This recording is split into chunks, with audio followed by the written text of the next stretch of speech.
already be in a cutscene when I logged in. Oops. Oops-a-doops.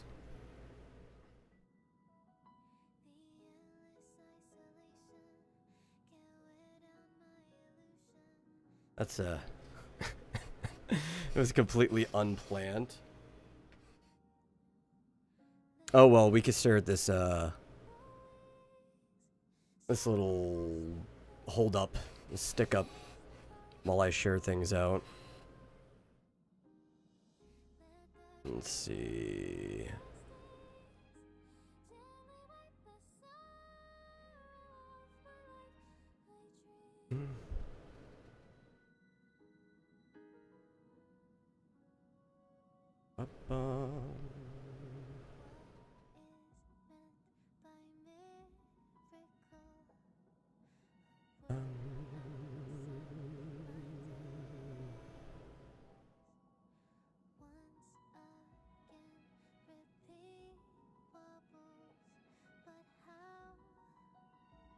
Throw that in there.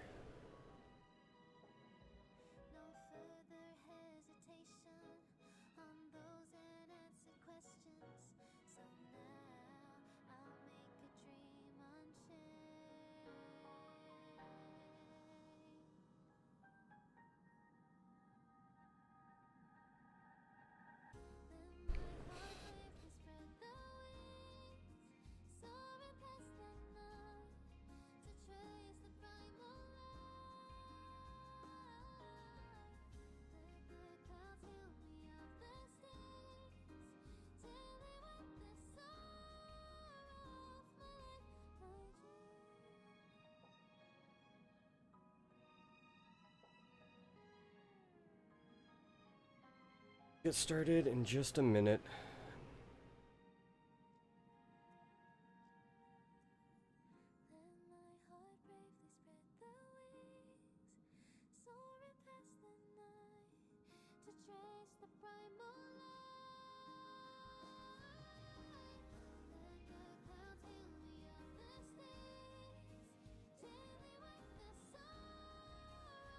Okay. Stretch. Oh. I guess here we go. I didn't necessarily want to just be right into the mix, but I forgot that we left off in the train. And apparently the story starts in the train. So we're in it. We're just already in it. Now let me put Do Not Disturb on too. There we go. That way I'm not being disturbed. So, let's see.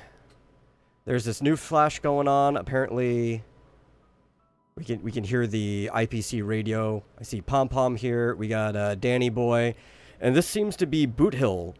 Somehow on the express holding our boy Dan at gunpoint. So I guess we're just going to continue from there.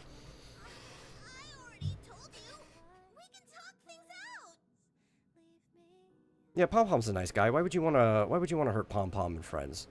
Talk it out. Sorry, Fluffy. I really have something urgent to attend to, so I had no choice but to resort to asking this favor of you all. Since You all. No, if he was a real cowboy, he'd say y'all. Y'all. Hey, partner, what's with the hostility? I thought pulling this thing out was just a way of saying I'm gonna tell you as a Texan, people don't say you all down here. State your identity and purpose. my name's Boot Hill, and I'm a Galaxy Ranger. I do like his voiceover though. Like the tone is perfect for the type of character that he's supposed to be. You look like you seen a ghost. Did you think we all went extinct? Well, that's the price you pay for being off-grid for too long. The righteous heroes of the hunt would never hijack the Astral Express. I ain't hijacked anything. What, chatting with someone while holding the gun is considered a hijack? Yes. Yes, it is. It probably is. Pardon my frankness, but there are plenty of rumors in the cosmos regarding the Galaxy Ranger's current status, and none of them are pretty stories. I have a hard time believing you. This is hilarious.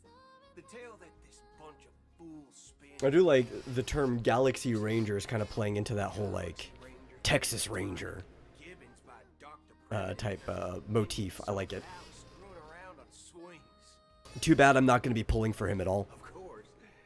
I know you won't believe me. I also like, because this is on the Express, and they didn't actually change the music, it is literally just playing on the last song I left in the background. This gun. 9mm. I think, maybe, I don't know, maybe it always plays Robin's song here, but this is the last song I left on as well. Help right now, but Which just makes this scene hit way differently than it probably would otherwise. Boot Hill. Oh god, I'm getting spoiled. You gotta go. I'm playing the new content. If you're not up to it, you shouldn't watch. Thanks for popping in for a second, though. you all have to first. I literally just started, though. This is the beginning. Where are you going? The title says new story content. Recognize this? Well, you couldn't have played it yet. Or I guess you could have started a little bit ago. The Jade Abacus of Allied. Right, I think, what, for your time zone, it would have started, what, 4 or 5 hours ago, maybe? After maintenance? I thought you were still on your alt. I am on my alt. We caught up. We caught up just last week. Its presence on board serves as the Shenzhou Alliance's official recognition of the Express. I actually haven't done this on my main yet. We're doing it on the alt live reaction right now. I have no idea what's happening outside of what's been shown in the Across these live presentation and everything. gentle squeeze is all it takes to rustle up a whole. This is the first time I'm going in blind on stream. I reckon that'd be one fudging sight to behold. Which I think is going to be fun. It's your turn. Because I won't have any memory of the puzzles. You could see me fuck them up live if I happen to. We ain't equipped with such fancy gadgets, but I've been around the block enough to know the way to handle these types of situations is easy as pie. Not that I actually remembered the answers to most of the other ones. Have I tried? Yeah, so I did log in on my other account. I just didn't play any of the content.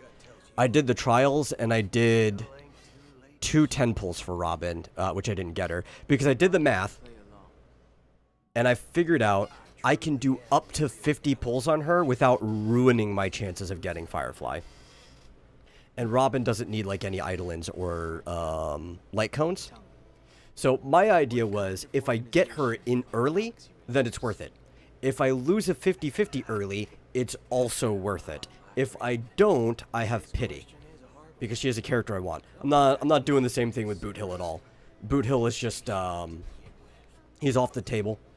As a Texan, I should want him, but I just don't have the same allowance if I want to guarantee I'm getting Firefly.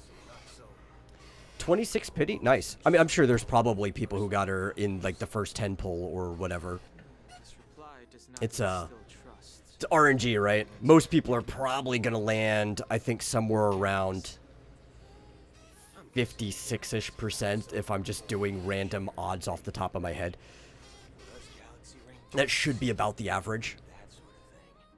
What brings us together is a shared bottom line. Never bully the weak. Never kill the innocent. These oaths aren't some lofty beliefs, but the fundamental bottom line that one must never cross as a person. As Galaxy Rangers, we strictly adhere. You thought Boot Hill would have a radio type voice? I don't know, looking at him, this is pretty much exactly the voice I imagined from him, because this is like your general morally gray cowboy outlaw voice. You're free to do whatever you please. The only thing that bothers me so far is that he said you all.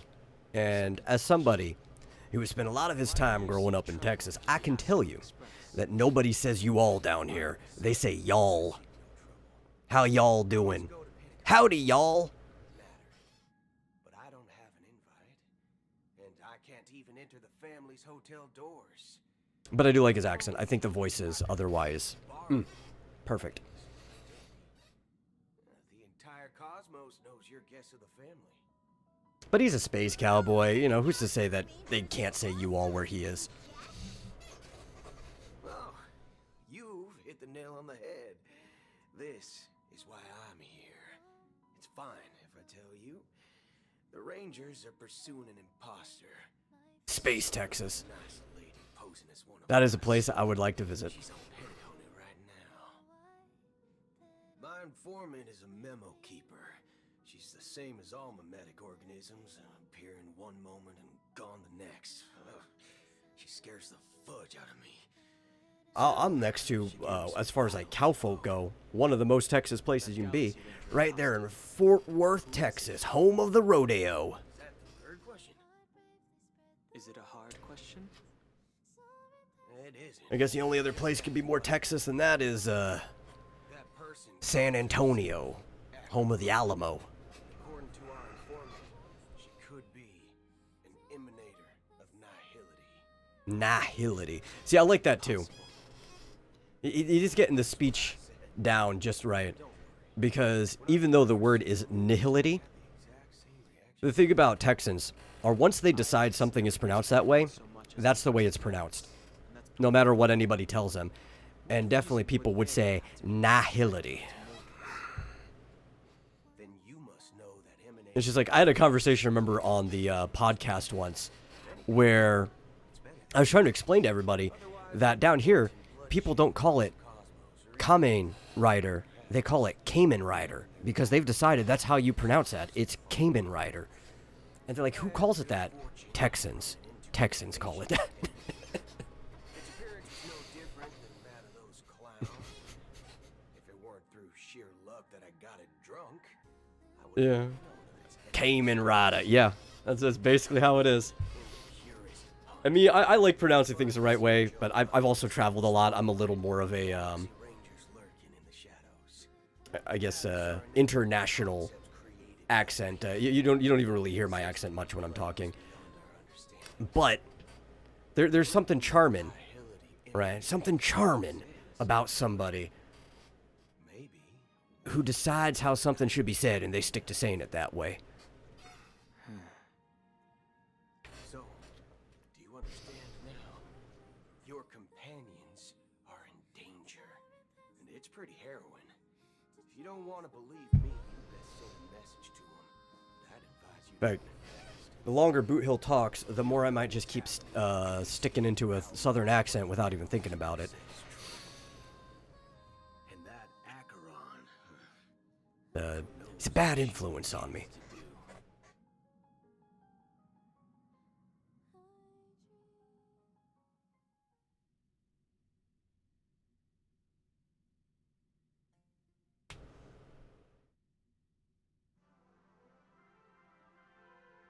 Okay, well, it sounds like they're throwing us right back into Penacony.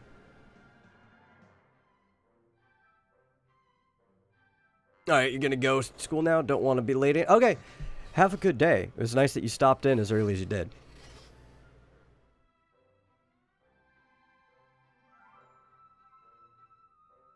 I'm going to enjoy myself playing this story.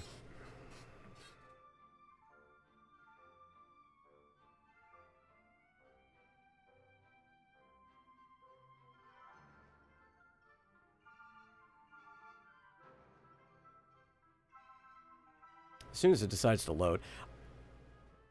From the music, it sounds like they're throwing us into, what, golden hour? Which is probably why it's taking me so long to load.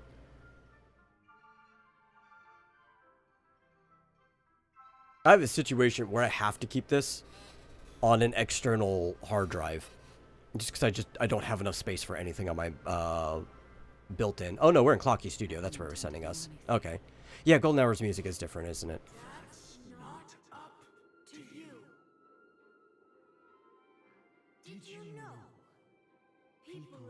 Oh, that's weird. That's weird. But I had a situation where trying to load into Golden Hour, I logged out in Golden Hour once.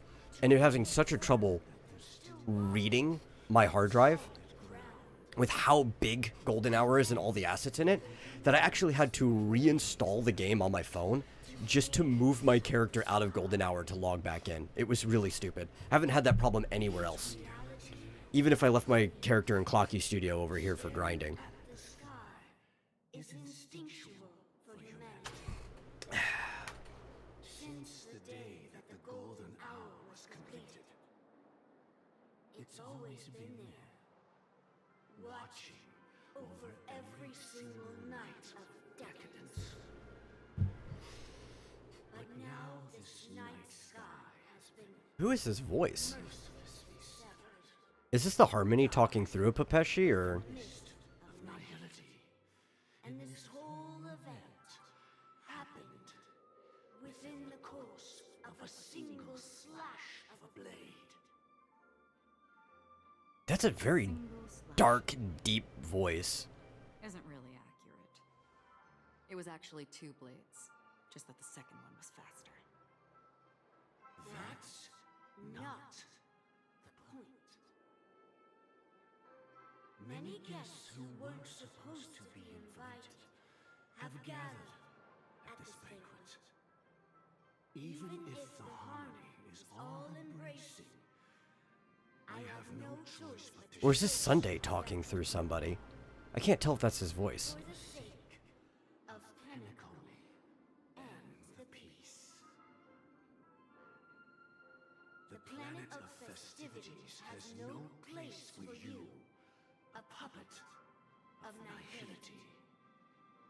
Those who live in the shadows do not bear the right to tread the illuminated stage. Speaking of living... Listen, I don't think you get to tell Right and May what to do. Probably not much difference between us. It's only polite to reveal your true self, at least when speaking to others. Penacony's Dream Master. Dream Master. Oh. That's just another reason that you can't stay. Whether you believe it or not, this is the real me. We are one. Oh my god, they are legion. Is this the unity that the family espouses? My mortal shell has long since dissipated.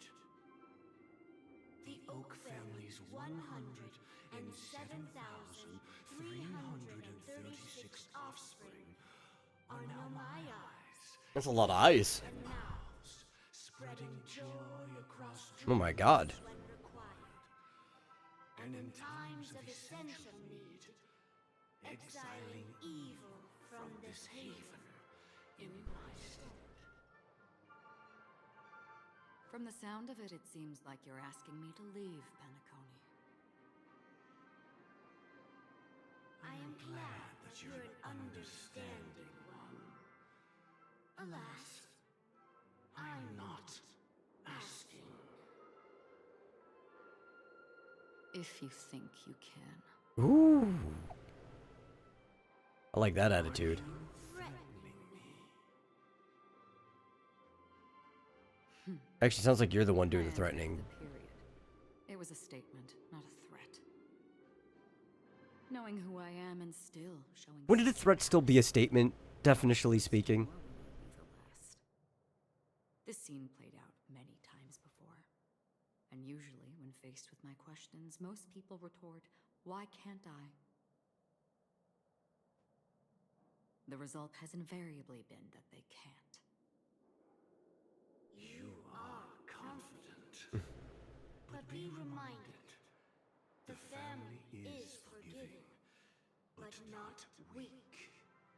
The cords of the harmony extend across worlds. If you do not comply, when the blade is unsheathed for even a hair's breadth, you will never be able to escape the eternal Centurion's wrath in all of your lifetime. I don't really think that sounds like a problem for her. Like, at all, to be honest. 37 individuals. That is how many heathens I have exiled since I became Dream Master. Among them were those who once severed my wings, and those who immolated my body. And here I stand,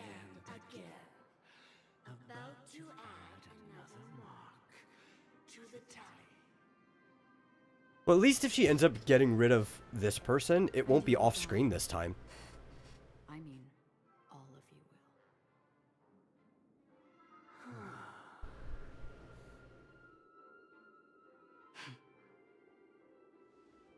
But that won't come to pass. I'll do as you ask. I'll leave. A wise choice. I wasn't aware there was a choice. To you, that surely is the only option.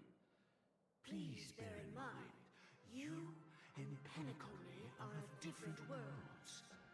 Those born on the far bank cannot seek solace across the river. Leave and never return. Oh, man. I don't know, the more we play through Penacony, I mean, the more I like this story and the more I like this place, but as a setting in a game, the less I like the harmony. I actually kind of think the harmony is probably one of the most distrustful eons I've seen so far. Self-annihilator of nihility. And even more so, when this self-annihilator heralds the destruction of everything. Your strength is obviously a gift of the sleeping and shapeless, immeasurable and fathomless, like a tributary spawned from the abyss that brings death and sin to all.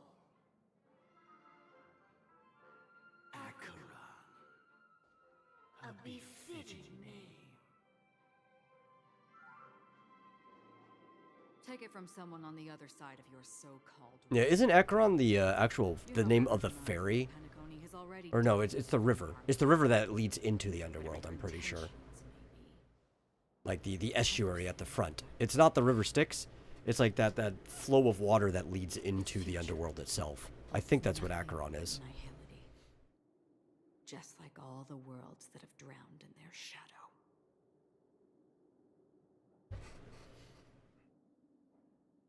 Could be wrong. But that's what memory serves.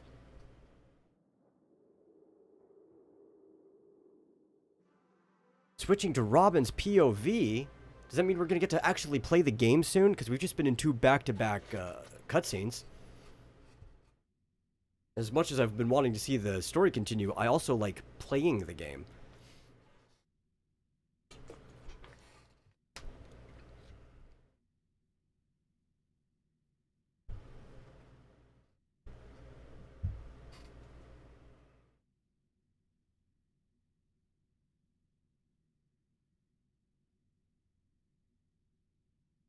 The real question is this going to be Robin's POV now? Or is this going to be a flashback? Which I guess we'll find out in a second. At the same time. Okay, so right now. The unusual event that occurred moments ago. Thank you for immediately answering my question, game. I am appreciative. The family has promptly responded to secure the area, and we're happy to report that there have been no injuries. Oh, I swear that was no movie shoot. So many chips fell from the sky, and I even caught one of them. But it vanished in an instant before my very eyes. Excuse me. Are you talking about the Clock Studios theme park incident? Yeah, what about it? Oh, Miss Robin, am I seeing things right? No need to worry. I apologize for any inconvenience caused to your delightful dream journey. What you just mentioned about the chips really piqued my interest. Would you mind providing more details about the incident? Oh, it was just those chips you normally see everywhere. The green ones? They fell from the sky as if it were raining. And then those chips simply disappeared. It appears to be the Dream Sim tech the Iris family has been developing. Huh? Miss Robin, you mean those chips were all part of a performance? But I really... Shh. This technology hasn't been made public yet. It was originally planned to debut at the Charmony Festival, but it seems it's been leaked. Oh, those darn Can you help leaks. us keep this secret? Don't you hate it when people leak stuff? We're supposed to be part of my act. Oh, I see. Then it all makes sense now. I'll do anything to help make the Charmony Festival a success. Thank you. As appreciation, I'd like to give you a token gift. Oh, That button seems very, very familiar. Placed it at just the right moment in the celebration. There could be an unexpected treat in store. I'm assuming this isn't actually Robin's point of view then. It looks like there are other guests who are also confused. I'll have to excuse myself. I think we're following Sparkle at the moment.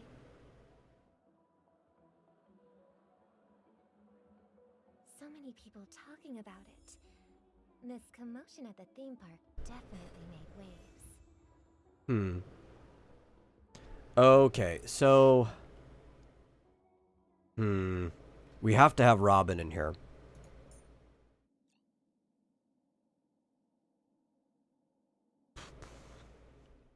And we want a Nihility. Yeah, I guess that's probably fine. Because I still want Acheron. Though I guess I could probably make a stronger team with Jinglu. But... Nah. Yeah, I'm not going to make a Jinglu team. Oh my god, we've got so many things to check now that we're finally free. Well, like I said, I did on my other account, but we might as well do the... What's it called? The character trial. Alright, we should do the character trial. Which is in here. I don't even know how she plays. I think if I do it exactly the same... Where is it? Is it? No, it's this one. You can clear her trial in like a single turn. Or single cycle, whatever it is. Especially because they give you Sushong, who gets to go a lot if you time her skill and ults against each other.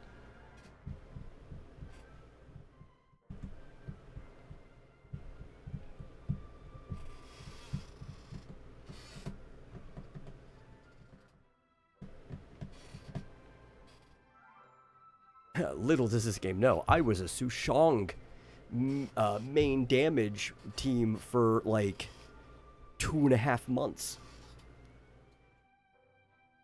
I know exactly how this character plays.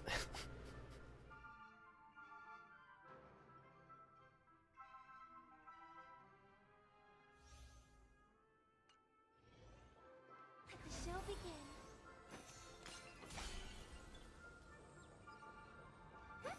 I don't have to break any of these, but they're fun to break. I hear Whee!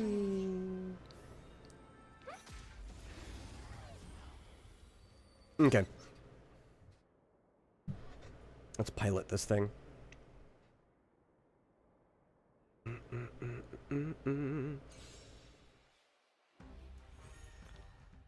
We're not on auto, are we? Oh, good. It deactivates it. I like that. So first thing we do is we support. Want to see what I can do? We use all the skill points because we don't care. Honored to meet me. Because we'll rack one back up doing this, and then we hit that immediately. Souls shall stars echo. Let me through. Then we break. Ult.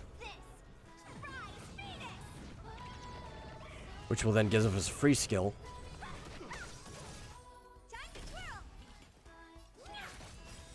Meanwhile, we're doing damage with Robin this whole time. And I think this should be it. Oh no, he still lived. I guess we failed to crit in one spot. Oh well, he's still dead anyway. When I did that on the other account, I definitely killed all of them real quick. Maybe I just got lucky with a crit on that one, though.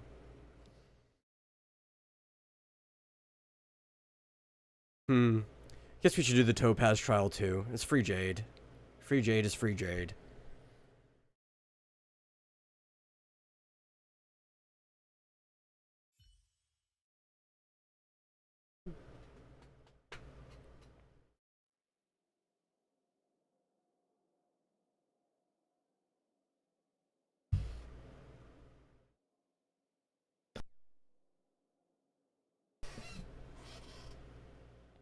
So many people talking about it. This commotion at the theme park definitely made waves. Oh, it's gonna keep saying that each time we come back from the trial, isn't it?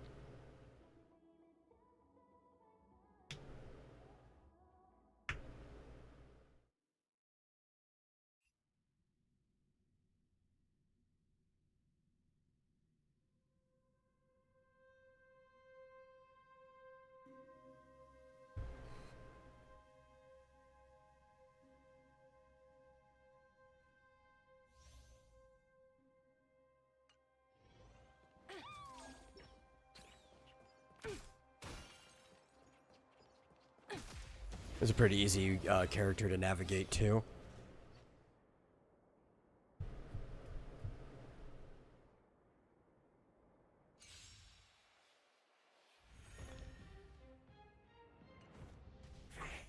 We're in trouble now. Buff. Oh, he's already marked, so I don't have to use the skill. Probably still better for damage if I use the skill though, so... Liquidation. Right. Investing in victory means playing the long game. Who will it be? I would rather put it on you, to be honest. Steady. Oh, it attacked her anyway. Try that again. So much for aggro.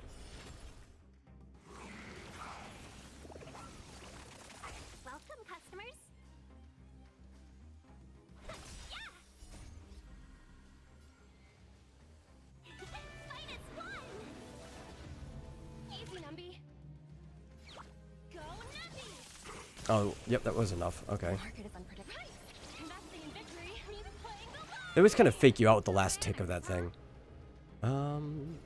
Yeah, I think we're fine. Everything is where oh, stars, give these trailblazers your blessing. Let's be friends.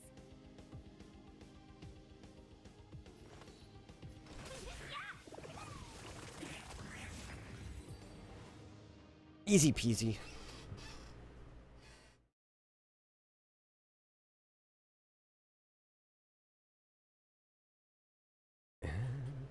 Cayman Rider.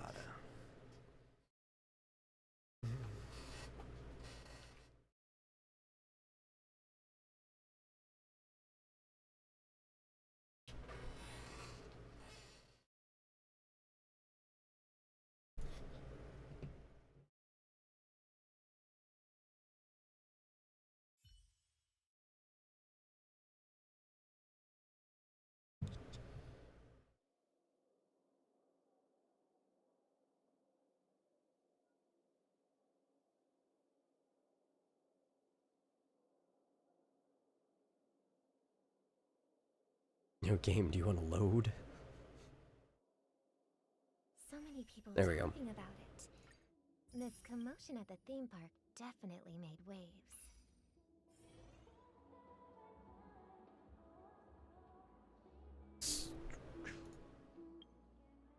Probably should also activate the battle pass. That would be a very smart thing to do. But I think it already starts ticking anyway. Like, it counts everything you've done in the week. So I already have a lot of this done. Yeah. Which I like that you can kind of preemptively farm some shit.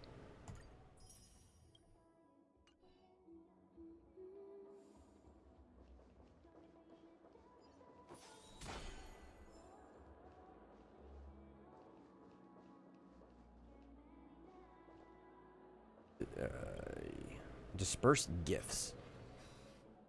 The family promised they would protect the guests within the dreamscape, but I witnessed a group of organic life forms making their way to the theme park. And soon after, A rip tore through the sky, and black rain started leaking out of the Yeah, that was pretty cool, wasn't it? The family needs to provide a reasonable explanation, or I'll take my loved ones and return to reality. I thought the dreamscape was supposed to be a paradise. If it's not, then there's no point staying here. It appears that A the pretty guest has been stupid visited. mentality, honestly. It's true that an uninvited guest has unexpectedly entered the dreamscape. However, their target is not the ordinary guests, but the ambassadors of the IPC. The family I like that we can hear Robin singing in the background on the radio, or like the intercoms. Miss Robin, I know the Bloodhound family has already sealed off the theme park and has control. Oh, you know what? We should have used those to pull. But it won't resolve the problem. I forgot about that. The family I always this account is set. We pull as we get. reputation, but as a guest, I don't wish to gamble with my life. But as you can see, sir, You don't wish to gamble. You're in a gotcha game, dude. were affected in this incident. Perhaps the dreamscape is not as perfect as promised, but there's no place safer than dreams under the family's rule. I believe you know this better than I do. If this incident happened in real life, how many people would be able to walk away from it? I could stay here, but keep in mind, guests come to Penacony to enjoy the dreamscapes. They do not wish to be entangled in a conflict between the family and the IPC, so let's not have any more unnecessary incidents. Of course. With the Charmony Festival about to commence, we will spare no effort in the preparations. Rest Oh assured, my, she's handing out more of these. apologies. The family has arranged this gift for the guests. Didn't she tell Aventurine that this was like a miniature nuke or something? Like a total annihilation button? Her name is Firework, basically, or Fireflower. We'll see some sparkles, maybe. What is this, break damage, types, and toughness. Oh, was this during, the trial? Did this pop up? What else do we have to look at? Mail. I've not gotten my mail today. I actually don't even know if I did today's check-in either. Let me go do that.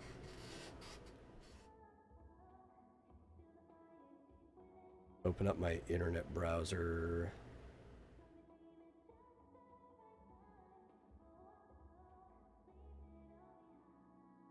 Because if I can get free stuff, I want my free stuff.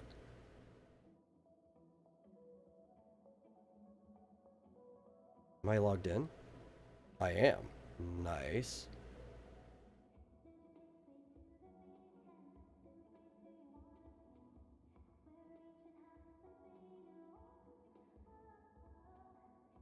Oh, it's only relic remains. That's not that bad, though. I'm gonna need it. Eventually.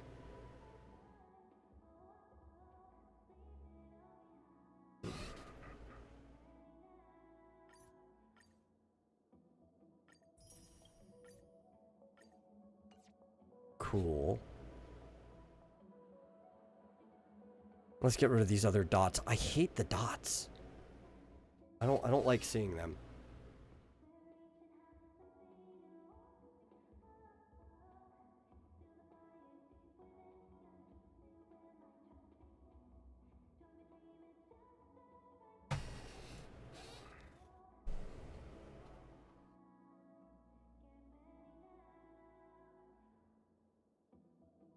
At least we got a lot to do.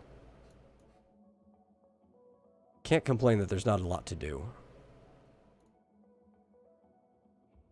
I'm already signed up for that. I actually don't know if I'm signed up for that with both accounts, though. Even though really only one of them matters. Oh, what are these? That's cool. I didn't notice that these were just added. Hey, this has always been here. But now we got our collection showcase. And we got battle records, so it shows what we last did, which this account has like no battle records. We probably will soon. What are these settings? Yes, yes, everything public.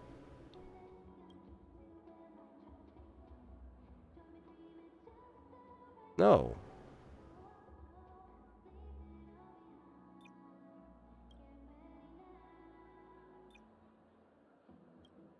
Can we only pick one? Why can't there be an option to show both? That's weird.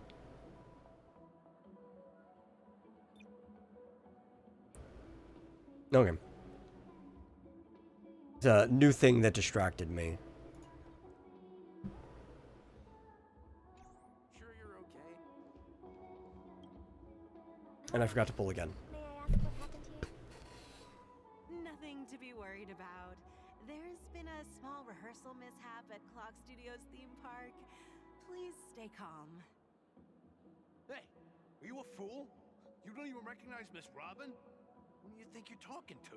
These two don't recognize anybody. I'm sorry. I think these are the same two we've been dealing with, right? The Bloodhound family, and I'm still not too used to working on the streets. I didn't realize it was you. I'm so sorry. Hey, don't sweat it. You guys have a tough job. I know how it is. How's the situation looking? Oh, we've sealed off the theme park. Most guests are used to bizarre phenomena in the dreamscape, and so far, no threats have been detected. We can expect order to be restored soon. Rest assured, Miss Robin will intensify our patrols to ensure that no incidents Oh my god.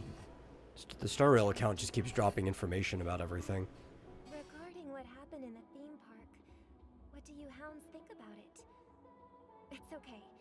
Feel free to speak your mind. Well, Actually, I was there shortly after it happened. Is it true that the IPC's ambassadors came with ill intent? And that Galaxy Ranger who easily cut through the sky? Miss Robin, tell you the truth, everyone's been talking about it.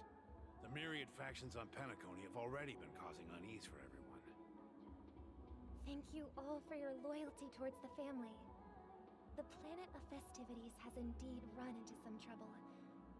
The representative from the IPC, he's trying to regain ownership of Penacony and is prepared for a hostile takeover. Of course, the family did not agree. The result of the failed negotiations is as you see it now. No wonder. So this is the main reason why the IPC staff are banned from entering the dreamscape. Did they apprehend the troublemaker in the end? Don't worry. Mr. Sunday is currently tracking his whereabouts, and he'll have something to show for it soon. However, given the situation, the IPC surely won't let this go easily. Therefore, we are relying on you hounds to maintain the order and stability of the dreamscape. Please be assured, Miss Robin, we take our orders seriously. We won't let I'm trying to like move my chair in, but get away with this. it's really hard to move. Thank you for your hard work.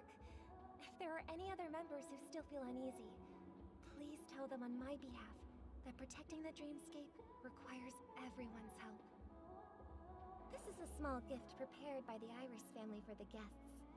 There's one for you too. Please, open it at the Charmony Festival for an unexpected surprise. I can't believe I received a gift from Miss Robin. It feels like I'm dreaming. Wait, I am in a dream. Yes, you are. Trouble comes knocking on our door, we're not afraid to go to war. Rest assured, the dreamscape... I wonder how these people even get into their positions, because they're pretty stupid. But I guess if the family works like a family, like say like a mob family or whatever, a lot of people end up in their positions just because they're like related to people or they know people, not necessarily because they're talented. I mean, the talent obviously rises up, but lower end things like that, yeah, idiots. Miss Robin? Just because they happen to be connected to someone. Superstar, Miss Robin! to meet a fan here. I'm honored. Welcome to Penacony, a world filled with wonderful dreams. I can't believe I'm actually meeting the real Robin! Shouldn't you be preparing for the Charmony Festival? Preparation is important, but the ceremony is fundamentally about sharing the Great One's harmony with everyone. If there's a chance to sing with everyone, I will not refuse. Should have been like, ha, Regarding the recent I'm mishap, always prepared. I understand it negatively impacted some of our guests. As a member of the family, it's only right for me to come forward and offer my apologies to everyone. But, are you sure it was actually a mishap? Everyone saw those chips descending like rain and the red light tearing through the sky. Claiming it was merely special effects seems a bit far-fetched. Plus, I met that generous gentleman. He looked really out of it and kept talking to himself. Yeah, Aventurine seemed like he was tripping balls. Everyone, please do Probably to like anybody else. I mean, even playing him, he kind of The seemed family like will it. give everyone a satisfactory answer in due time. Even if you Kind say of reminded so, me of it's Escape from New York. Was it Escape from New York or was it Escape from LA? The one where he was like sick, right? There was like a virus thing in him or whatever. That was getting progressively worse as he went on. Robin? Still, I suppose I should keep on helping everyone. I am the epitome of joy. I think that might have been the first one. Goodness, after all. Huh? What was I just doing? And, who might you be, miss? Here, take this, little guest. This gift has been specially prepared for you by the family. Make sure to take good care of it until the opening of the Charmony Festival. Then, when the show reaches its climax, press the button together with the others around you. You never know. Something very exciting might happen. This is actively terrorism that we are experiencing firsthand in a video game. Isn't that exciting?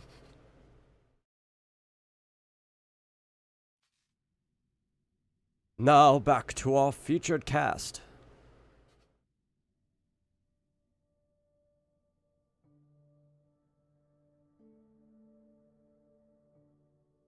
When you have a chance to make a choice, make one that you won't regret. I don't regret any of my choices. I regret the consequences, but not the choice. We're back to where it all began. Firefly! You entered the golden hour from this place. And it is also from here where you will enter the true Penacony. It is a pleasure to journey alongside you once more. But it's time I laid bare the entire truth before you. As you might have heard, I also go by another name. Stellaron Hunter Sam. That's okay, I won't hold it against you.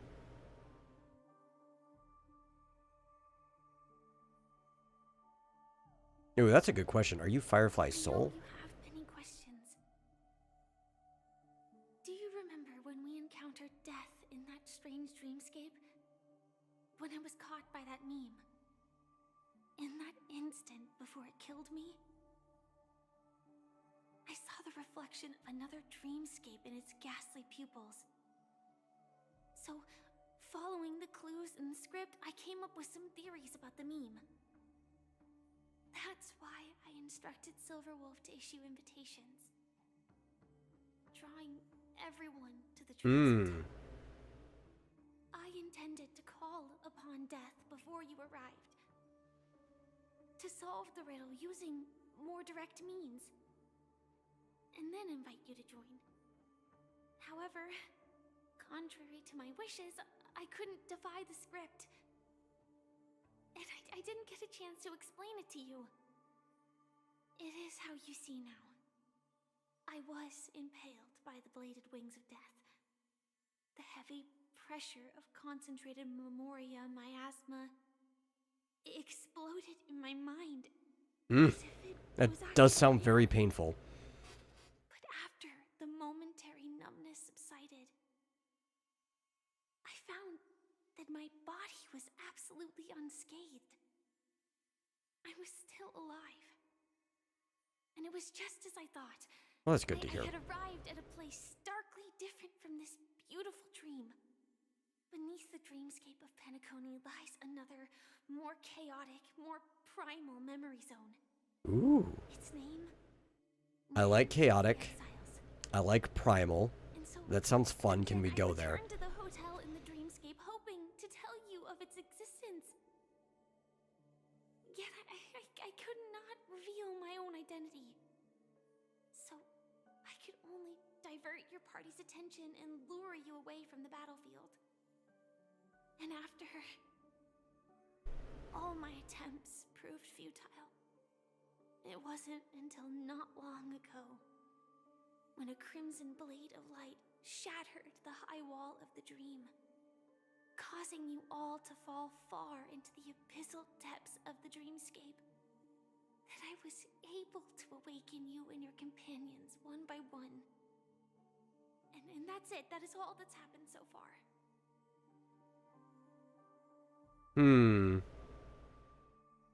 What are these numbers? Does that mean, oh, can I use keys now to select the different options? Is that an update they did? Let me look. If I hit 1. Nice! Oh, thank you. Thank you, game devs. MiHoYo or HoYoverse, whatever you want to be called now. Just one more thing needs to be done. And then I can prove it to you. Because those didn't pop up before. Let's leave this place. Please close your eyes. Take a deep breath and visualize the dreamscape's outline in your heart.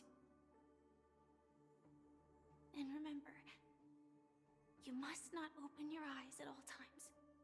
3, That's sketchy. 2, 1. Don't be afraid.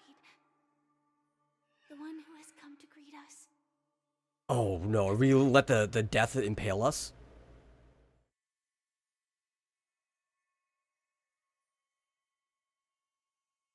Let me read this. After a piercing screech, a thick and ferocious surge of memoria crashes into your chest, churning and ravaging. Your consciousness becomes like scraps of paper caught in a whirlpool, breaking apart, dissolving, and dispersing within the turbulent, muddy current. Innumerable voices resonated through the symphony of memoria like roaring thunder, and among them, one echo stood out with exceptional clarity. You knew it came from the girl beside you, your hearts beating to the same rhythm, peacefully and even more peaceful. Until in that quiet darkness, memories ripple into existence. That sounds pretty intense, honestly. I never knew you could do this. Do you have a driver's license? Do you need one? That is surprising. Why? Because this is Japella, the city of sins? No, I would think it's surprising because you guys are outlaws. I'm just thinking that you haven't slept in 20 system hours. Are you sure you're okay? Like, do outlaws need licenses for anything? I'll survive. Same goes for you. I'm not so sure about that. It's probably a fake license that Silver Wolf crafted up or something. Infiltration is over. Feel free to activate Sam anytime you like. There's still some time before the next part of the script unfolds. Let me stay a little longer in this body. Oh, me. A long silence ensued. Neither of them brought up any topic, seemingly accustomed to this silence. It wasn't until much later that a soft sigh once again broke the quiet in the car. Such a long tunnel. Didn't feel this long when I set off.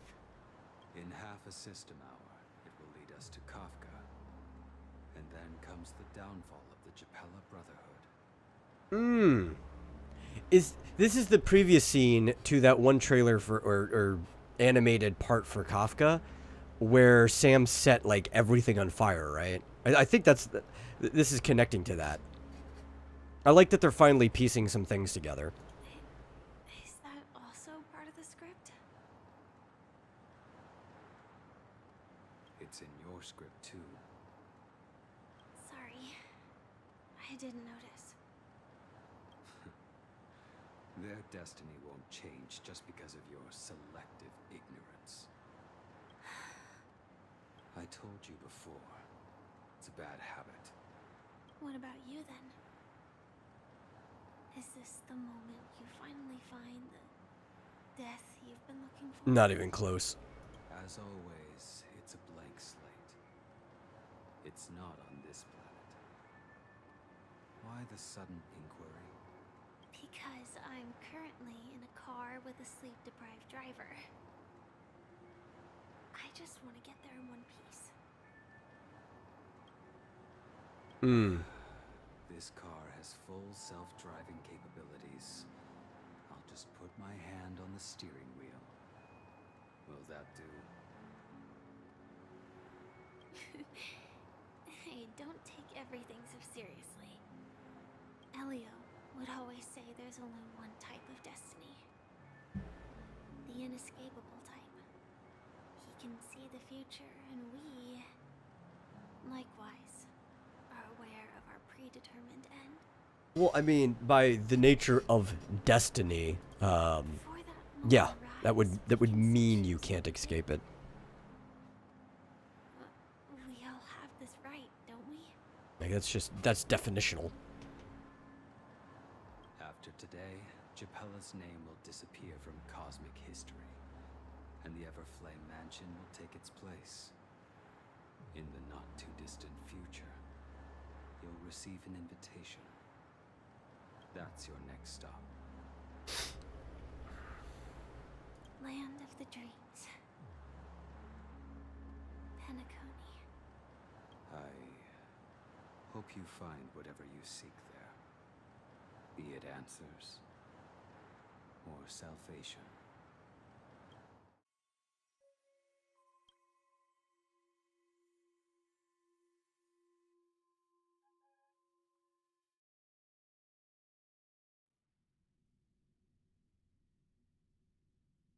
So I'm assuming this is actually now going to be the first new location in the game. Hopefully.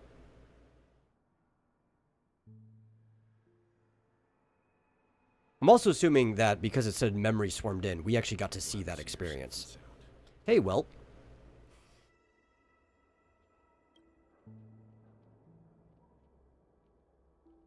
Close your eyes. This is the answer. Isn't it incredible? The monster that we have always known as Death is actually the guardian of the land of the exiles. It abides by a certain rule. Abducting people from their dreams and bringing them here. It sounds like a boogeyman. The question that has been perplexing us, does death really exist in the dreamscape, appears to be a cognitive trap. It was laid by those orchestrating events from the shadows to cover up the truth behind the disappearances and the existence of this fortress known as Dreamflux Reef. That's clever enough, I guess. Every emergence of that meme is related to the Watchmaker. Since Dreamflux Reef is where it brings its captives, it's likely that many of our long-standing questions will be answered in this place. The atmosphere here is starkly different from the beautiful dream. There are no regulators here like the family. And Yeah, you're right. It's actually a lot more interesting than the regular dreams. Whispers of the residents. They've heard a familiar name. Gallagher. It's that man again. Always in the right place at the right time. Though that does save us the trouble of looking for him. Himiko and March have already made a move. Get ready. We're about to set off. I've been ready to actually move around and control my character. Land of the Exiles. Before we go, should we speak to everyone first? Yeah, probably. I'm really sorry for waiting until now to tell you everything. I don't really blame you with how things went. 2 reasons. Firstly, the script. In the future that Elio saw, Sam and the Astral Express's confrontation was inevitable. I tried to break the shackles of the prophecy, but this is as far as I could go. You were at least holding back on me, right? You weren't trying to kill us, were you? Also my personal motives. I wished to travel with you as Firefly. And not Sam. Ooh, I would like that too. Yeah, I don't take it personally. Thank you. Let's see, do the Stellar Hunters also want a piece of the legacy? Only gave me one instruction. Allow the Astral Express to pursue the Grand Legacy. I mean, of all the people that lied to us here, you've kind of been like one of the least grievances that I have. And to you. Elio's scripts used to revolve and expand around It's you in order you, then Acheron, but with your appearance, and then like Aventurine. I'm still upset with him, even though I like him more as a character after his story. And then everybody else can just kind of screw off. I don't trust anyone. in the future. Do you still remember that medical cabin I told you about? Well, that's Sam. Yeah, I kind of figured that by now. It belongs to the Iron Cavalry of Glamoth's Firmament Frontline. A Firefly Type 4 Tactical Heavy Assault Mech. It is the cradle of my vitality. So SAM stands for Strategic Assault Mech. Got it. The meaning of my birth. And for the longest time it was how I should have looked to the rest of the world. The time scale of Dreamflux Reef differs from reality, so we mustn't lower our guard. You're sensitive to Memoria. A slight misstep, and you could get lost in this memory zone. Could be fun, at the very least, you know? Getting lost in a dream. Something on your mind? Possibly a nightmare. It'd be interesting. Acheron's Blade Slash. No wonder Miss Acheron is so averse to drawing her blade.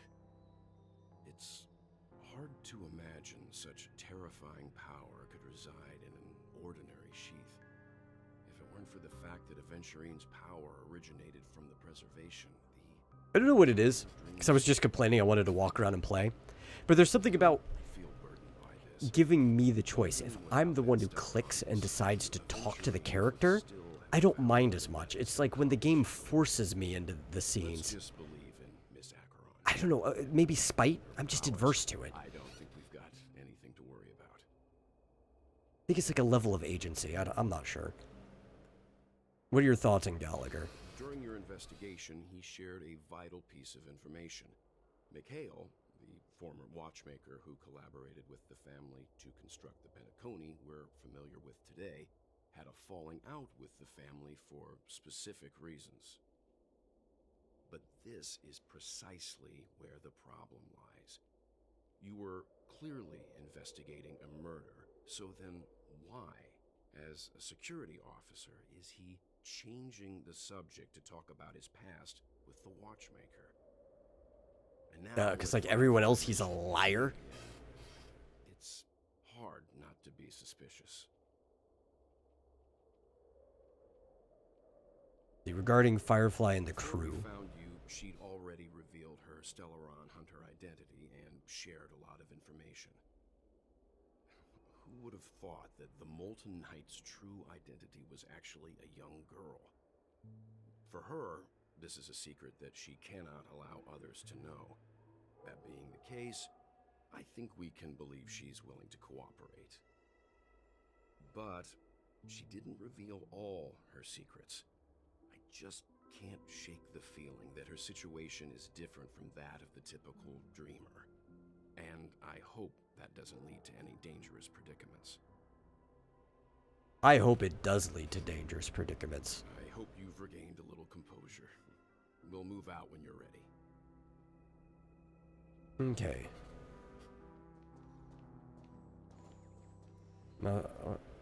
Yeah, let's investigate this. I see a bird there. So we're back to collecting these things. The origami bird search.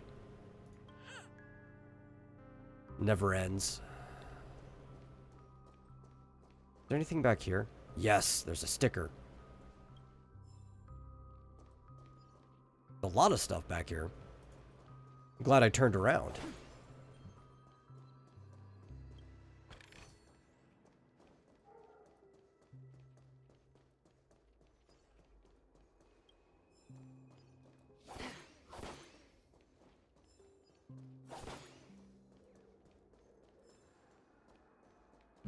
Did you hear something?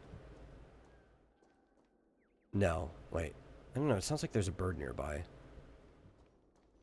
But I can't really... Oh, yes. There it is. Ah, ha, ha. My ears were not deceiving me. Ew. It looks like it's coming out of his nose like a booger.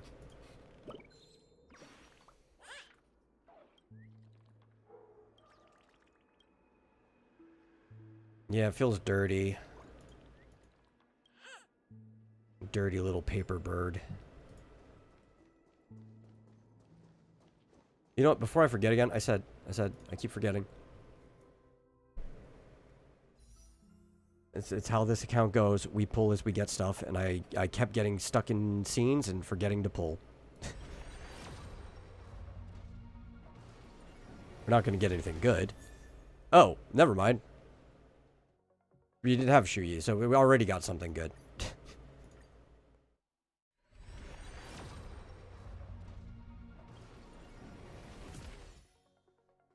It was completely unexpected. I figured it was just going to be 3-star trash light cones.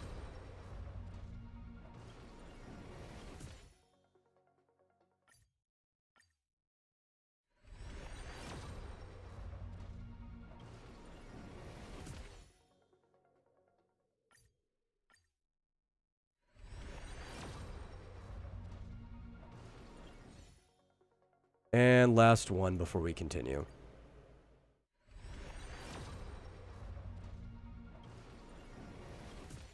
Okay, back to the story. Wait. Gotta get rid of my red dots.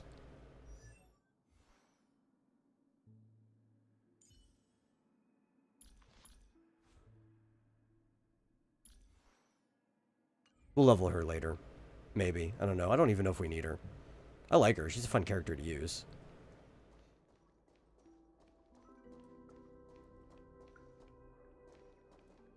Keep going straight down this alley, and it'll lead to an elevator. It'll take us to the center of the land of the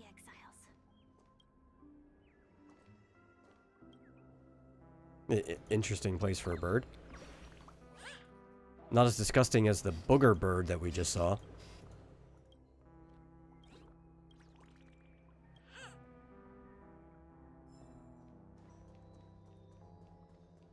Okay, we just came from that way.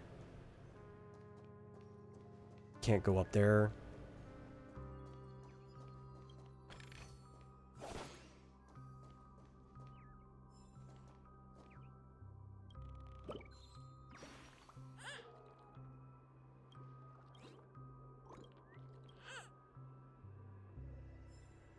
I have not been going out of my way to collect these birds either. Having to just see them, I probably am already collecting more in this area than I have anywhere else.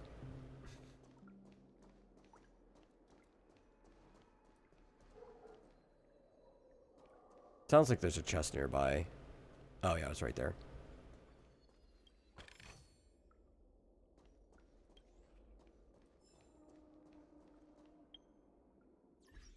This mail?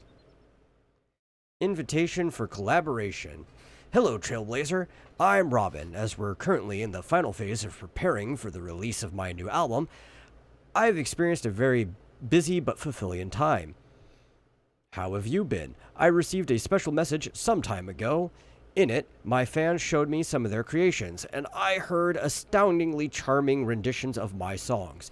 Hearing them gave me a lot of inspiration. The birth of a melody is the convergence of the creator's thoughts. And a cover is like letting the original creativity surge out and join the wider sea. I'm curious what kinds of sparks might fly when varied elements are merged with my symphonies. So, before the next song begins, I wonder whether I can invite you to join my music-making process. I don't know. We'll save that. Maybe we'll do it later. Whatever that is. I don't feel like opening up a browser right now. Oh, but if I don't, that's just gonna...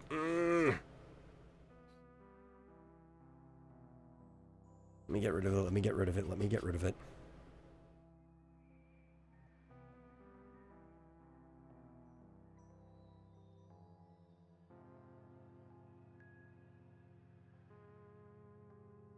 There we go. It went away. Everything's better now.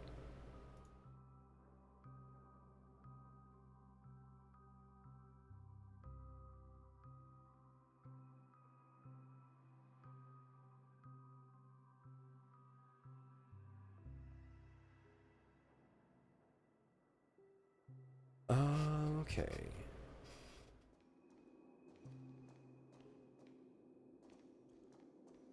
Can we go both ways? Is it the same no matter which way we go? Looks like the watchmaker also left his mark on Dreamflux Reef. Oh, there's a bird in there. Okay.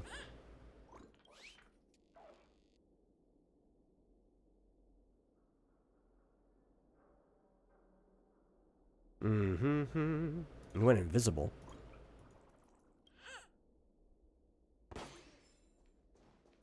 Okay, we have to go in there. Let's make sure we're not missing anything on either side here.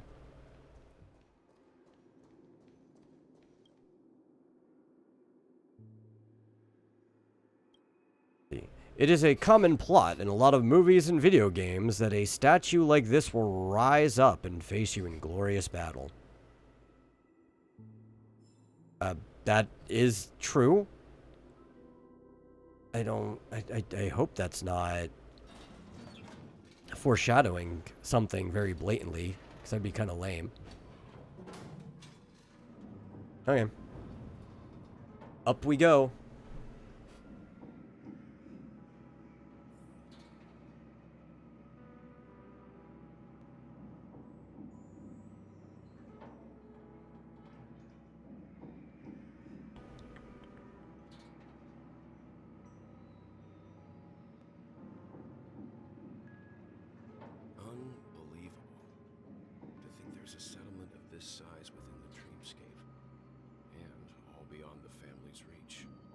Think that this building is tall enough that the elevator ride took that long.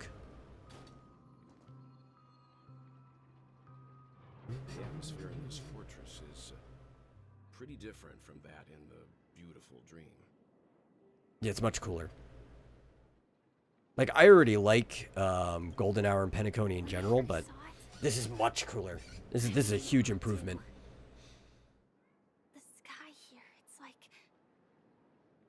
Reflection of the 12 dreamscapes.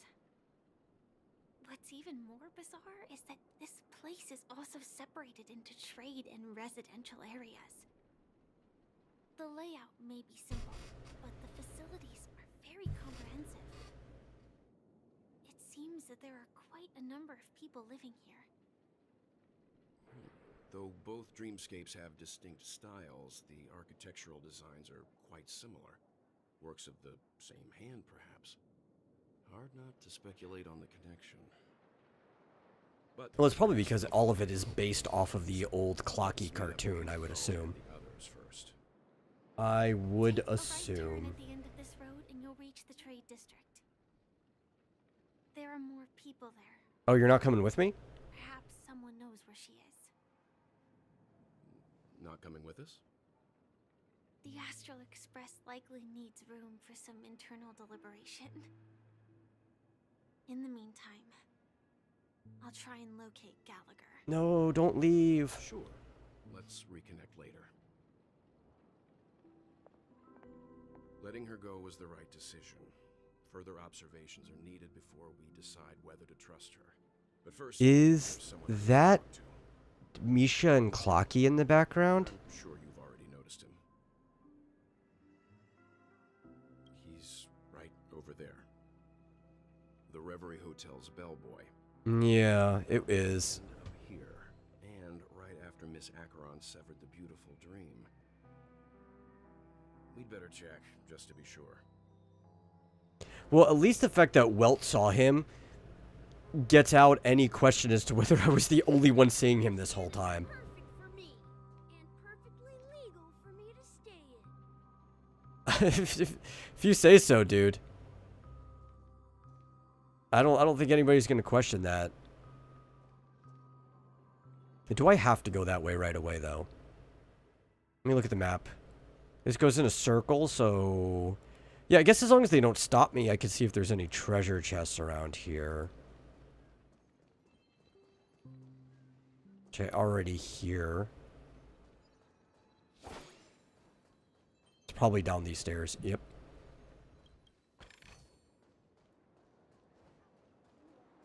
Can we go up? Are you stop? Oh, I hear someone. Do we see feathers anywhere? Yes. Pirate bird. Yar.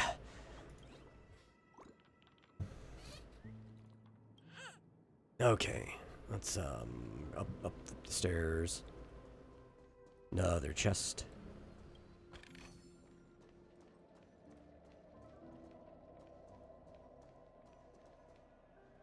Oh, nobody's stopping us. We can explore.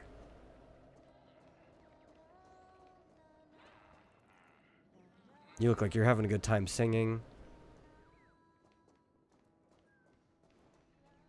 I see another bird.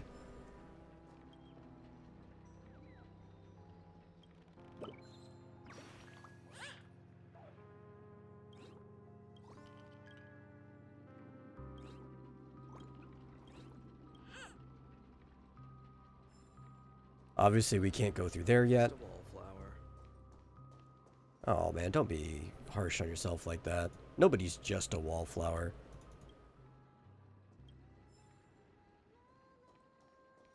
How many stickers do we have so far?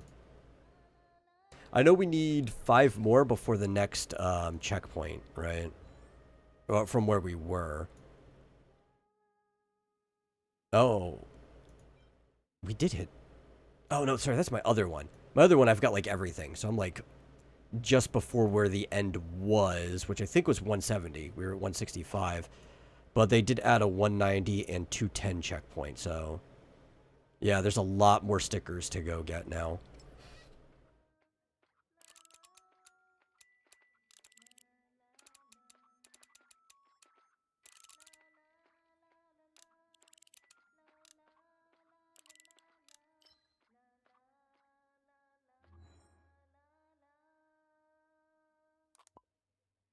Okay, we already gotten everything on that. I guess. I don't know. You're in a seat. You guys are in the dumbest places.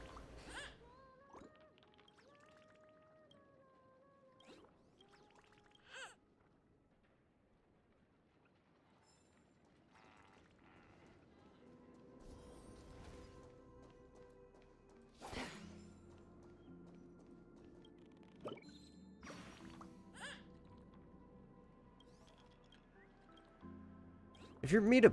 Oh, man, I guess you're not real, right? I say, if you're made of paper, wouldn't you get destroyed by the steam? But I'm trying to put logic onto a dream, which is not a conducive thing to do. Ooh. I'm gonna buy stuff from this cello over here.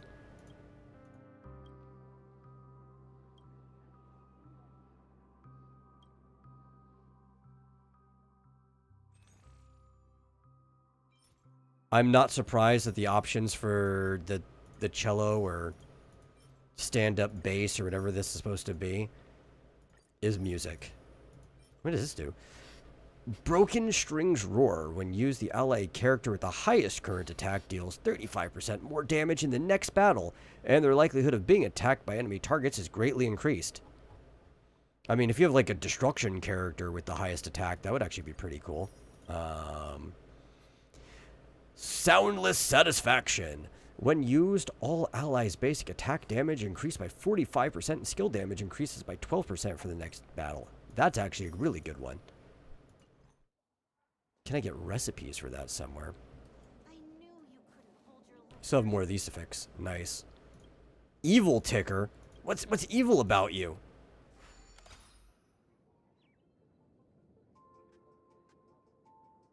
I'm confused. Oh my god, this is a very complex looking one. And we haven't had these little Tetris pieces before.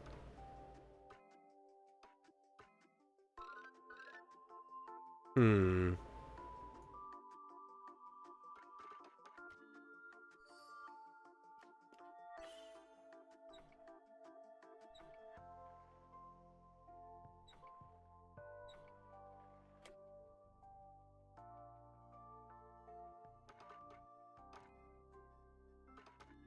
Do we have to move that in that way, or?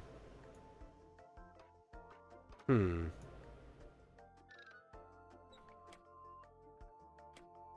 Oh, okay. I was hiding it.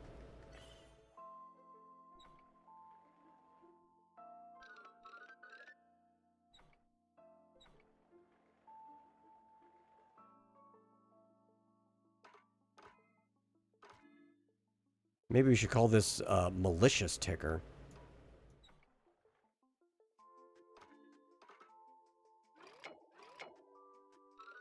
Oh, I did not see that that was a movable one. Okay.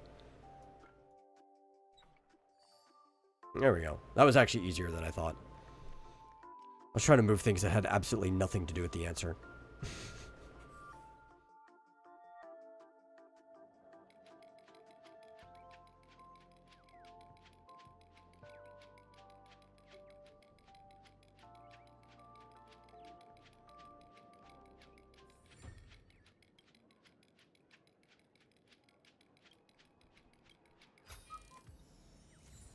Well, your evil has been vanquished.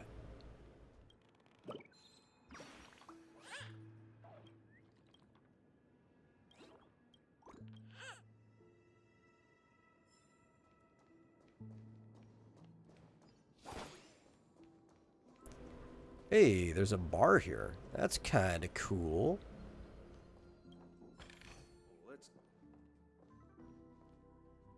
see, Jesse, what do you sell? Can you describe how delicious it is? I don't really care. Hey, Rick, how you doing?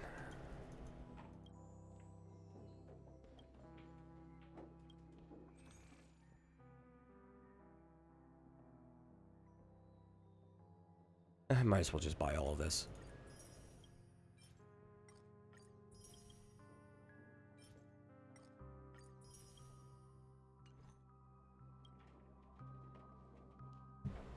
Enter.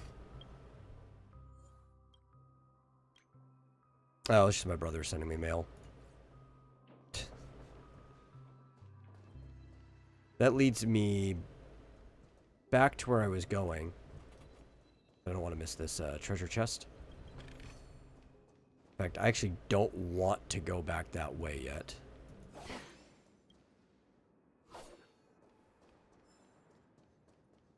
So I want to explore. Spread my wings and fly.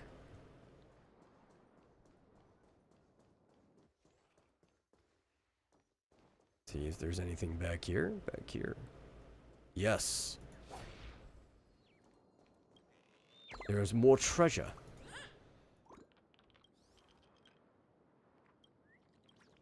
It says disguised bird, but aren't all the hiding birds technically disguised?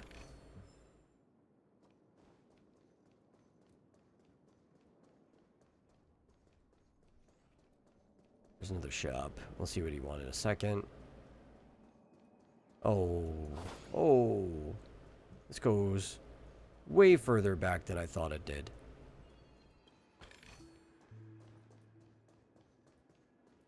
I guess it loops around. Let's have a toast to dreamscape, stranger. I will pass. What you selling, Kirk?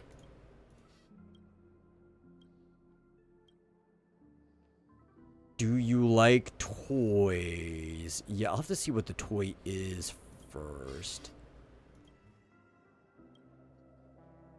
There's a lot of, like, really poorly designed toys out there. I wouldn't broadly just say I like them. Unsolvable cube. So it's like a Rubik's Cube that just makes sure you can't solve it. When used, after allies attack for the first time in the next battle, the attacked enemy target will heal for an amount equal to the HP it lost for that attack. Okay. For every 1% of the HP the enemy target heals in this way, characters receive a shield that will block damage equal 1% of the character's max HP. Okay, that's... I don't know if I'll ever use it. I'll buy it to buy it, though. Scare Box! In the next battle, after use, Scarebox will hide on a random unit and explode at the start of the turn, dealing massive damage. That actually sounds pretty fun.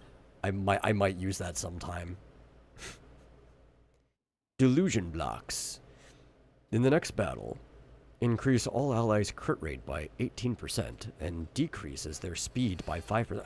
Why would I ever want to decrease my speed? It's the most valuable stat in this game.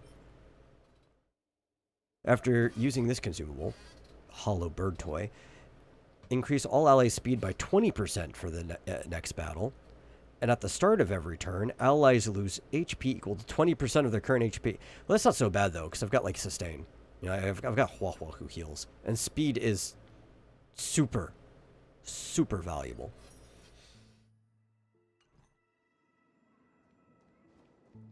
Was that this whole map? Was there somewhere else I could go but didn't? I think the next area is past my target, so I figured, well, we're probably going to go there after talking anyway. Right. Yeah. Because I highly doubt that they'll let me just go to that other unmarked area. We could try. Right. Where is it? Did I take the wrong turn? Where's this way? Oh. They will just let me go there. Okay. Screw talking to them yet. Just shortcut.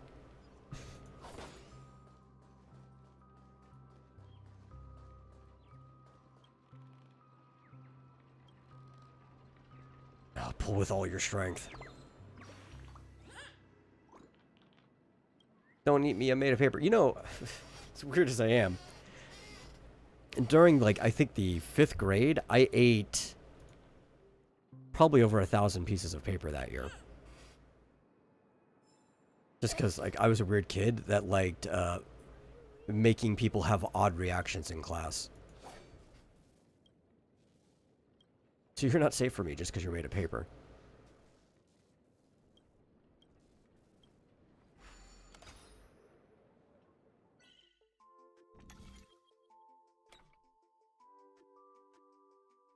Okay.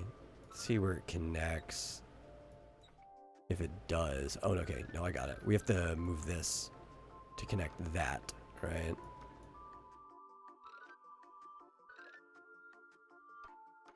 There we go.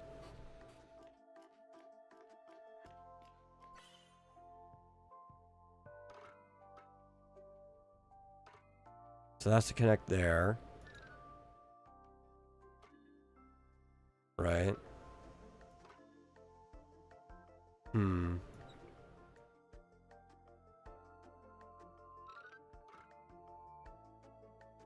There we go. Easy peasy.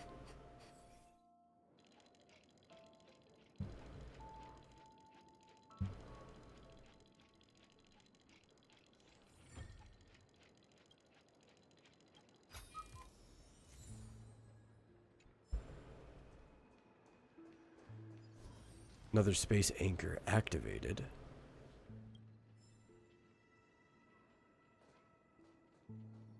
Oh. More treasure.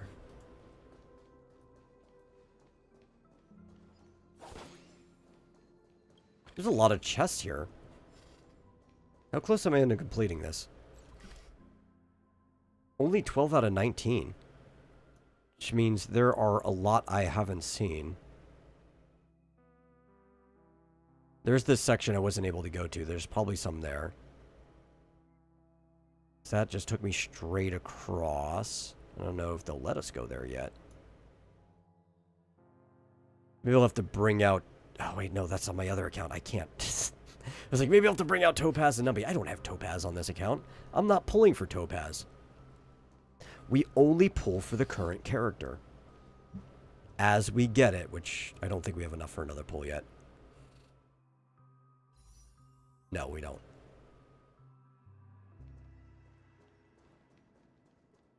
Nothing back here. Alright, well. That's enough exploration. Let's talk to Misha and Clocky. Huh? You're the guest from before. We meet again! And a new friend. Forgot to introduce myself. I'm the hotel's bellboy, Misha. Hello, Misha. I'm Welt. We met in a dream. Oh, and who might this be? Oh my god, well, you can see Clocky too? Old friend and new friend. Let's high five. Yeah, but still, well, he does like video games and animation. He used to, like, he's a creative person. He still wants to get back to making animations again. I could see him being young at heart. Your, memory zone meme? He was the Hersher of reason. Clocky is a good friend of mine. We all live here. How did you two get here? This dreamscape isn't supposed to be open to the public. I guess if anybody else in our crew, except maybe March, who acts like a child, Welt would be the one to see Clocky. So, this is your home? Yep. After my work in the beautiful dream ends, I'll go back home. Commuting used to be more convenient, but ever since travel became cumbersome, Sleepy started ferrying people back and forth between the two dreamscapes. Sleepy? This Sleepy. Is that what you call something unto death? Looks like. Sleepy is a memory zone meme. Looks fierce and has many eyes, but it's actually really well behaved.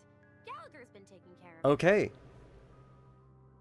It's got a cute nickname. Based on the description, that meme is indisputably death. A nightmare for the family, but for the people who live here, well, that couldn't be further from the truth. Death? I'm calling it Sleepy from now on. We run Simulated Universe, we're fighting Sleepy. And sometimes messes up by fetching the wrong guess, but it would never hurt anyone. I see. Has it brought back any guests recently, say, in the last day or two? We're currently investigating a missing person case that occurred within the beautiful dream. I see. Then you'll have to speak with Gallagher. But he's currently busy hosting a visitor from the Oak family and specifically asked not to be disturbed. Mr. Yang, the person you're looking for, is it Miss Robin? Just as I thought. Considering what happened with Miss Firefly, this doesn't come as a surprise. If looking for Miss Robin, I can lead the way. She told me that she'd be willing to meet with outside guests.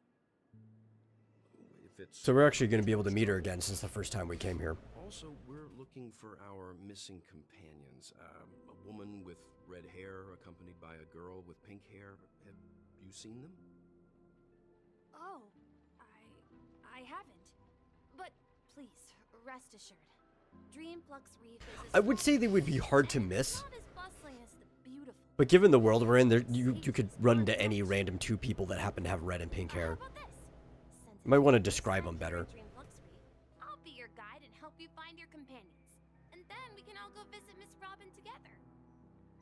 She's gone to Mrs. Grace's to visit the children. She won't be leaving anytime soon. So there should be enough time. All right, then. We'll follow your plan. Well, we now know the answer to both murder cases that have caused such commotion in Penacony. As for the intentions of the mastermind behind it all, we're still none the wiser.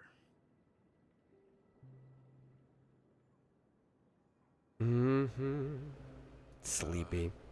No idea. But its connection to Gallagher is worth digging into. Regardless, we have to find him. It's like one of the 7 dwarves. Saw Clocky that only you could see, right? Yeah, he was with Misha that time too. Shake off this strange feeling. Am I really still so young at heart? Forget it. It's not important. We'd better just follow Misha.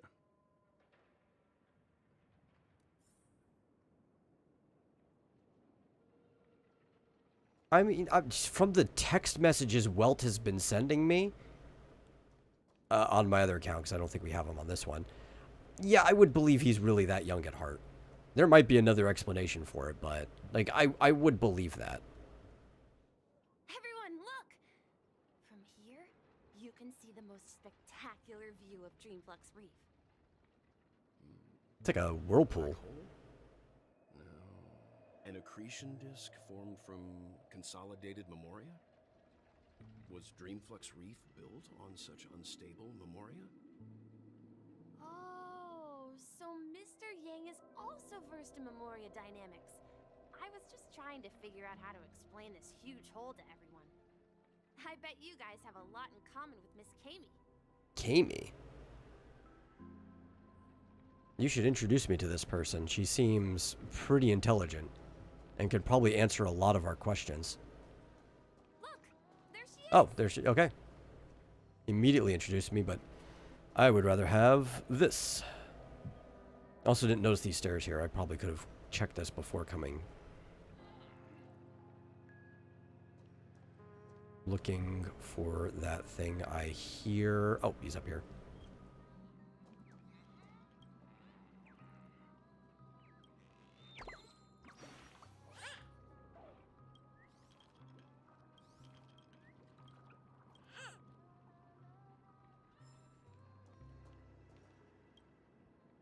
My calculations are finally done.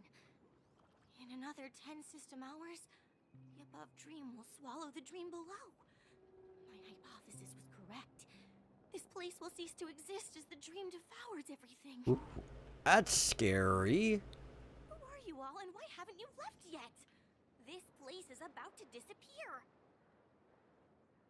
That voice also sounds very familiar. Yeah, why aren't you leaving then? Kami, a dreamscape surveyor specializing in Memoria dynamics. And this is my life's work that I'm researching. See that huge gaping hole? It was just a narrow rift many years ago. But now, it's grown into a giant hole. The surrounding Memoria has been flowing towards the other end of the hole at a constant velocity, slowly but surely. But the scary part is, according to my calculations, the flow rate of Memoria has recently changed, and it's faster than ever before.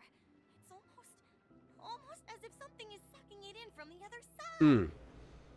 Okay. By constantly improving upon Madame Rosalina's Memoria measurement method, I've finally obtained I was assuming maybe it's just because you dumped enough mass in there, like enough Memoria, that it increased the acceleration, but...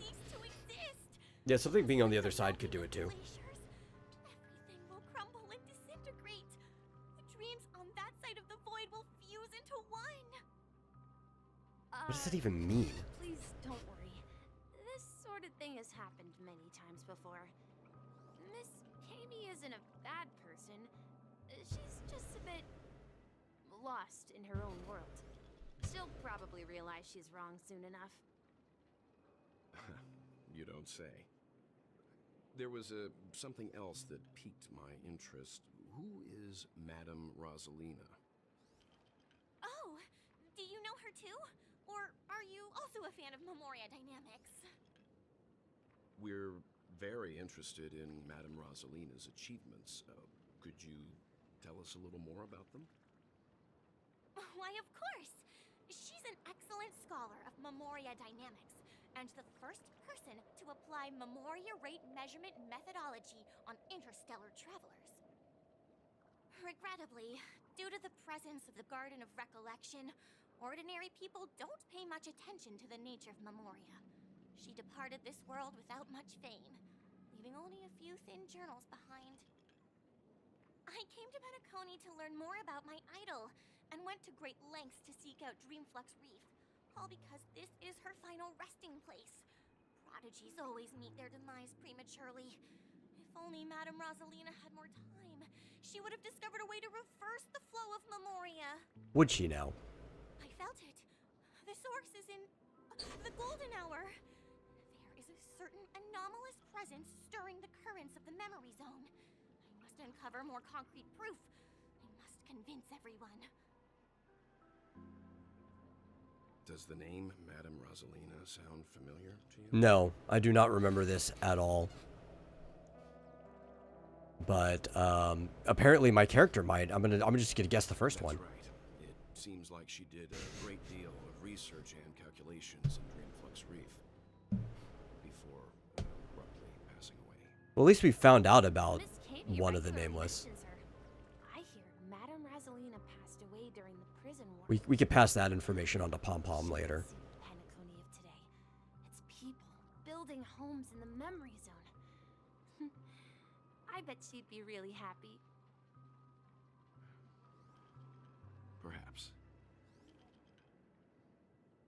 Our destination is the commercial district. That's where the largest crowds gather in Dreamflux Reef. We might be able to find the others there. Let's investigate this memory black hole. Any important information about this? No. But it did give us a reward.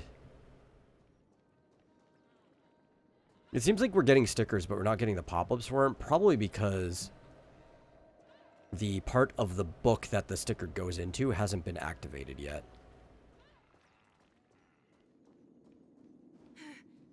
Let me... Oh, I just cut off the speaking. If I go back, sometimes it'll re-trigger it.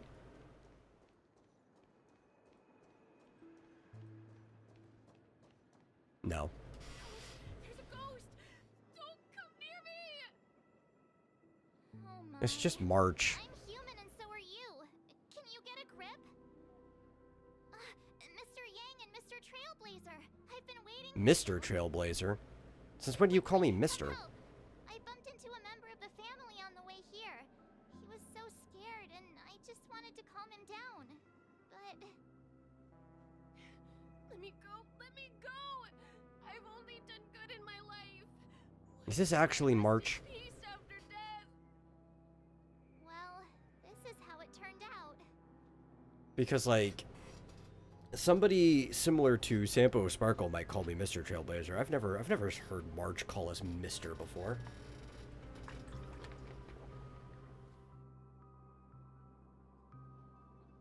Now you shall pay respect to March 7th, Ghost of Dreamflux Reef. Me? A ghost?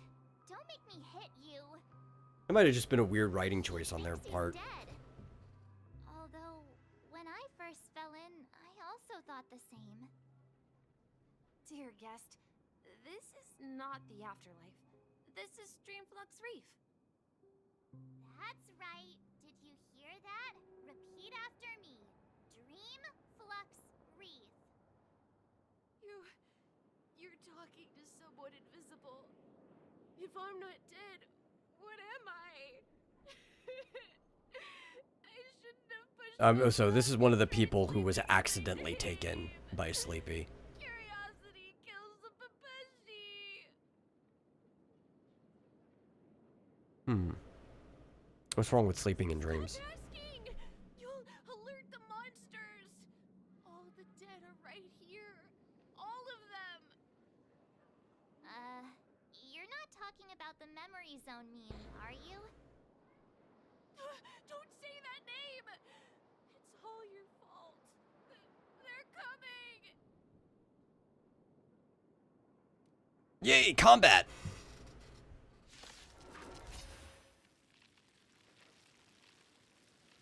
I like how we set up a team for Robin's POV earlier, which was actually Sparkle, and then I didn't do a single thing of combat.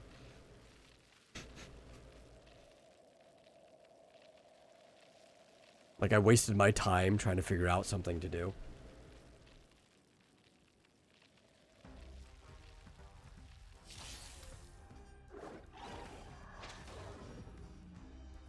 What was that? I don't know, you're the first thing that's gonna die anyway. Still waters of oblivion. I can do this. Okay. Yeah, let's just get this active. I owe you. Didn't hurt. More business, eh? Relax. I weep for the departed.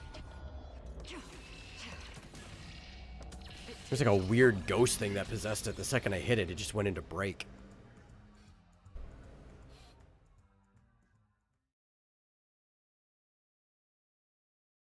Does the game want to give us a guide on that? Maybe explain what just happened? I guess I could have hit the character menu in game and figured out what the debuff was.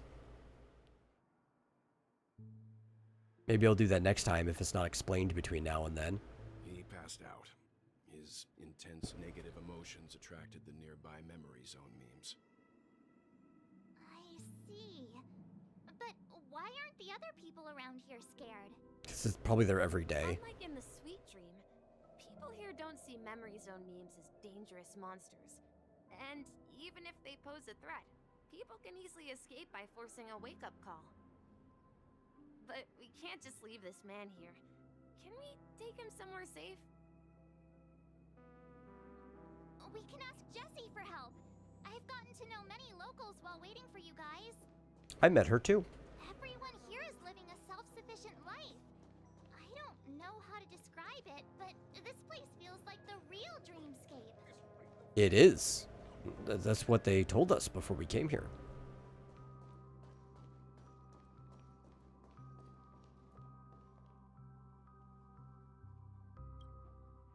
Evening, Jessie.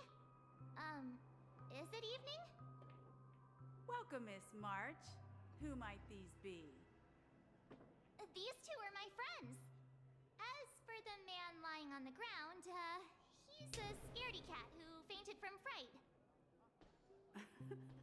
I see. Another poor guy who accidentally ended up here.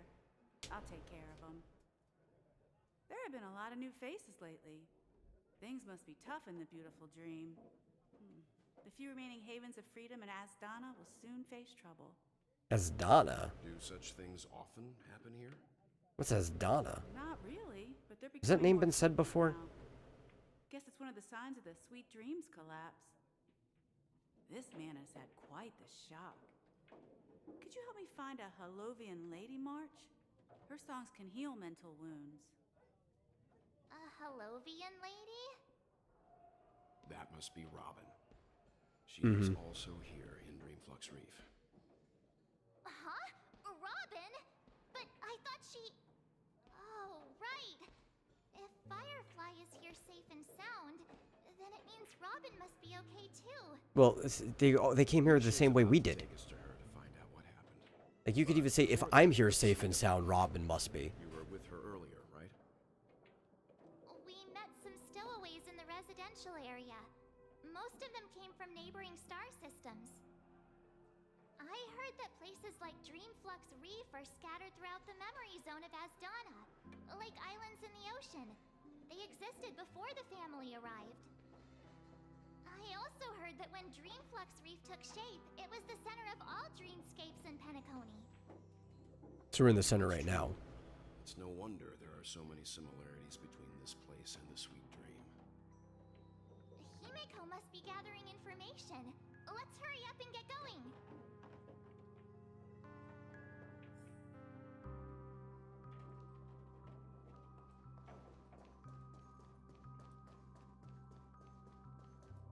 Okay.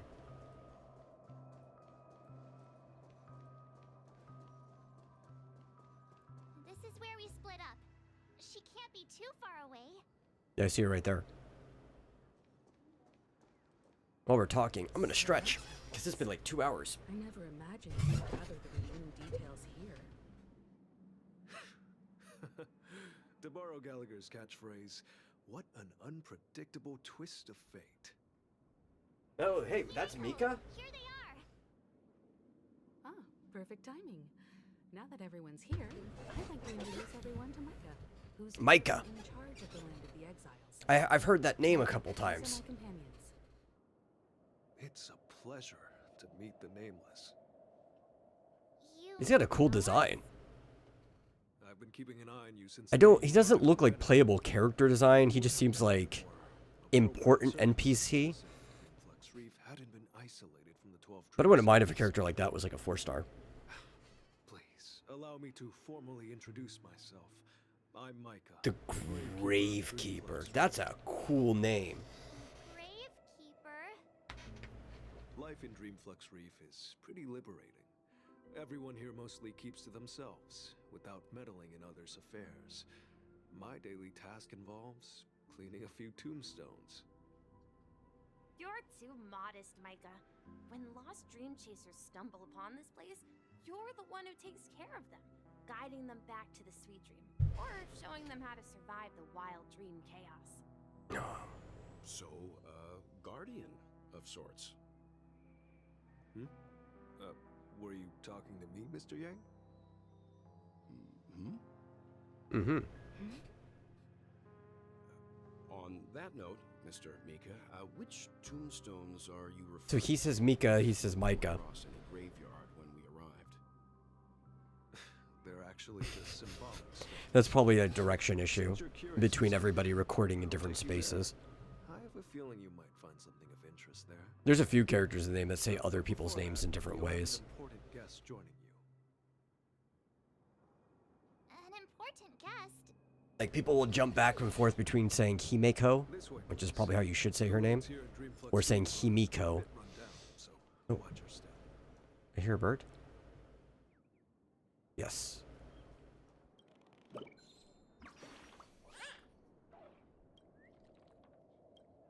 And you can't ever blame the actors for that. They're reading a script. You have to blame the person who's directing them for not correcting, if there is a problem.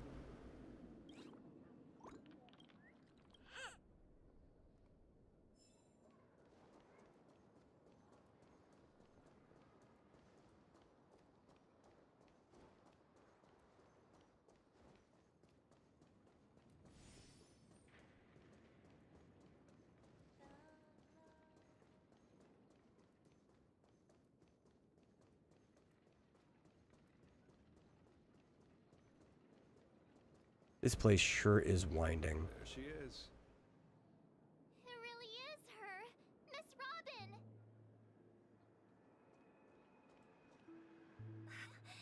Everyone sang so wonderfully.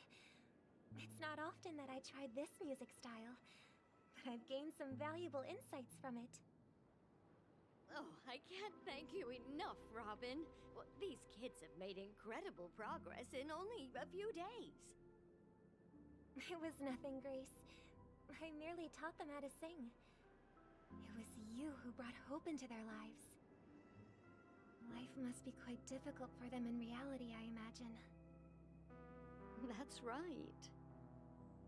Whenever it's time to say goodbye to these kids, they're reluctant to leave. But I've explored every corner of Dreamflux Reef, talked to everyone I met, and they all told me the same thing. This shattered dream is not worth clinging to. It seems you truly are a child of the Harmony. Emma and Andy are orphans I took under my wing. Carol there, with her blind eyes, used to work at a nutrition center in the outer ring of Penacony. And as for Gary... Used to work at a nutrition center. He was a child. They're not old enough to enter the sweet dream managed by the family. If we compare people to birds, these kids are like fledglings with impaired wings. But in this dream, well, they can fly freely. Even if they stumble along the way, well, they're still relying on their own strength. And me, an old lady with no legs. Well, without this dream, I couldn't even walk toward them. I'm glad that you found a new life here in Penacony. It's just... Don't worry, Robin. Dreams have their significance, but they aren't everything. Both the children and I understand this. No matter how long we fly through this dream, we will one day return to reality. But you know what? Emma and Gary aren't plagued by their insecurities anymore. No, and Carol is learning how to cope with her blindness. And Andy is livelier than ever. Well, even I've become more optimistic. This game really likes throwing young girls at you that have to cope with blindness. Like, we had to do that in the LaFu as well. Return to reality. We learn how to survive. And should our feathers be damaged, then we share our wings with one another.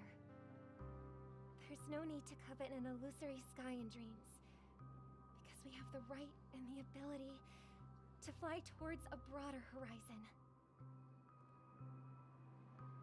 It's a relief to see you safe and sound, Miss Robin. It's nice to see you all again, Astral Express crew. I heard my disappearance caused quite the commotion out there. I'm really sorry about that. Since you're here, can we assume that you're fully aware of the situation in Penacony? Ever since I returned to Penacony, my voice started to change, until it gradually faded away. At first, I thought it was a temporary ailment, perhaps due to having been away too long. I thought maybe it just takes some time for my body to acclimate to the high concentration of Memoria and Asdana. But now it seems the root of the problem goes way beyond me. There are elements around me that don't align with the Harmony. Losing my voice is just one of the signs of the Sweet Dreams collapse. Sweet Dreams collapse. That memo keeper mentioned the same thing. So it's real. Oh, hey, Fischozo. This sounds strange, but I just discovered an old anime called Kurogane Communication. I hope I'm not wasting my time watching it. I've never seen it, so I couldn't even tell you what my opinions of it are, let alone whether you may or may not like it, so... I discovered the secret letters from the IPC ambassador, which further convinced me that there are hidden secrets beneath the surface of Penacony. So, following the clues in the Oak family's dossiers, I found my way here. The land of the exiles, concealed by the family under the guise of death. A dream within a dream, where Penacony's past is buried. Hearing you speak, it sounds as if your voice has made somewhat of a recovery. I hate to admit it, but the harmony in this place resonates more broadly than within the Sweet Dream. I would also say it sounds like Himeko's voice is making somewhat of a recovery, too. The family has experienced betrayal. Her pitch is a little higher than it was in the last, two? Abandoned their original principles Content and, patches?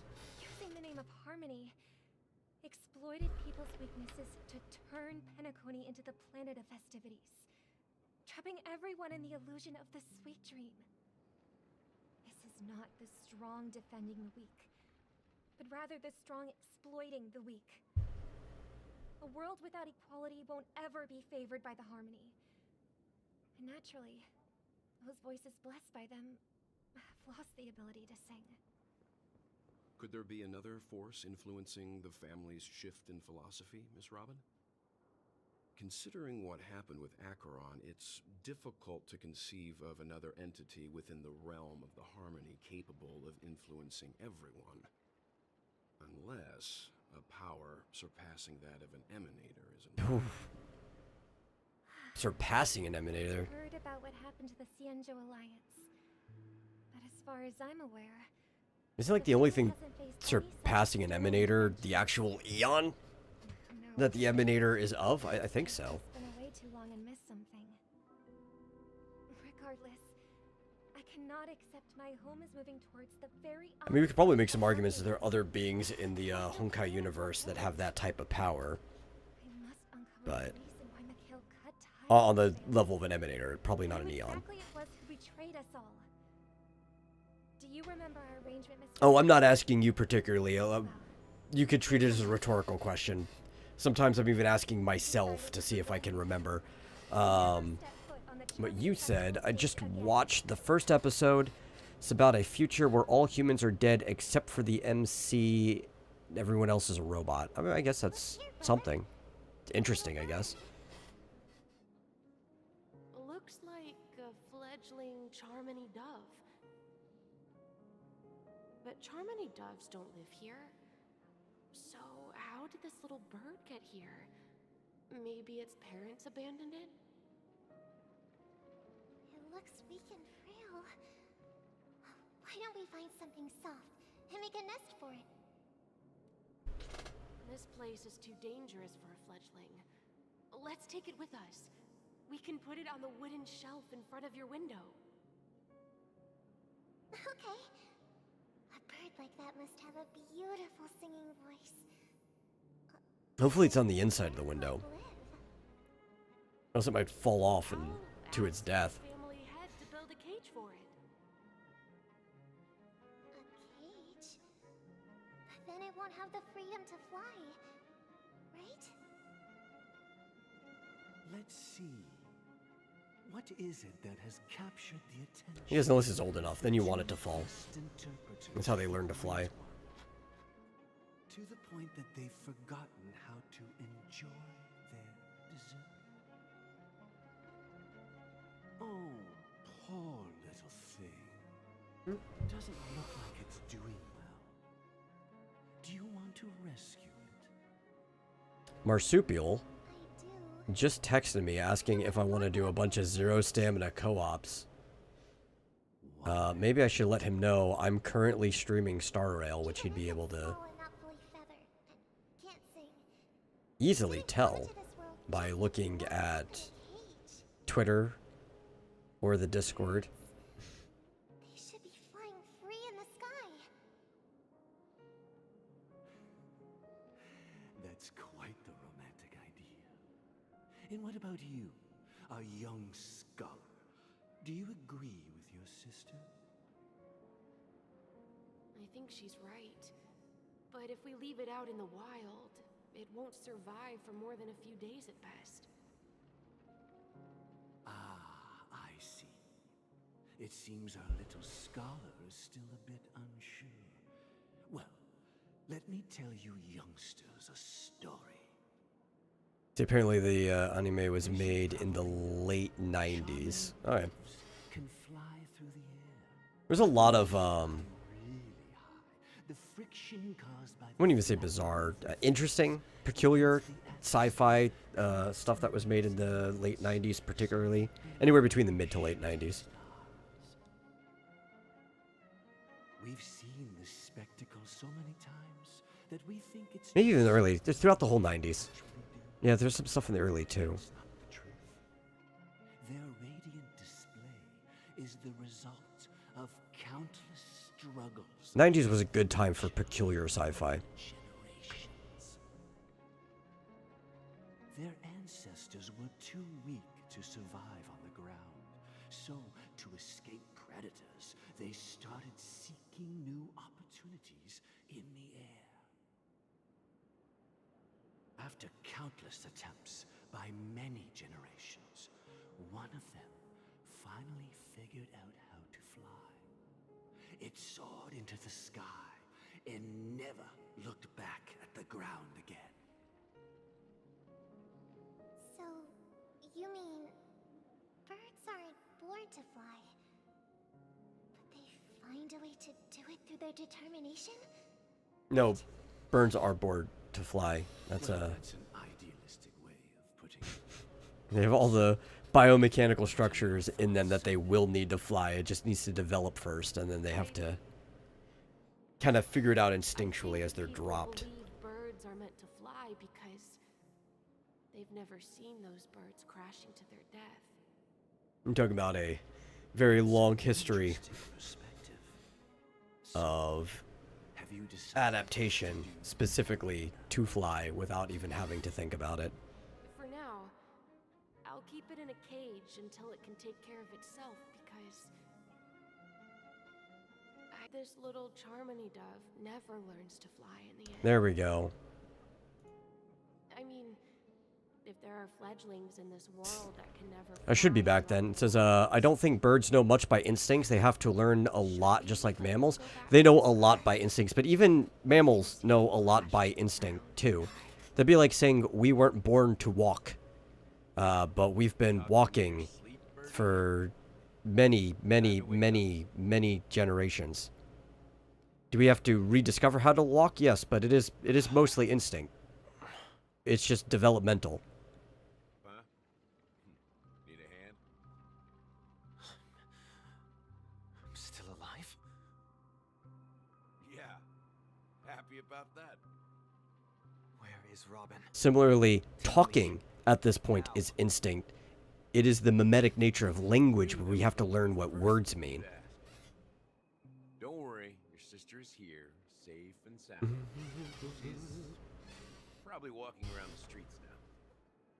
If I were you, I'd be more worried about myself. After all, right in front of you is the guy who just stabbed you in the chest with a dagger.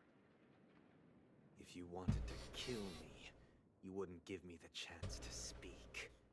Just tell me your demands, lackey of the Watchmaker. So, you figured out who I am, huh? No wonder you had the guts to go against the Dream Master and the Four Families. Looks like I made the right choice. Choice? You are aware of my plan and see through my act. Time is running out, so let's drop the charades. I'm suggesting we cooperate. Cooperate? What makes you think I'd cooperate with you? The fact that the famous Robin has chosen my side. Plus, some clues about a traitor and a bright future for Penacony. Any of that catch your interest? I find it hard to believe a man who's full of deception. All of this part of the story is confusing me just based on the expectations that I had from the last patch. A sense of justice inside of you. Like, I'm following what's going on. I just didn't expect this conversation right here. All right, as you wish. Here she is. Huh? What's your trick this time? Just kidding. I mean, this lady will lead us to Robin, right? And the crew, too. There are too many people who you owe an explanation. That'd be great. Please follow me, Honorable Oak Family Head. Now, all the actors are on the stage.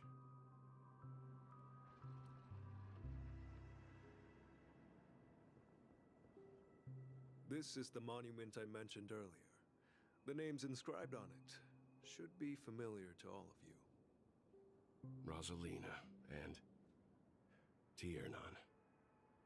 When Penacony was known as a frontier prison, it was the Trailblazers who connected it with the stars. They were the heroes who saved us. Alright, so we know and their names deserve the fates of both of the Trailblazers who came here. That's good. In the annals of history for all of time. However, Today, the planet of festivities is nothing but sweet dreams. That heavy piece of history is all a distant. How close are Corvids to developing language? I don't think it works that way. Like especially since a lot of things are random, you can't really know how close something is. And it also depends on what you define as language, because Corvids can communicate precise information to each other, even the description of different human faces, so that a Corvid that's never met a human can accurately pick one out of a crowd because it was told by another one. And they don't have words or anything in the way that we do, so it really depends on what you define as language. Face challenges internal and external. To protect Asdana, Tiernan took up the way of the Trailblaze and led the Lampmoth family to explore beyond the system, only to be surrounded. In some ways, you could say they already have it.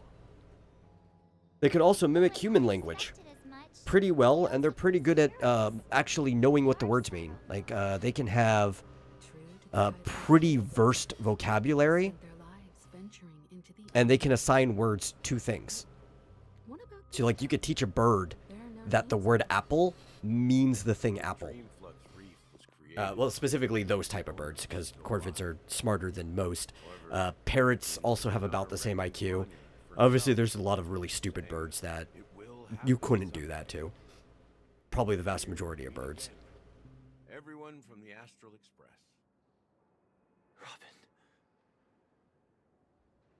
And actually, not even all Corvids. It's specifically the crow family. So, like crows and ravens.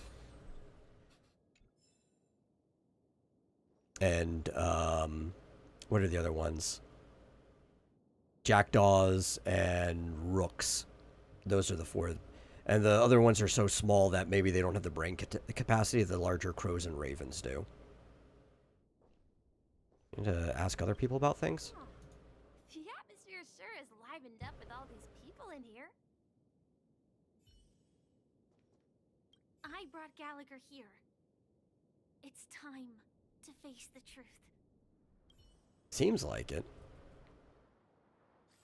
What's our, collection at? Oh yeah, we've got a pull. Let's do that real quick.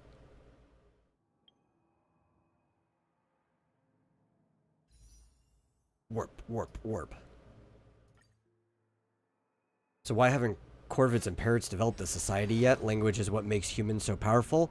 It's not precisely what makes us powerful. There's a lot of different things to it that's simplifying it too much. And while parrots are more isolatory creatures, like they only pair off, they don't stay in larger groups. You could argue that most Corvids do have society.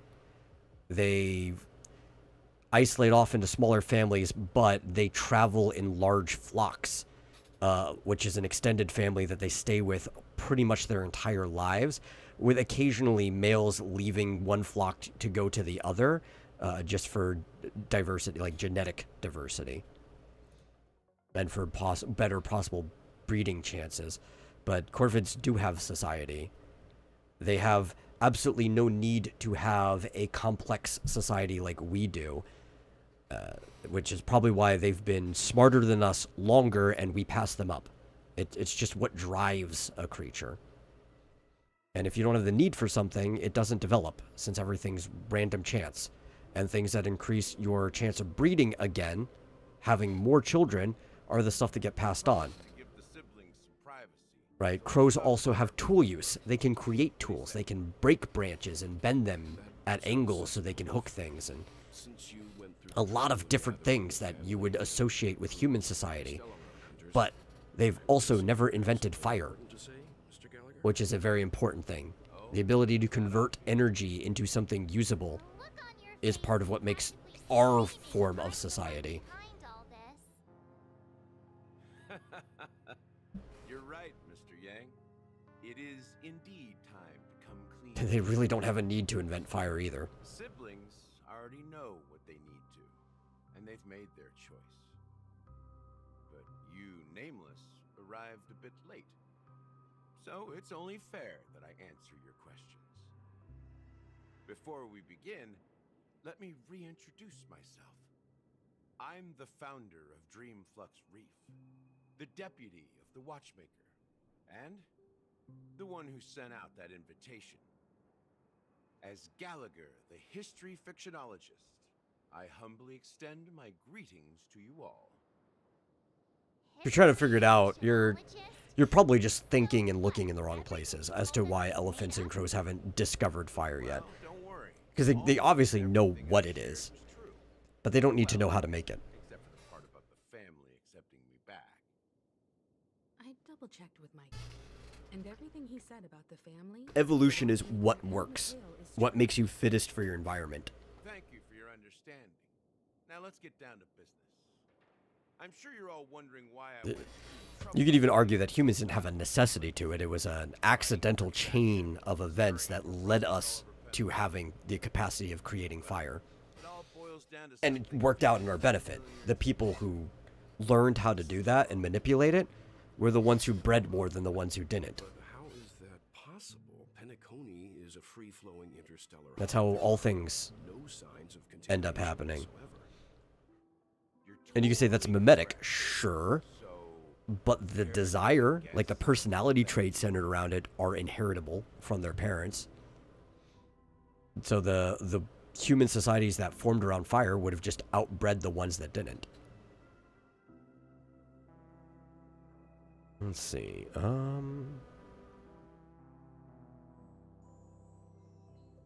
How keen. Well, what should I say? I expected nothing less from the person here who is the most familiar with Stellarons. The sweet dream doesn't come out of thin air. If you think of the memory zone as the sea, creating the land of the dreams is like filling that wild ocean with earth to make an island. To achieve this feat, without the help of an emanator of remembrance or enigmata, the only way is to use a Stellaron. I want to learn more about the Eon of Enigmata mythos. From, I think Golden Gears is where we found a lot of information. That seems like the most interesting one to me right now. Just because it's so bizarre. The planet of festivities itself is a Stellaron disaster. The planet of festivities itself is a Stellaron disaster? It all started a long time ago. Back when the Watchmaker and his crew liberated the frontier. I'm not surprised it's a Stellaron disaster. Pretty much everywhere we've gone so far has been a Stellaron disaster. It would be weirder if it wasn't. The Stellaron first entered the Asdana system during the war. The Nameless warned everyone against the folly of attempting to tamper with such a power, and most heeded their words. But there are always people in the shadows with ulterior motives. The turning point came after Tiernan's death. With two of the Nameless gone, the Watchmaker had to go to the front lines. It was at that moment his rivals saw an opportunity. By the time a representative from the Montour system's family arrived at the Watchmaker's call, the Stellaron had already been activated and was seeping into the primordial synesthesia dreamscape. And I suppose the family happened to possess the knowledge to seal the Stellaron? Not just that. They knew far more about the Stellaron. You wonder what would happen if you taught a herd of elephants to make fire? I don't know if you could. Like, I'm not saying they don't have the capacity to learn, but they would probably be afraid of the fire. Like, The Watchmaker, who had been left in the dark, sent out I'm invitations. trying to think how difficult it would be to actually convince an elephant not to be afraid of fire. Then, how did they turn against The thing is, elephants are too intelligent to domesticate. That's the real issue. The ocean metaphor? The truth is, the Stellaron was never truly sealed. It existed in a different form within the dreamscape. Think about this. What would it cost to create and maintain such a lavish dreamland? It's people's lives. The opulent dream is built upon the decay of spirits, with a toxic elixir called pleasure flowing through the dreamscape. It tempts people to indulge in the dreamscape, And gradually their minds Which, I mean, to be fair to the elephant, if you didn't know confusion, laziness, the benefits of fire, weaknesses right? that plague humanity were magnified. Which is also why there was probably a lot of human tribes that just died out because they were trying to stay away from it. If you didn't know the benefit of fire, you'd rightfully be afraid of it too. It's a very dangerous thing.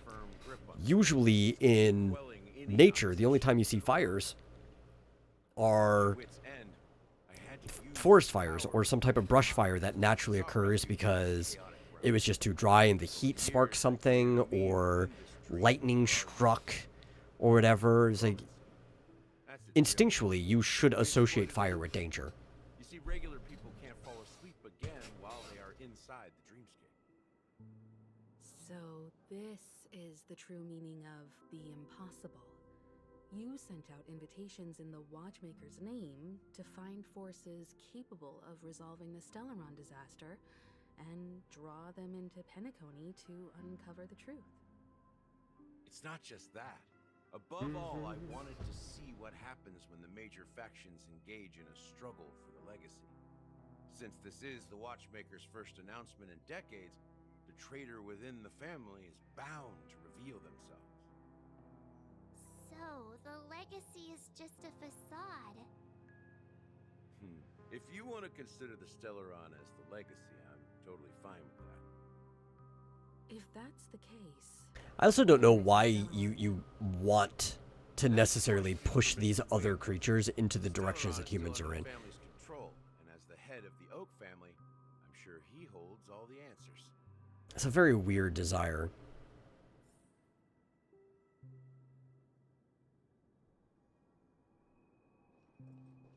Especially because, like, I could probably think of a underwater creature that is even more intelligent than the two that you're talking about, and that is the giant manta ray, whose IQ is probably actually on the level with humans,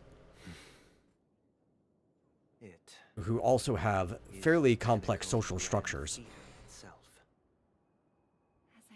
But It's the embodiment of the they'll never have a society like theirs. Hey, Marsupial, how you doing? materialized within the sweet dream.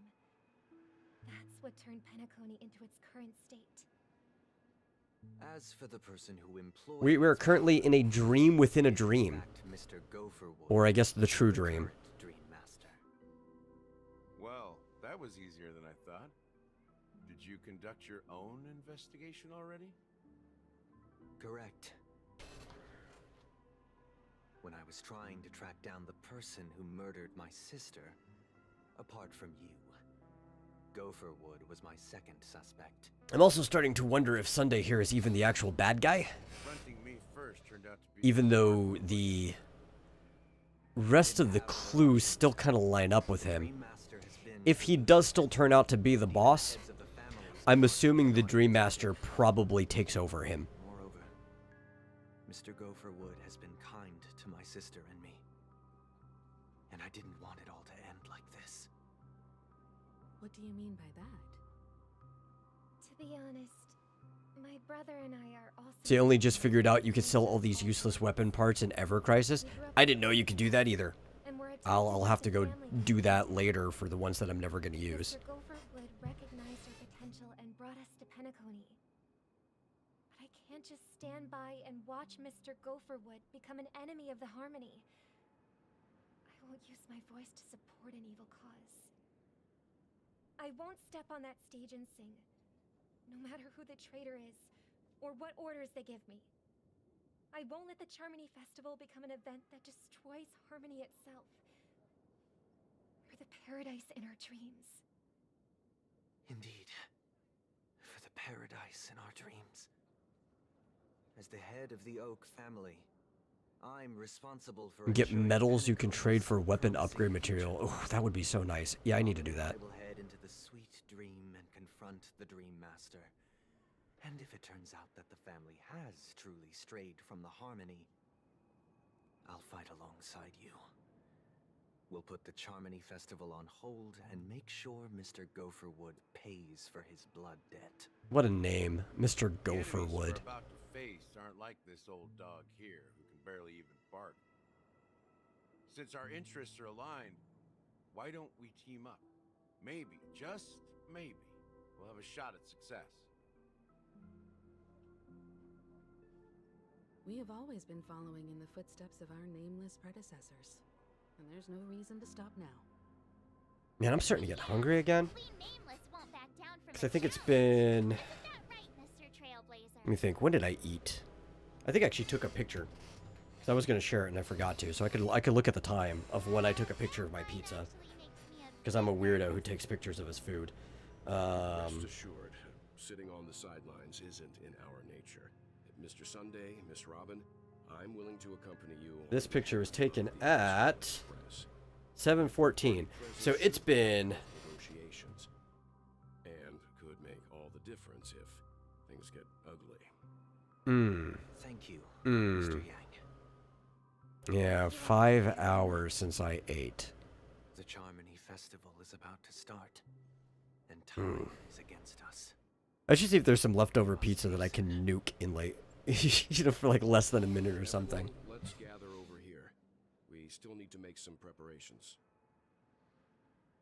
Oh. I'll wait a little bit for that though. I may have been quick to step up to the plate, but confronting If there's any left over, could be then I could probably put the auto battle on and grind while I go nuke a slice. How powerful is that Dream Master? He's the leader of the families of... See, Fizz says, I don't see what's wrong with pushing other creatures in the direction of humanity. More innovation for everyone, that's what I say. Yeah, I don't know if that'll actually equal that, though. That's, Maybe you can just stay behind. I don't know. It feels like it's in the realm of playing God. And I don't mean that in, like, an insulting way. I actually mean that, like, in a... You may not even be able to do it because you have no idea what you're doing. And I don't know if anyone on the planet has any idea what they're doing in that regard. I have to make sure he won't turn against us when things start to get dicey. And also, I don't know if it'll even lead into what you think it will. Who's to say other creatures will even be as innovative as us if they've been on the planet for just as long and they still aren't?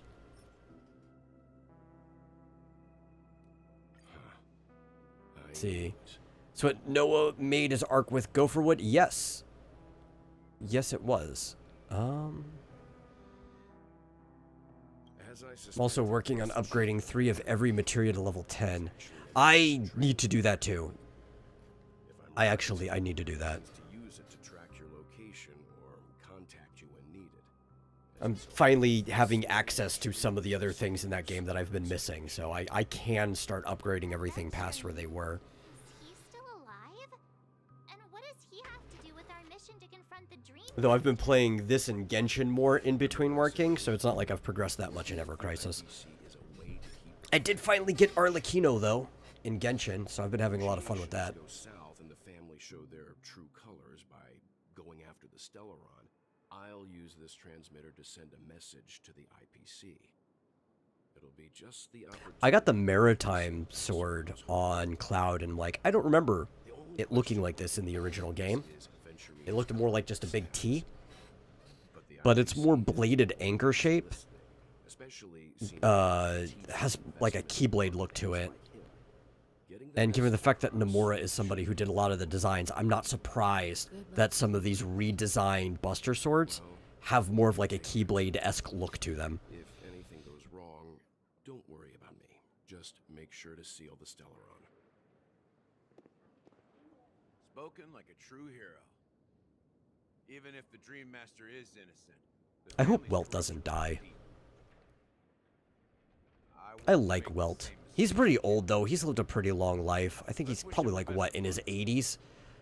But I don't want him to leave. Of course, I think I would prefer him to die over Himeko, if I had to pick between the two. Because I would like it if this was the first Honkai game where Himeko doesn't die. We've already collected intel about Razalina and Tiernan, so the only one left is legwork. If I'm not mistaken, we've already met him somewhere, haven't we?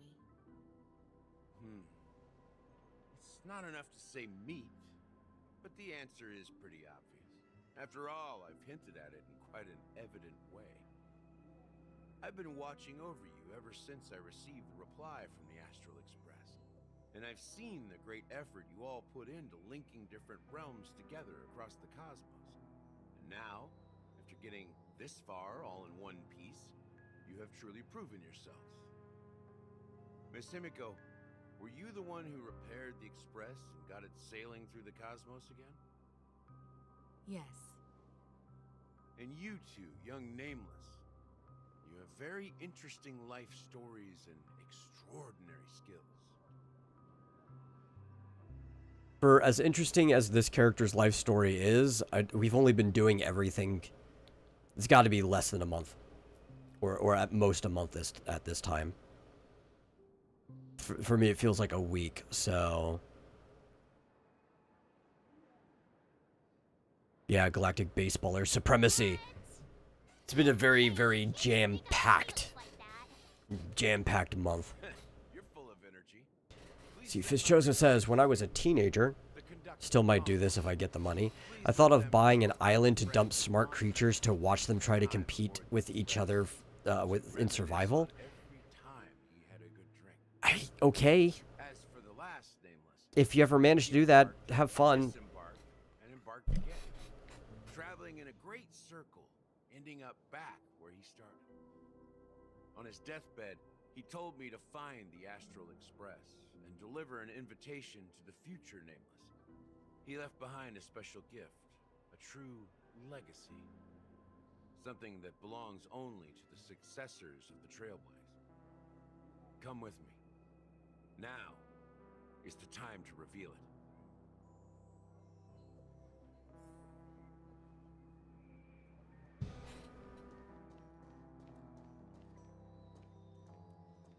Meet with the Watchmaker. You want to see how much they can do it? They may not, though. Like, that's the thing. You could probably dump as many intelligent creatures on that island as you want, or what you deem intelligent, because you might have a fundamental misunderstanding about intelligence. Since we're comparing it strictly to human intelligence.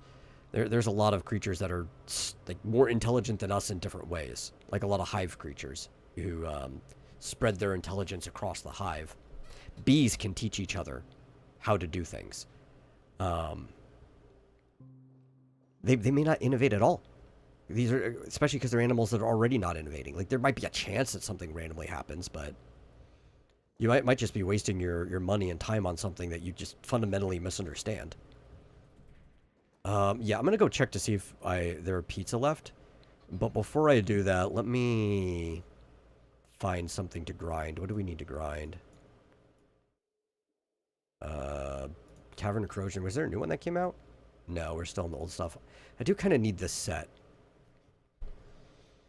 But the elite you have to fight in that is really, really stupid. And sometimes you just die anyway. I think I still need to cap off Akron's trace materials. We can go grind that.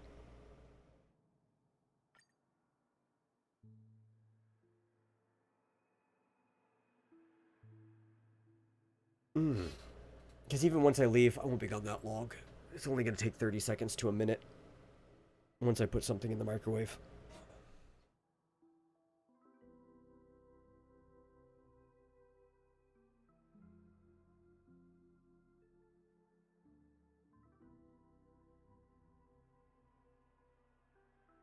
But I definitely need to eat something.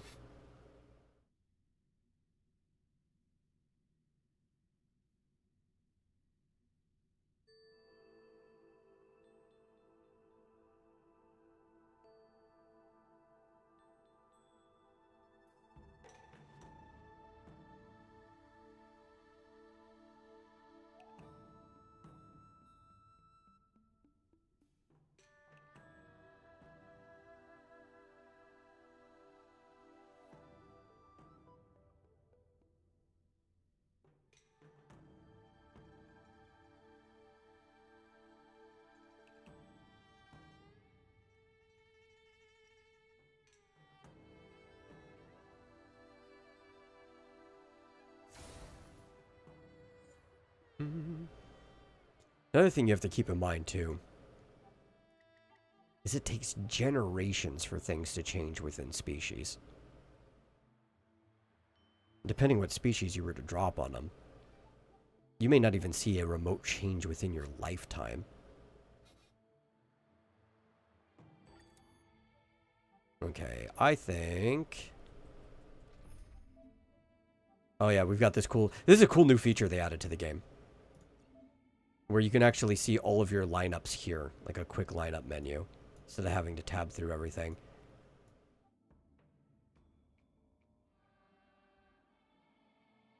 Oh, you know what? That's why it's grinding.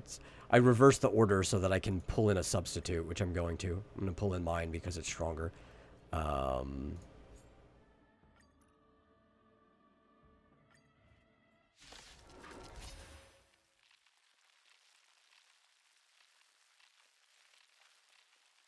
You may not even see it within your grandchildren's lifetime, like, realistically speaking. Like, you might, but you may not. Okay, I'm gonna go see if there's pizza. I'll be back in a minute or two.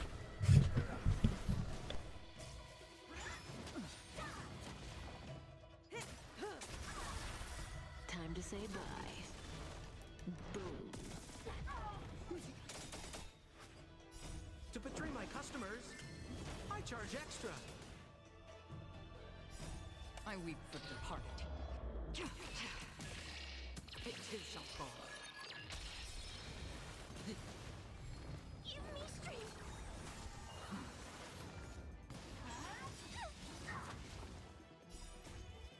These are devils. I'll crush them all.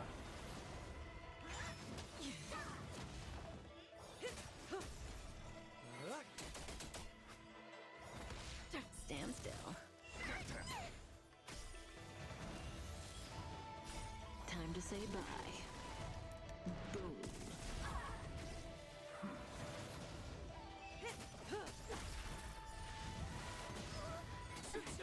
Relax. Just head for oblivion. I weep for the departed. It too shall fall.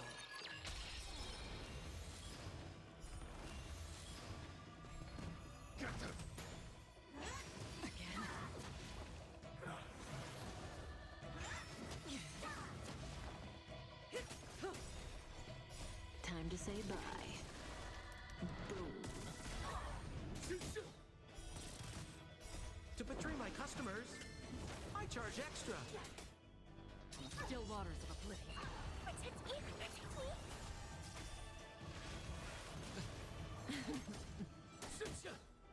There was, in fact, not pizza. They ate it all. Luckily, I did get the slices I wanted when it was still there. So, lazily, I just grabbed a roll. And I'm going to eat this while I'm playing just so there's something in my stomach. These are devils. I'll crush them all. Didn't hurt. Time to say bye. Boom. We'll continue the grind, though. Or, nah. We'll do this one. There's just supposed to be something for the background anyway. I should really save my Trailblaze power for other stuff.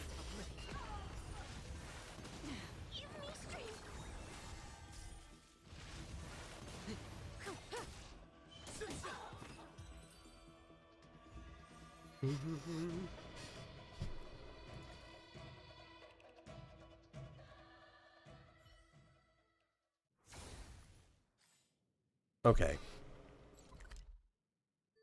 Back to where we were going.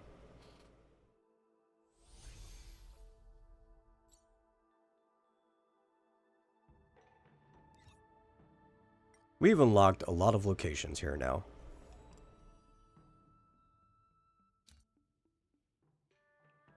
I do like these interactive maps. They're really cool.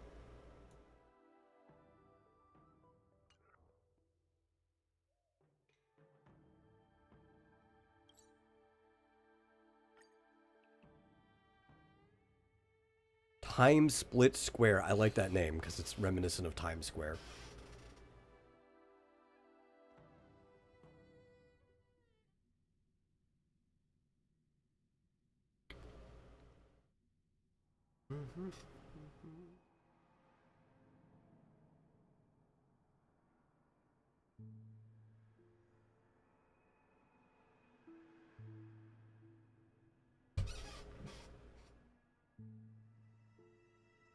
Mm-mm-mm. This haven of memories. Every touch, every moment is like a thorned rose. Okay, so we have to run all the way over there again. Oh. Battle Pass.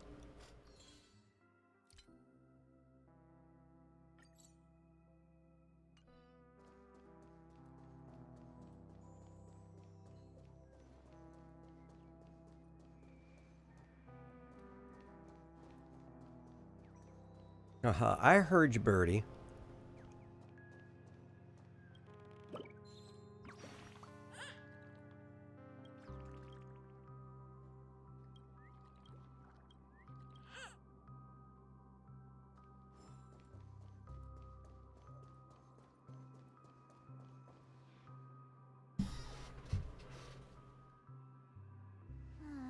Back here again. Sometimes I feel like you're still alive, old friend. Like you've still got so much to say and do. I've kept my promise. Brought the future trailblazers you've waited so long for. I don't know why you were so obsessed with that train. But I remember your last words. Don't let us down, old man.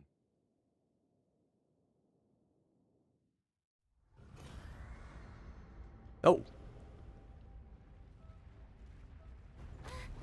What's happening?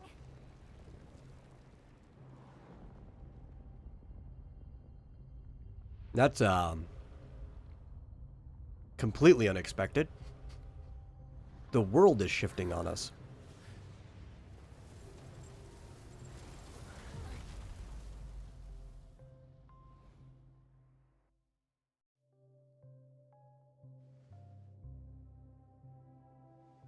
Go ahead. His resting place lies in the garden up ahead. The first and last nameless of Penacony. Mikhail Char Legward, the Watchmaker.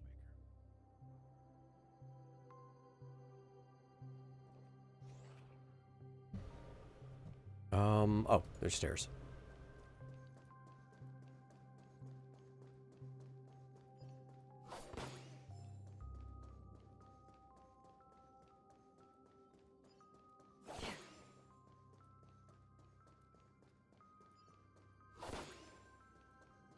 I hear a treasure chest. I expect it's on the top of the stairs here. Yes. Don't forget to let your friends in on the action. That was one of the ones we were missing. How many are we missing now? Let me open up the map.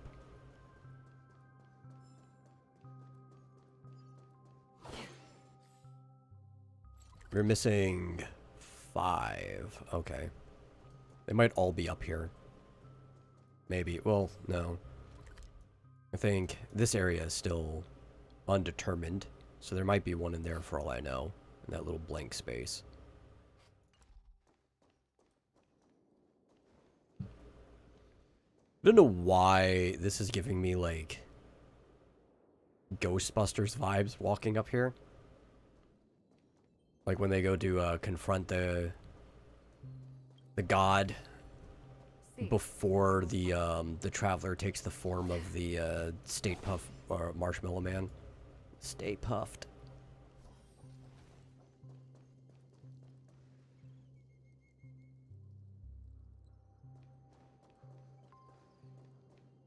Making sure we're not missing anything. Okay.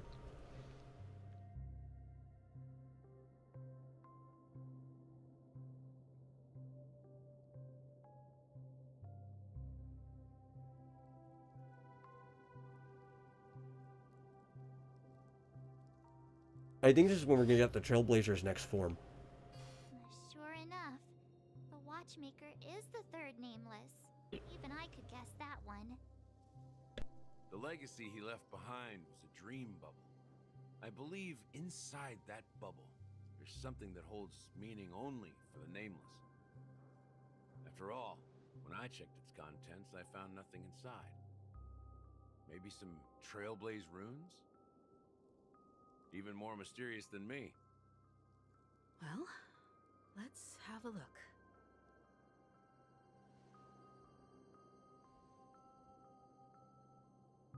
Okay, let's touch this dream bubble. And see.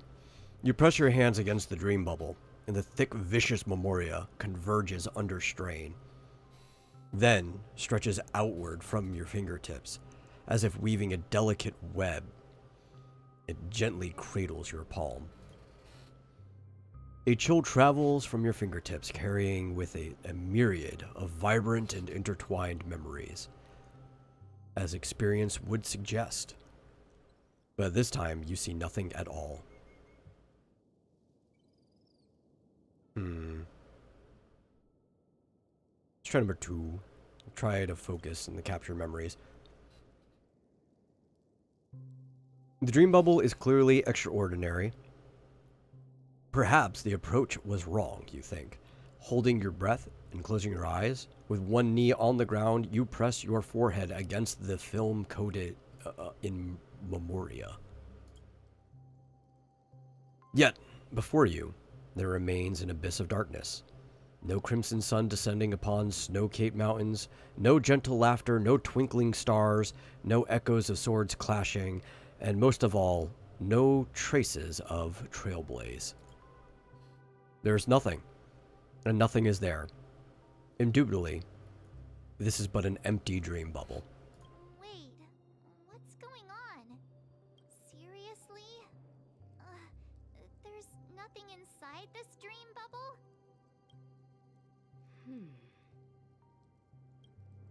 How could a dream bubble be empty? Just as I suspected. That old man always had this strange belief in the nameless and the trailblaze. And I never understood where he got that confidence from. Especially since he never managed to get in touch with the Express while he was alive. I could never figure out what was going on in that old man's head. But this empty dream bubble is so typical of him. He was always full of weird fantasies and incomprehensible romanticism. I respect that. Mischievous old man. Well, I didn't expect him to leave anything concrete behind anyway. Don't think that's the case, Gallagher. I'm sure Mikhail has left us the most precious thing of all. There's a bird there. I thought I heard a bird. Darn it. Okay, well, at least now that I saw it behind Himiko, I know to grab it. Mikhail believes in the nameless of the future. We unconditionally believe in the nameless of the past. How could they leave with regrets for the future when they were ready to dedicate their lives to the land they loved? There must be something contained in this dream bubble. It's just we haven't figured it out yet. You also have faith in the Watchmaker, don't you, Gallagher? Well, So there's a new light cone that is being given to us by an event that has 3 people on it talking in the Express to Pom Pom. One of them even kind of looked like a younger version of this Mikhail guy. So I'm assuming all 3 of them were the Trailblaze, the other 2 whose names were mentioned, and the younger version of this Mikhail. Can I borrow your pet? I need to make a trip back to Golden Hour and check something at the Dreamscape sales store. It's for Mikhail, and for the future of Penacony.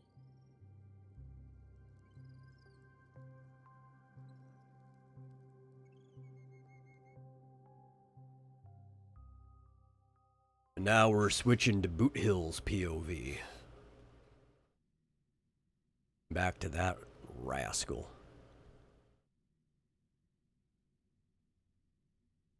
I do like this whole POV system. I think it's cool. I liked it in the last update as well. I think RPGs are really fun when you're constantly switching between characters' perspectives. It's one of the things I liked about like Final Fantasy VI. We're the Nameless from the Astral Express, and we'd like to check in.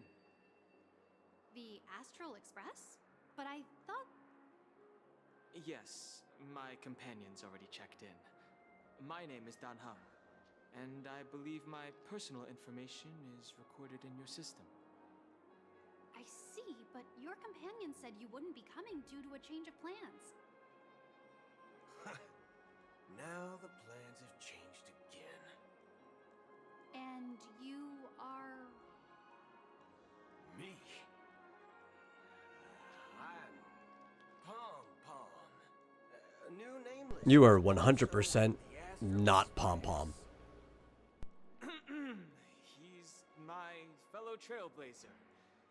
We responded to the family's invitation before he boarded the express, so he wasn't registered in your system. I feel sorry for Don Hong. Is it possible to... This is the second time that he stayed on the express, and due to other circumstances, he ended up coming down to the place anyway. People are joining the Trailblaze these days. Since there's a precedent, it shouldn't be a problem. Just give me a second to contact your companions. I'm sorry, dear guests, but it seems I'm unable to reach the other members of the Astral Express. What do you mean by unable to reach them? My apologies. This is the first time I've encountered a situation like this. However, the system indicates that those guests are still in the dreamscape. How about this? Give me their room number, and we'll go check on them ourselves. I'm afraid that's not possible. I need to verify both of your identities before I can share any guest information. How about you just wake up someone? Let's say, Welt? I'm sorry, but there are strict rules regarding forced awakening. It cannot be done without the proper clearance. So nothing works, huh? What's your solution then? Are you saying we sleep here? At the reception? Please be patient. We need to contact your companions in order to confirm your identities. And now it seems you need to confirm our identities before you can contact our companions. It seems so. That is very circular. Fudge. Quite the conundrum. Nothing personal, but if you can't handle this, go find someone else who can, okay? Please calm down, dear guests. I do recall that Mr. Sunday, the Oak family head, personally handled this issue earlier. Oh, please wait a moment while I contact him. I don't think she's trying to give us a hard time. She really just doesn't know what to do. I have a bad feeling about this. You tried to contact them on the express earlier, but they didn't respond. Something doesn't seem right. Well, I doubt they have any cell towers down in the deep dreamscape. You can stay here with the receptionist. Sure thing. Just don't keep me waiting forever. Don Hong seems pretty worried about his companions. I should give him some space. Stressing out about it won't help anything.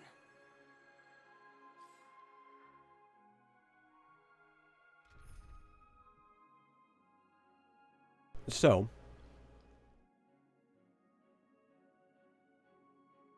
no idea if we're going to run into battle. But I'm definitely not running this team with Boot Hill. And you have to have him in during his point of view. Wait, the Hoyo games have cell towers? I actually don't know how their cell phones work, to be honest. It's probably some stupid thing like the sub-ether network in Hitchhiker's Guide to the Galaxy or something. But I was just making a joke. Clearly, there's no reception down there. Though there is some type of reception in the normal, or that is the real dreamscape, the sweet dream that everybody's usually in. But they have cell phones. That's how they contact everyone. If I pause the game, your character brings up your cell phone too. There's text messages, so the IPC or whatever has to be relaying the signal somehow. Okay, we are going to keep Hua Hua, but she's probably going to be in the last slot. What do we want? You thought Hoyo games were generic fantasy? They are all over the place. But they're typically like sci-fi high fantasy. Futuristic high fantasy. Boot Hill's a hunt. So, who do we want? We definitely want Sparkle with him. And we're going to want Huahua, but who else do we want in this team?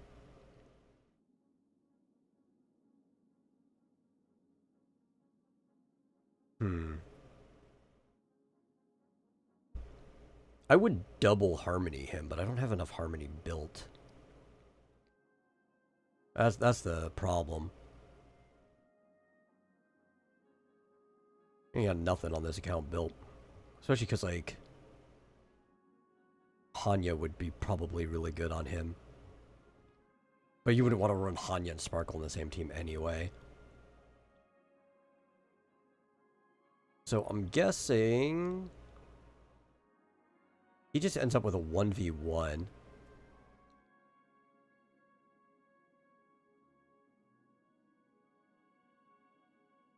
I guess Clara will be fine with him. So if we're going to do that, we want Sparkle, Huahua, and then Clara. And Clara will just do her counter damage. And it's something. That's a semi-viable team comp.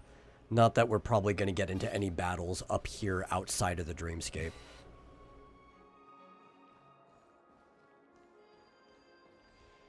Oh my god. They just spawned and I was stuck in children. The Charmony Festival is about to start. I'm so excited. Hey, you guys here for the Charmony Festival too? Well, I didn't come all the way here specially for the festival. Honestly, I don't really even know what it's about. But I heard it's a lot of fun. Now, if you have the impression that Hoyo games are generic fantasy, it's probably specifically because Genshin Impact is more of a old school high fantasy, but it's even like, I would say it's closer to Renaissance period. Because they have clockwork mechas and guns in Genshin. But it's closer to generic fantasy than their other games are. Anyway, let's forget about that.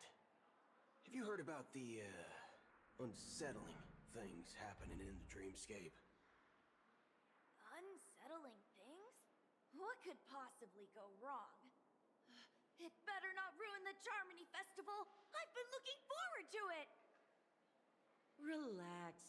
With a big event like this, there's bound to be lots of gossip and rumors. Don't worry. If anything does happen, the family will be on top of it. Oh, that's a relief. I didn't come all this way to see the festival go down the drain. Well, looks like I won't get any fudging clues out of these two. They're clueless.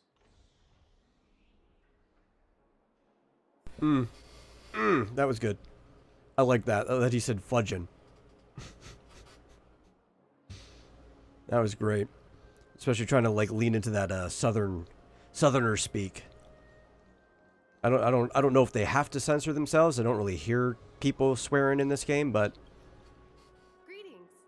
somebody of his demeanor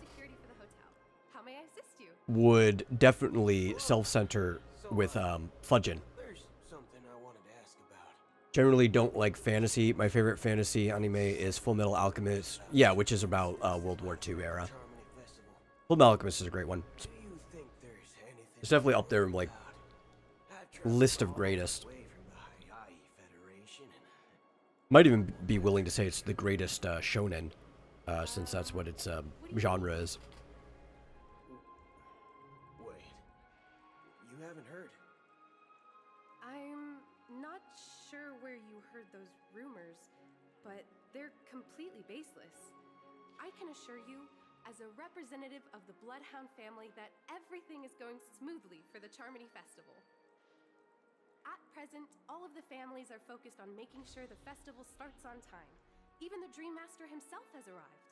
So don't worry. I actually recently rewatched both versions of Full Metal Alchemist earlier this year. That's a relief to hear. She doesn't appear to be acting. So, it seems that even the hotel staff are out of the loop.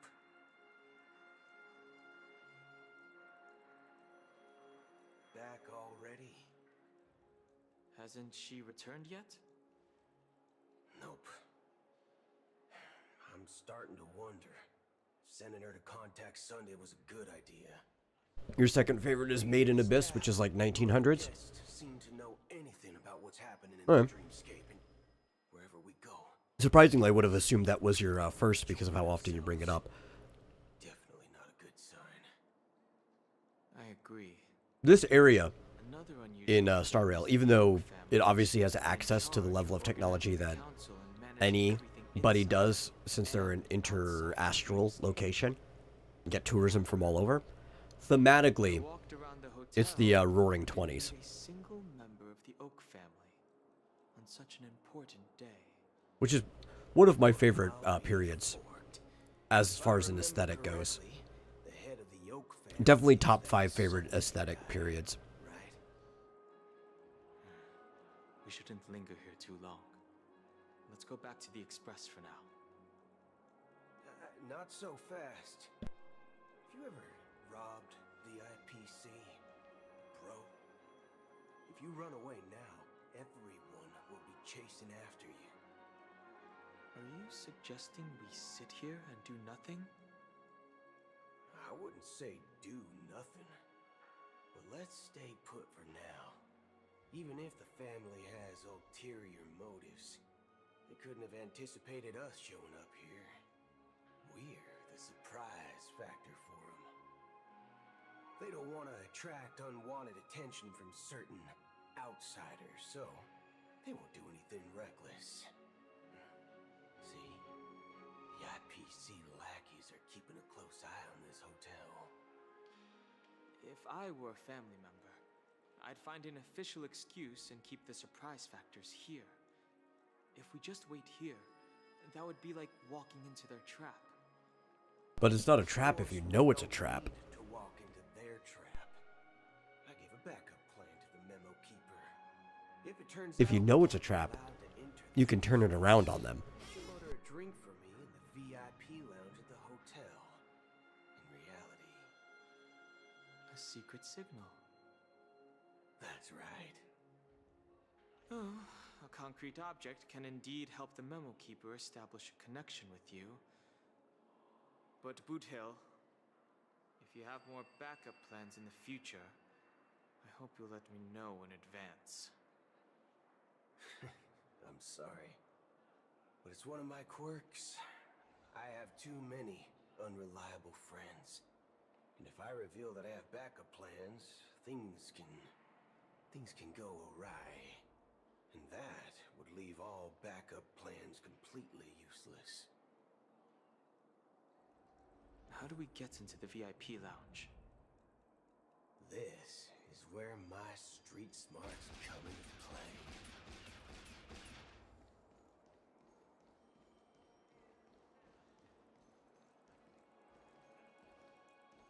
My phone clearly shows that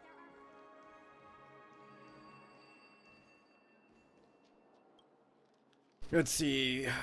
You say, with the success of Game of Thrones, it would probably be a smart move to bring back political factions to Elder Scrolls.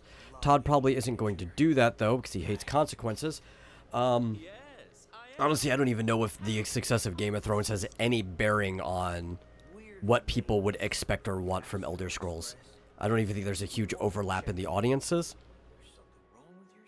Unless you'd water down Elder Scrolls even more than it is right now, because most people who like Game of Thrones aren't the type of people who actually want to have to do things in video games. They would rather just watch a game that's functionally a movie. Is this how the family treats its guests? I think they should focus more on factions in Elder Scrolls anyway, but I do agree that I don't think Todd is going to do that.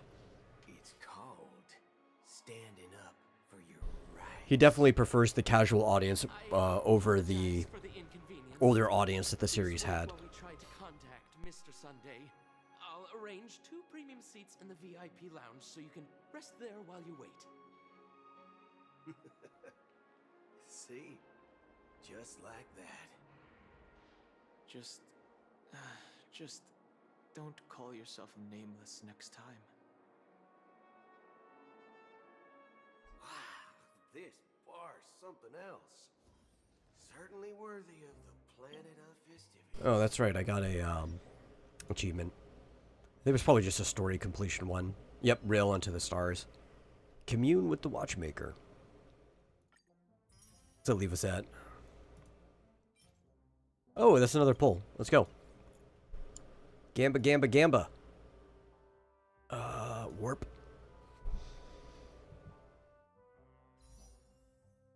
It's also, I just noticed it's 1 o'clock. I should probably try to not be too loud. My brother does sleep right on the other side of that wall there.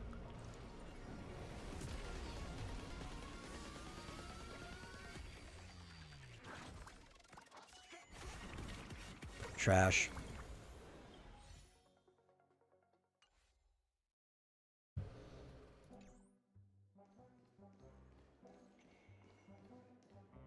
Okay, by the laws of how their system works, we do eventually have to get 4 stars, even if we never get a 5-star. Well, you eventually have to get a 5-star too, but I don't know if we'll have enough pulls to get close to that if we don't get lucky. Not this session, anyway. Maybe. I don't know, maybe we could check her pity. I think there might be a misunderstanding. We don't serve that here. Oh, no way. Are you sure you're not mistaken? If someone had reserved such a beverage, I would definitely remember it. It sells for hundreds of thousands of credits per bottle, after all. I couldn't afford to cover for such an item if it were broken or lost. That's strange. Well, could it be that the memo keeper couldn't afford it? Then what should we do now? Oh, no need to rush. Let's grab some drinks first. Maybe I arrived too early and she hasn't come yet. Yes, so for people who watch this that haven't been following along all of our playthrough or don't play this game, Boot Hill was first introduced in a phone call to a character named Black Swan, and they had agreed to meet at this bar. And he gave her a very expensive drink that she was supposed to order. That's the most expensive one on the list. You have a taste for the finer things. It's on the house, anyway. What can I get for you? Anything you recommend is fine. Then I would recommend today's special, Glass Village. It's classic Soul Glad mixed with Laboom juice. It's refreshing. Laboom juice. I like the name. That's a good name. Just 1 minute. Sounds like it's lemon juice that's like so sour that it's gonna be an explosion in your mouth. Truly the finest sherry cask aged malt juice in the cosmos. Dynamite barbecue with rocket fuel. Is that really something that humans enjoy? Hey, this guy doesn't know anything at all. As long as you're satisfied, dear guests, please enjoy. Yeah, with the success of the TV show, it did finally get the audience shift. Yeah, it did. I noticed that, especially looking at its increase in sales and a lot of the speak around it. Because Fallout had always been a niche game. They tried to casualize it, but I think just because of the brand of it, it just never got that audience. But the TV show did seem to be successful at finding them. Someone in a position of power within the family must be covering it up. It's unusual for the followers of the Harmony to invite other factions. I would very much expect it to take the kind of Skyrim route going forward. If what you said about the Emanator of the Nihility is true, the situation in Penacony is a little complicated, to say the least. Yeah, everyone's playing 4 now, which also makes sense. Not only is it the most recent full Fallout game, it's already more casual than the previous stuff was, so like almost anyone could jump into it, even if they haven't played other stuff in the franchise. And it's got the settlement building part, which is usually something that flies with almost any random player, right? Like Farmville. Show people that the rainbow sect lets their luck Obviously, it's not necessarily something people who like the old stuff were as interested in, but they're just trying to get a new audience. People love that stuff. You know what I mean. Even though the Galaxy Rangers have been out of sight for years, we've been keeping an eye on this region. Even the dumbest criminals know better than to mess with the Annihilation Gang, much less the Rangers. But that Acheron lady, she doesn't seem like a lunatic at all. On the contrary, she's highly logical and organized. She knows exactly when to hold back and when to strike without mercy. And do you believe that someone like her would have an ulterior motive for impersonating a Galaxy Ranger? I'm not entirely sure, but I do have my suspicions. Maybe she knows a Galaxy Ranger, or perhaps she's trying to lure us out for some reason, which I can't figure out. There might be something deeper. I think Acheron just chose to pose as a Galaxy Ranger because it was the most convenient cover. Especially since both of the Rangers operate solely, right? Like the solo off by themselves. So they don't really communicate with each other, and it's a high-ranking position that would be hard to call out. Right? Like, nobody would call that bluff, especially after they see what kind of damage she can do. That would be my guess. Maybe it's Shipei the Harmony pulling the strings. You find it beyond human understanding because it wasn't arranged by humans at all. People do stupid things out of irrational impulses. They abandon their principles when self-interest is involved. They believe in things they know they shouldn't, and fudge, they even break their own rules. Fudge. I love that. Don't. They stick to their determined path and never turn back, even if they reach a dead end. You think Shipei's will is behind all this? Personally, I just love the way Boot Hill talks. It may not necessarily be Shipei. There's definitely some higher entity involved. I know it may sound pessimistic, but if human free will were reliable, why would we even need Galaxy Rangers? It's much simpler when you boil it down to the eons and paths. Like how Lon always follows the path of the hunt, or how the Express stays true to the Trailblaze despite Akavili's disappearance. But in my opinion, Akavili's fall holds significance for the Nameless. Oh. So you're saying the Nameless now have to take responsibility for their own choices because their absolutely right leader is gone? Exactly. I believe the purpose of the journey isn't just about following a path that's always considered absolutely right. It's more about doing your best to choose the right path for yourself among countless possibilities, even with limited insight and judgment. I don't know what you've been through, but I agree that people must take responsibility for their choices. That attitude of Dan Hong's probably why we're the people that the game focuses around and not any of the other paths. Uncover the imposter and figure out her true intentions. Just in case. I have a backup plan if the Memo Keeper doesn't show up. This is my final backup plan. I promise. You sure have a lot of cards up your sleeve. Well, going back to my old career would make things a lot easier. By the way, when you were walking around the hotel, did you happen to see any important-looking guests? What's your plan? It's simple. We just grab some hostages and Ooh. use them as bargaining chips with the family. Maybe we can even take their identities.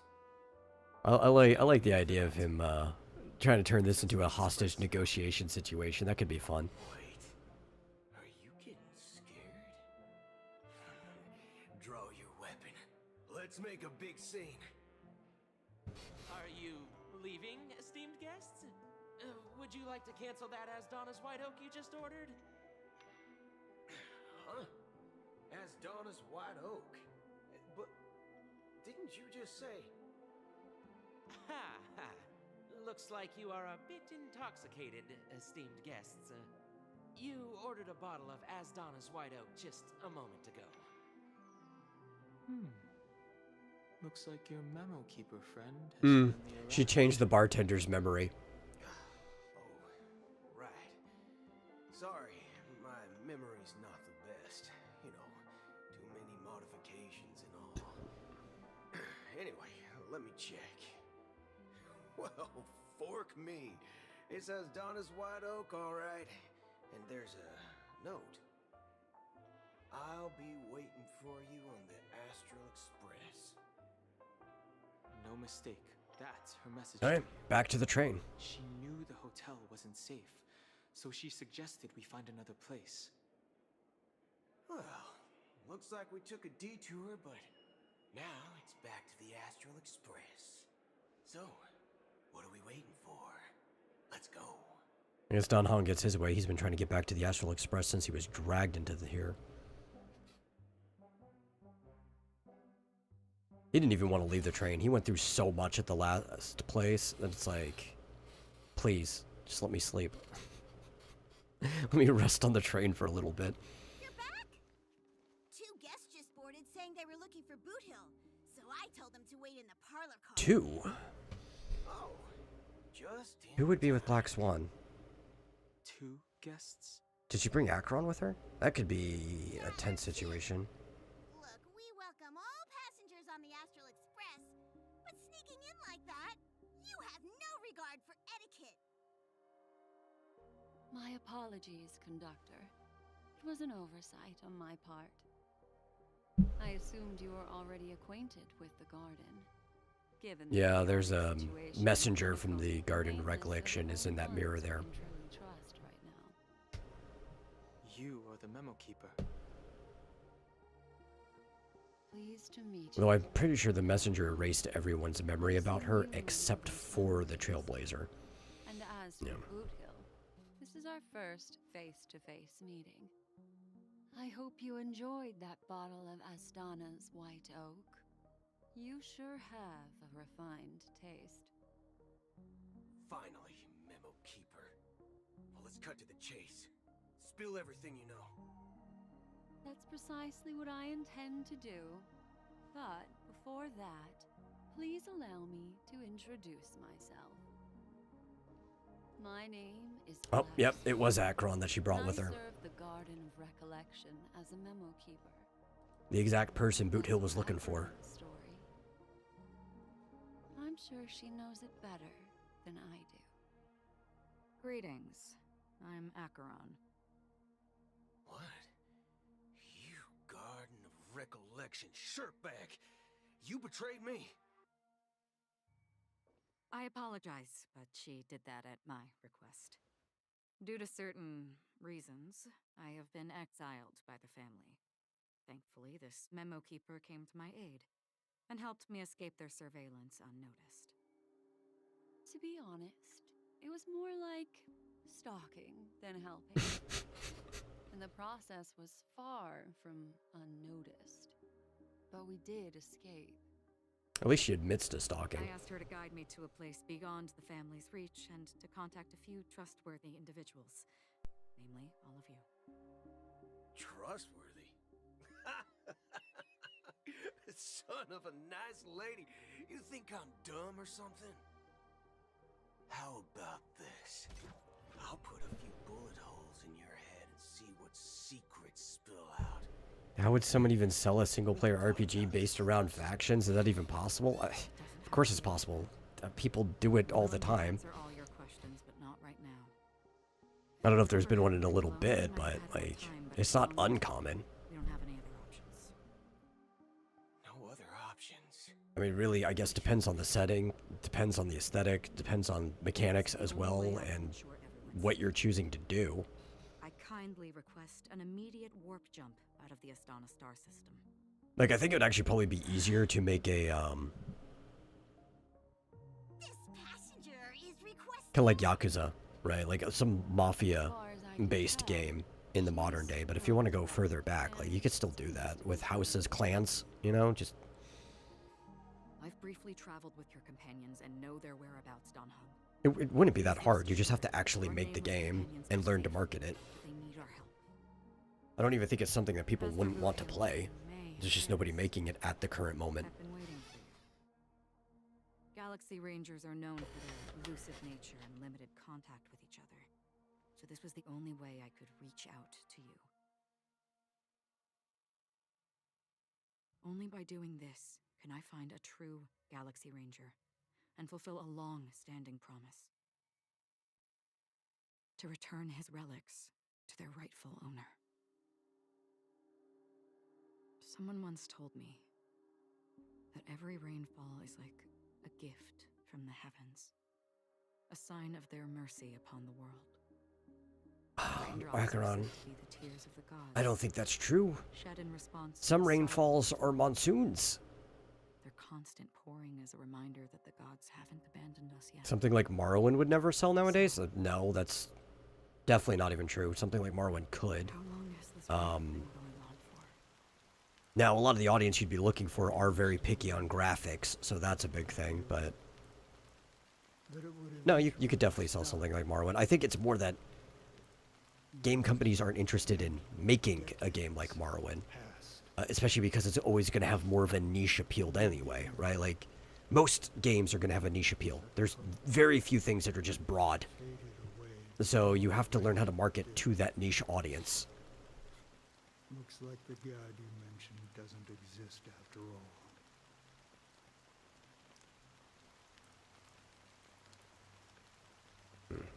Let's see what he's saying. As he spoke, the old man's gaze remained fixed on the distance.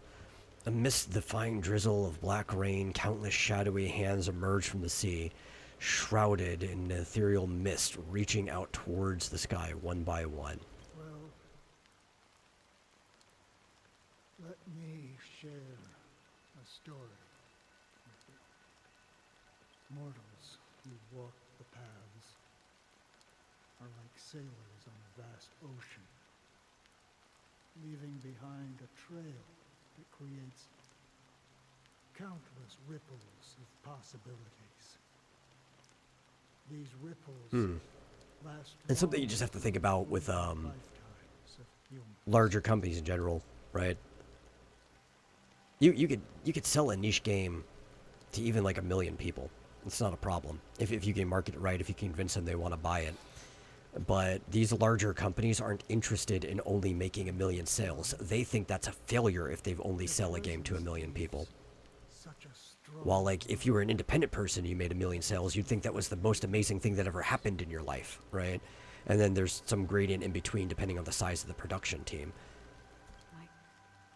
But they want no less than 5 million. These larger AAA companies. Anything less than 5 million is like a failure to them. So of course they're not going to want to make something that they think is niche.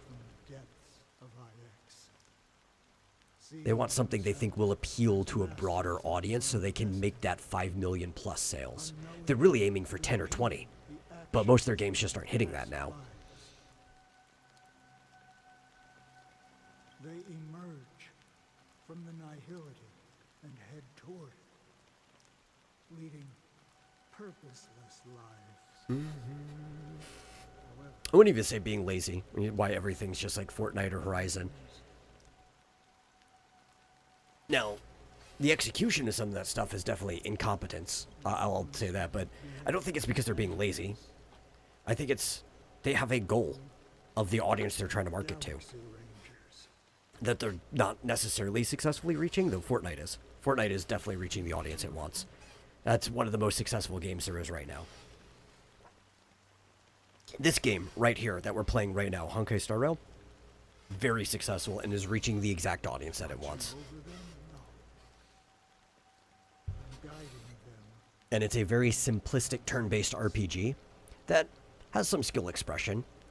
Battles are more like chess than anything else, but it's easy enough that anybody could play through the story and they can just kind of enjoy this kind of anime that's playing out in front of them, you know? It's all about target audience and your goals. And if you want to make a game for you, a game you would enjoy, you just might have to understand that you might be a niche audience. So you're looking for other people that enjoy the same things you do. And you just have to keep your budget and your goals appropriate to that audience. The unwavering determination of the hunt followers persists even in death. So someone must guide these lost souls to their life beyond. They were heroes in their time, and they shouldn't be reduced to mere puppets of nihility. As for me, I've suffered too many losses on that battlefield to advance any further. And that makes me the most fitting person to carry out this task. But you know, these sin thirsters, they're not who they used to be.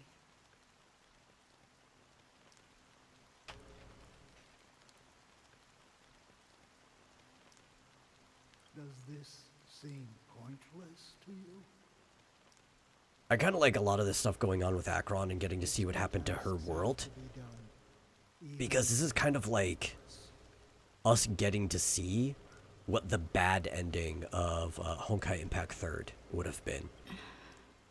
Different aesthetics, like it's way more Japanese in everything, but the story's functionally the same. Just like if Kiana wasn't there. For what? For the meaning of the nihility. That's what I've been seeking. I see. After all, this realm is off limits to ordinary souls, right? Thank you, stranger. I wish that you find what you seek. Before we part ways, I have one more question. It is true that their actions and even their entire lives may seem pointless from our perspective. But if, and it's just an if this is what the departed ones expected, should we try to change it? That's a good question. A good question. And a profound one. I don't know the answer.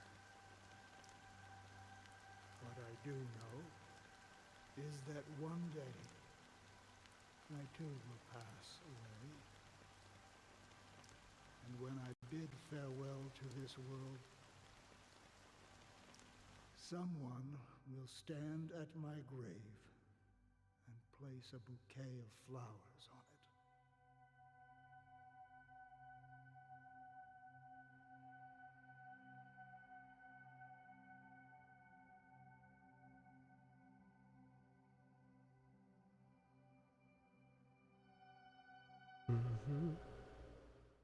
Switching to Robin's POV.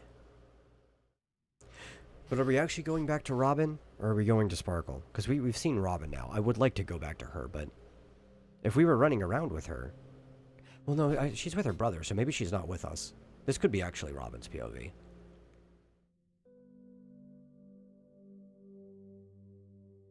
Especially since, I think, for the most part, Sparkle's running around because she was paid to. But then she decided to give bombs to everyone, so... Who even knows what's going on with her? She's literally just the Joker trying to please her god. Where should I start to get into the Final Fantasy franchise? Ooh, that is a actually interesting question. Because there's kind of like two different perspectives on that.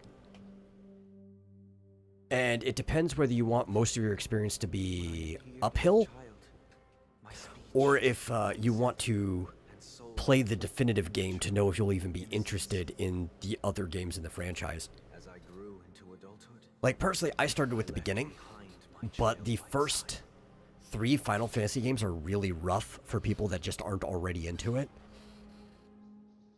So usually I would say the Super Nintendo games. So like Final Fantasy VI is like the definitive Final Fantasy game. And you'll know if you like Final Fantasy or not on whether you actually enjoy Final Fantasy VI. That's kind of like my personal opinion on it, but also one I've shared with a lot of people. But any of the Super Nintendo ones are fine. Like my personal favorite's 4. If you're not super into the ATB system as like a modification to turn-based RPGs, Final Fantasy 12 is actually, or the Tactics series, is a pretty easy one to get into. Because the Tactics franchise in 12 are kind of its own little world with its own history, and you don't even have to get involved with any of the other Final Fantasy games if you just want to be involved in that. And 12 is a pretty active game. You're running around the overworld, there's an ATB system, but all the battles take place in the overworld too. There's this really cool hunt system in there with a clan that you can do hunts for. It's a fun game. And I think 12 is a pretty remarkably open entry for people to hop into as their first one. It's just not going to give you a very good feel of the rest of the franchise. Have you examined your soul and confessed all your So I would personally probably say if you want to get into the main franchise, either 4 or 6. 6 being the definitive Final Fantasy game. Are you willing to accept the process of atonement? Yes. Very well. I'm looking at this too, Sunday, whose name obviously has to do with the Sabbath, especially with his angelic Halovian themes to him, is acting as a priest here at a confessional. Oh, praise Sheepy. And thank you, esteemed advocate. Next, please step forward. I wholeheartedly confess to you. I wonder if they're trying to make me feel bad for Sunday, which wouldn't be unwelcome because in the last 2 content patches, we really haven't gotten any information on Sunday, so I don't really like or dislike him. He's kind of just wasn't a character. Oh, great. You know, I arrived in Penacony as a stowaway. I sold everything to get a ticket. My house, my land, and my 2 children. I see. Please, go on. My children. The Fate franchise is a convoluted mess to get into. Yeah, it is, especially because, well, Final Fantasy has its different worlds. Most of them are all disconnected histories, and you don't have to know anything about the other ones to like an individual one. Fate is like a multi-timeline thing, and it is a very convoluted mess, I agree. They're on my tail. I played through Fate Stay Night, though, in like the past. I enjoyed that, but I really could not get into the franchise. All my fault. The family is ready to forgive all sinners. I'll ask the Bloodhound family to cease their pursuit. You don't need to live in fear anymore. Oh, thank you. Thank you. I'll work my hardest to redeem my children and make them part of the family. Praise the harmony. Next, please step forward.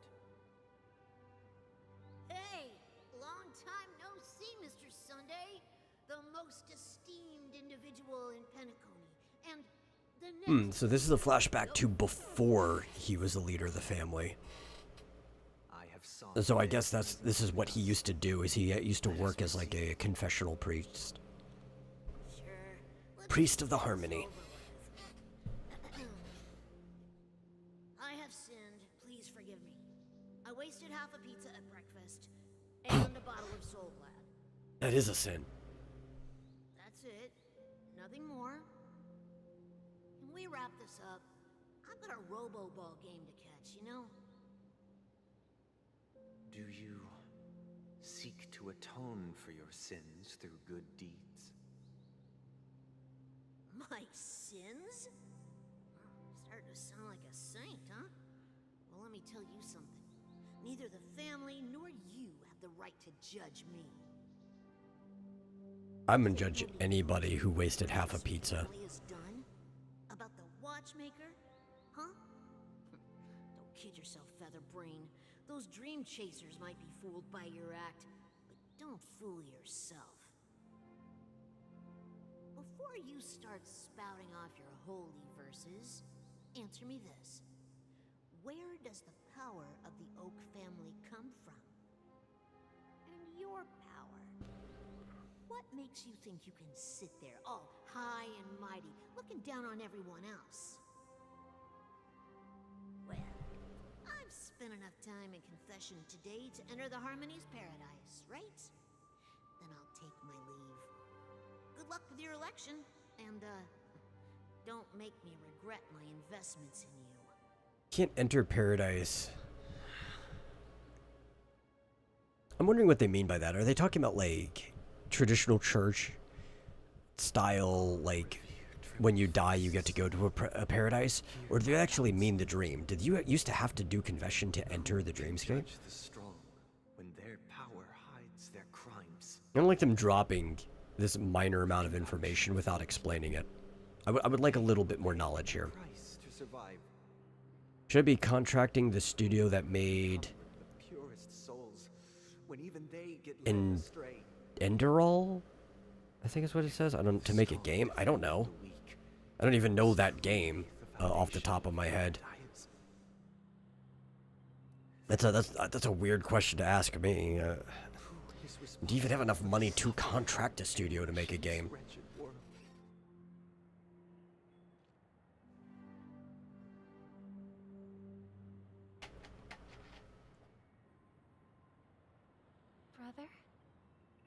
Brother? Or contacting, not contracting. Sorry, I added an R in my head. Contacting. Enderall, if you don't know, is the famous Skyrim mod by the German studio known for modding Bethesda's games. I'm not familiar with it. Not a big fan of Skyrim as a game. And I'm one of those weird people that, even though I mostly play on PC, I don't really mod the Elder Scrolls games, so I'm just not aware of it. I still feel sorry for all the trouble we've caused you. No need to worry about troubling anyone. The Charmony Festival was meant to spread joy and harmony across the cosmos. But now that we know the truth, I'm afraid we'll have to cancel it. It has always been our wish to make everyone happy, so we'll do our best to explain everything to the Dream Master. I'm sure he'll understand.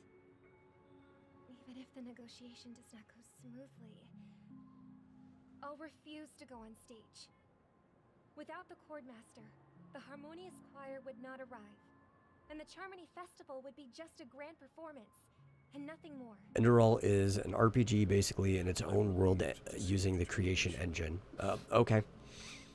I mean, if you like it, if you think they'd be up for working with you, you can always try contacting them, but in general, if other people are known for having their own projects and stuff, you probably shouldn't consider contacting someone unless you have enough money to contract them.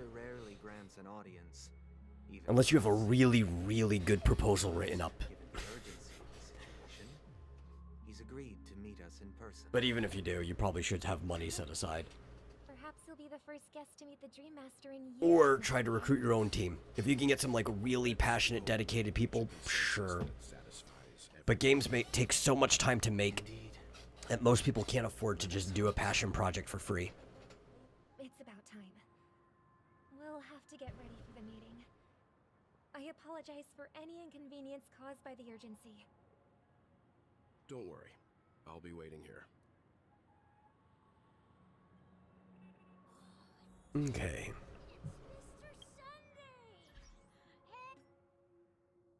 Is this... Oh, I don't want to do my assignments yet. I'm just have to deal with the red dot being there.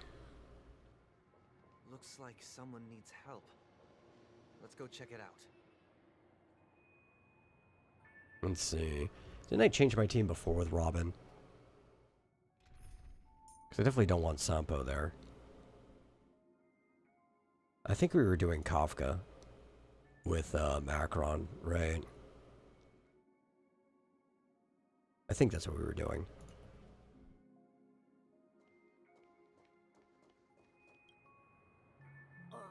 Mr. Sunday. Hey there! Okay, see the moon in the sky?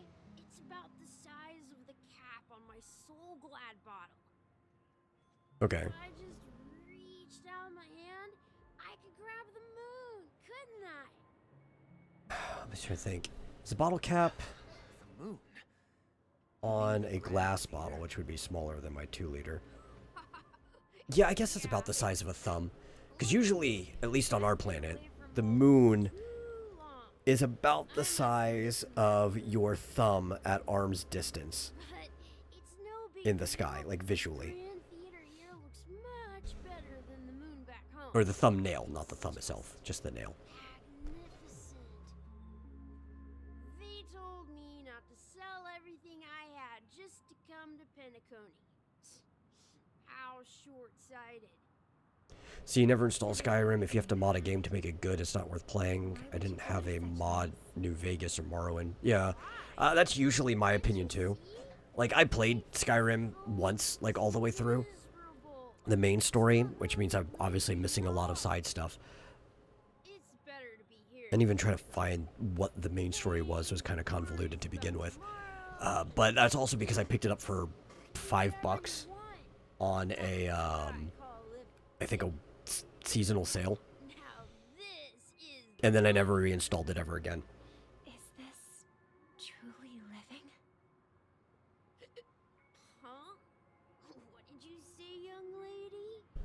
I didn't quite... But yeah, I never felt the need to mod any of like the other Bethesda games or say like Fallout games prior to Bethesda. Family member to escort you to Ideen Park over there, so you can continue enjoying your sweet dream. Oh, yeah, that's a great idea. Wow, no wonder you were the... In general, I just don't feel the need to mod games. I think it can be fun. I'm not saying it wouldn't, but I would probably only mod a game if it had something to do with playing multiplayer with somebody. But like I needed it to play the multiplayer thing I'm going to play with somebody else. So it's somebody else who would encourage me to mod. What's up, sister?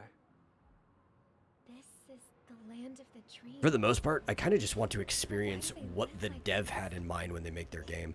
The man we ran into. But I think that's also because I see games as art. And that's not to say that somebody else's mod isn't art. But their art isn't why I purchased the game. It's the dev's art. That's not really living at all. I suppose you have a point. But, in my opinion, that's how most people live their lives. Why do you say that? You think that man is not actually living, but that's not quite accurate. Even without Penacony, people create their own illusions called self-value. People believe they have a predetermined value to fulfill. Gaining value means gaining power, and those deemed worthless are seen as the weak. However, value doesn't come out of thin air, and there's a limit to it. To accumulate value, people have to take from others, so the weak get exploited and oppressed. Are you suggesting that this is not how things should be? Exactly.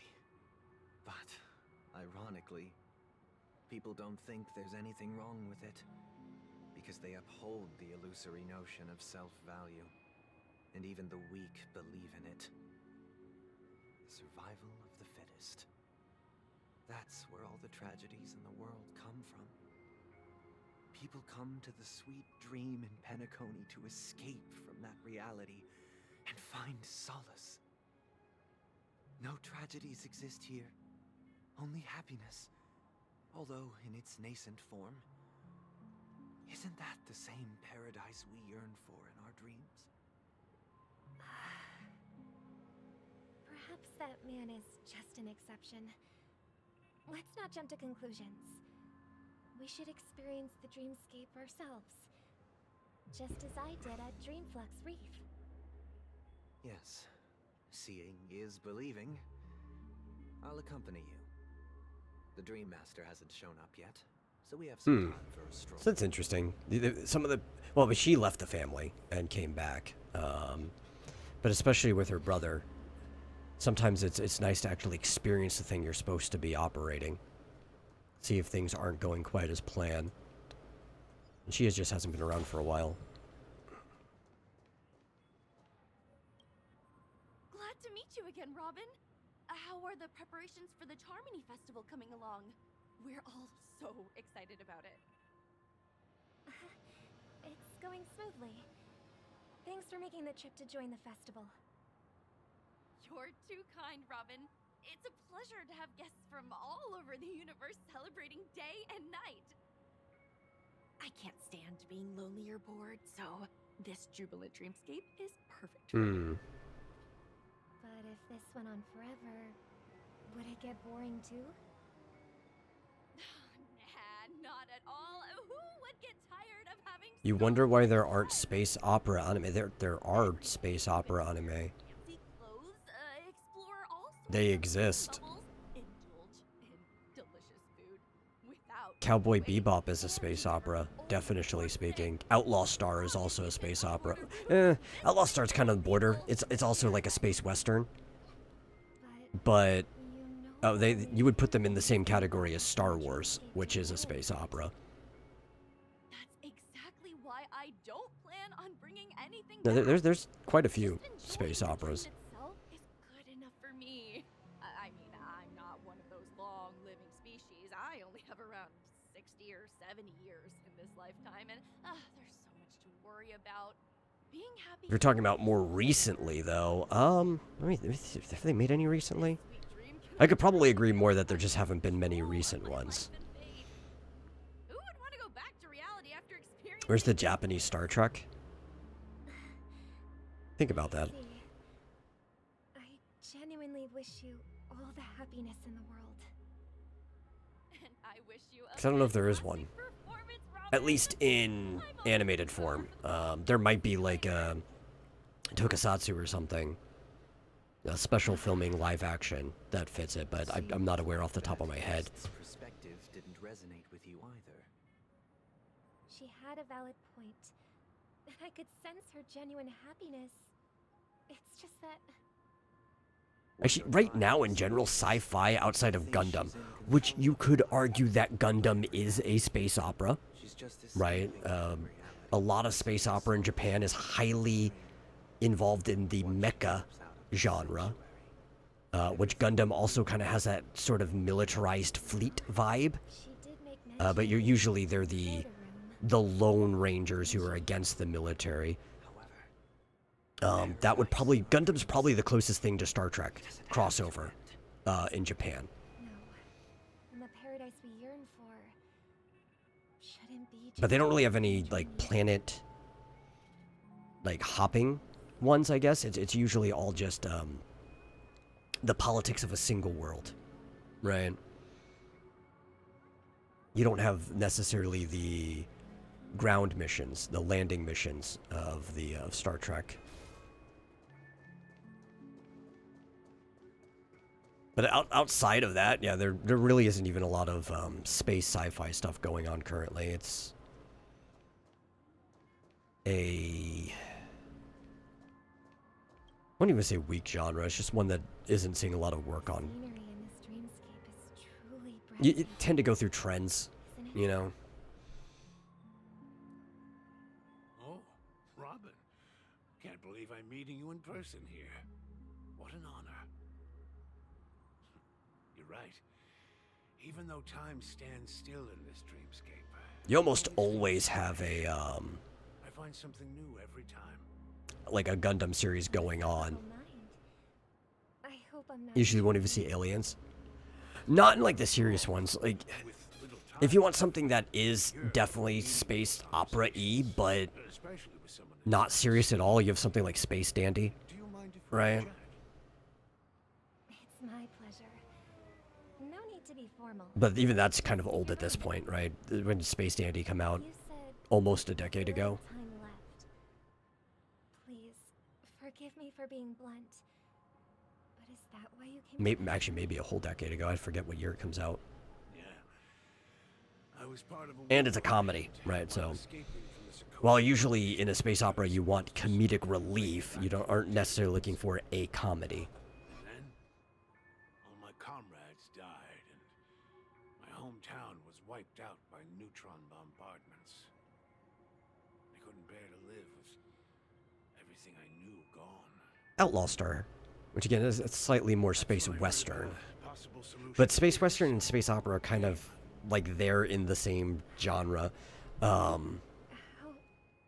They're like different flavors of the same thing. There's definitely aliens in Outlaw Star. Has been able to help you. They have, and I'm truly grateful for that. They provided me with a comfortable room, the most advanced life support devices in the cosmos, and a stellar team of caregivers. My physical body is now in the dream pool, sustained by life support. The me you see here is whole, rational, and no different from any other person. But I can't say the same for the me in the hotel room. See, that part's not so bad. If this place existed as like a retirement home, or just any place for somebody who physically can't really operate in the real world anymore, then the dreamscape wouldn't seem like a bad solution for that. It's the people who could be living a full life that are deciding they just want to drop into this dreamscape instead. I don't really have much say in the matter.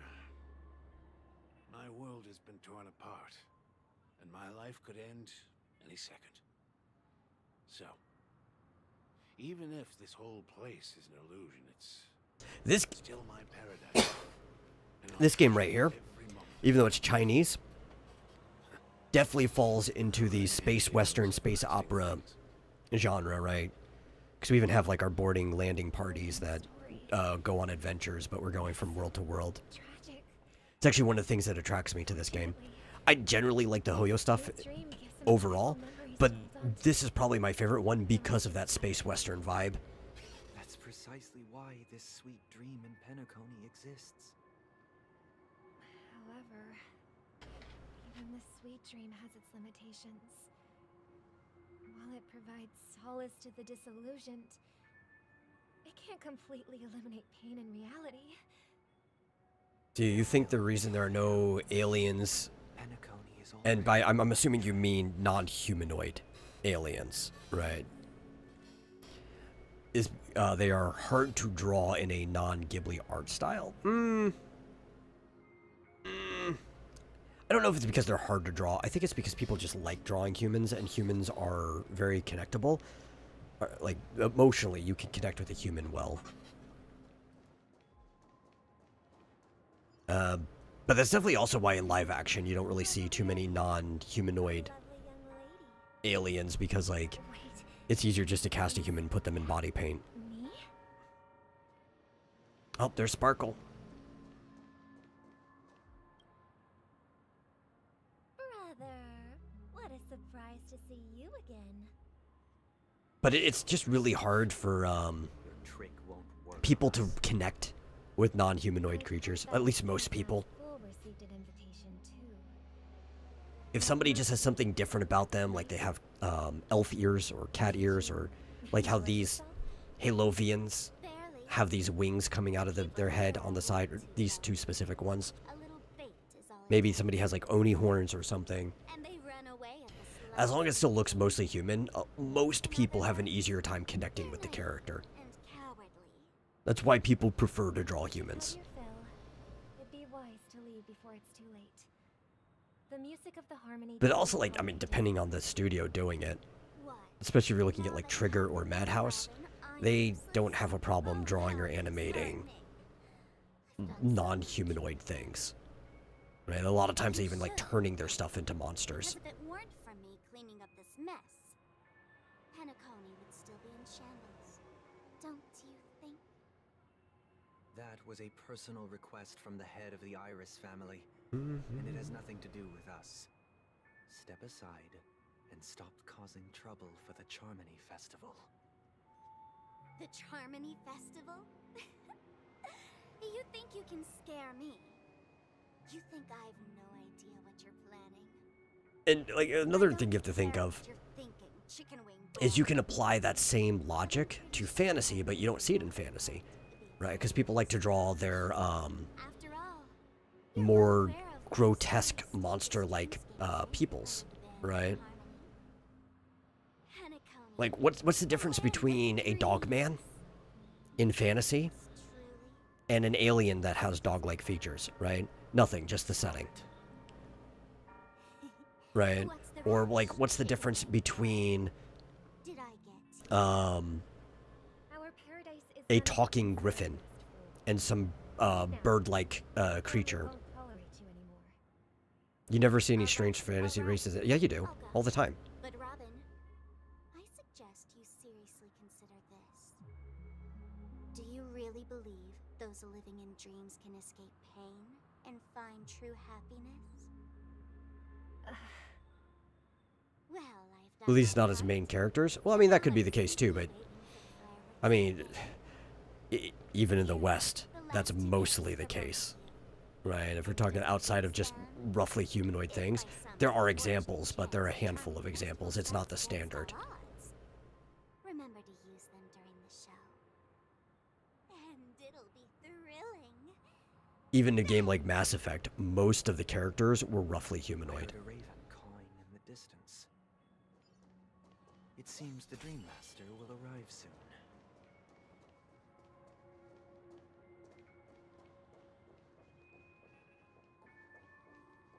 Let's wait here for the Dream Master to arrive. Okay. By the way, brother, I heard you no longer have a sweet tooth. Back when we were kids, you used to steal my desserts. Seems like a lot has changed during my absence. What exactly happened? Well, someone has to stay awake even in this sweet dream. But that someone doesn't have to be you, or anyone in particular. You're carrying too much on I'll your pick that up later. The paradise in our dreams. It shouldn't be like this. Penacony is nothing more than a dream. It can't erase the worries and pain of reality. Never get anything close to Solarians or Krogan in anime, and that's weird. I mean, it's not really that weird. Honestly, it's not that weird that you don't get it. It's actually weirder that you do get stuff like that, if you think about it, because of the human bias. That might be true, but even without Penacony, he could have chosen another path.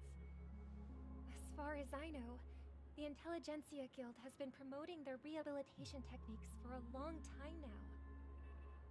That path may have been more ordinary and challenging, but now he is receiving hospice care in a comatose state. Also, and his fate... even considering like most of the Mass Effect creatures, Krogan's the only one that I consider far enough off of human. Or is it taking it away from them? And it's still a roughly humanoid thing. It's just, it looks more ogre, right? So like, I would count that one. Yeah. It's like putting an ogre into your game. The future for humanity is like the sky for birds.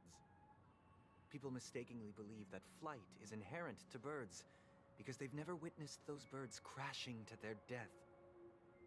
Do you remember how we took in that little Charmony dove when we were young? Yeah. We took care of it. Provided food and water, groomed its feathers. And later, when I decided to... Well, I mean, when you think about it too, all the races in Mass Effect are just fantasy races by other means. I didn't Which makes sense given its RPG-like setting. Because I didn't want to upset you. Shortly after you left, it crashed to its death right in front of your window.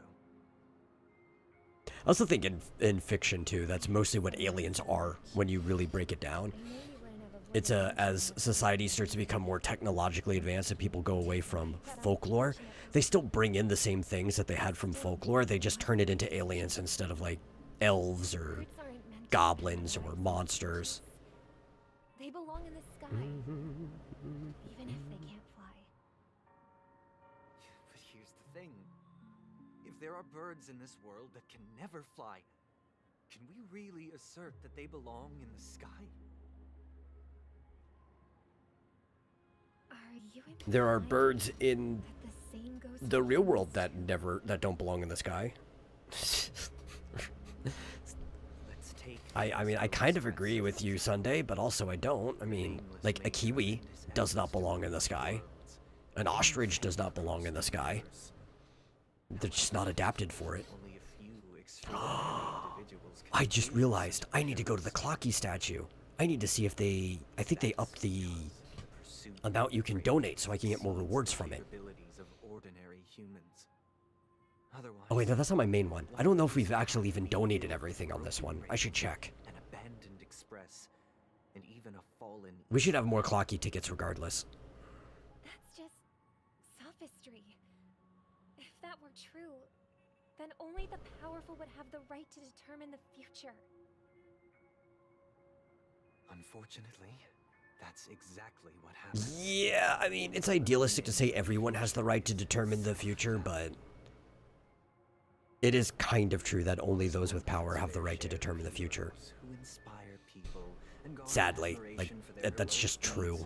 The majority of ordinary people will never become If you don't, only, I guess you could replace power with agency. Only those with agency have the ability to determine the future. Trapped in unfortunate circumstances. Some fall victim. If you don't have any power, you have no agency. When it comes to survival, everyone is equal. And the weak can only watch as their value gets constantly diminished by external forces. That's why we should care for the weak and support them as if their suffering were our own. That's what the Odes of Harmony have always taught us. While the Harmony holds noble aspirations, the strong will always be strong, and the weak will always be weak. Even in this carefree dream. Yeah, and even though I agree with him ultimately, I do side more on Robin here. Because only those with agency can decide the future, they should be taking care of those with less. In the end, if people but that's a moral statement. Sunday's statement is more of a statement of fact. Robin's is a statement of moral. As long as the law of survival of the fittest prevails, there will always be fledglings crashing to their death. But if people don't live for the future, do they merely exist for survival? If even you, my brother, don't believe that the Harmony will save the weak, then which Eon can make our dreams come true? Well, really, you shouldn't rely on a god to make your dreams come true. You just try to do it yourself. People often forget that when the first bird took flight, the entire world envisioned a future where... I mean, what's that phrase even in real life, right? God helps those who help themselves? Crash to their death. Are you reading, sister? What are you reading? Mr. Gopherwood gave me a picture book. It's about the story of the harmonic strings. If I could become a chord master, I'd like to summon Dominicus, the harmonious choir. I want to sing with everyone and spread our wishes so that all can feel happiness and joy. I see. Then I would summon the harmonious choir too. Don't you have a wish of your own, brother? Of course I do. It's just that it includes your wish and everyone else's. I long for a true paradise where everyone can find peace. Then let's build a stage there. I don't know why they feel the need to put Trustful Boy and Guileless Girl. When, as they were just talking, we know this is a flashback about the two people who were just talking. They could just put Sunday and Robin there. It's a deal. But how can I become a chord master? They could put young Sunday and young Robin if they wanted to distinguish them. have to become a star first.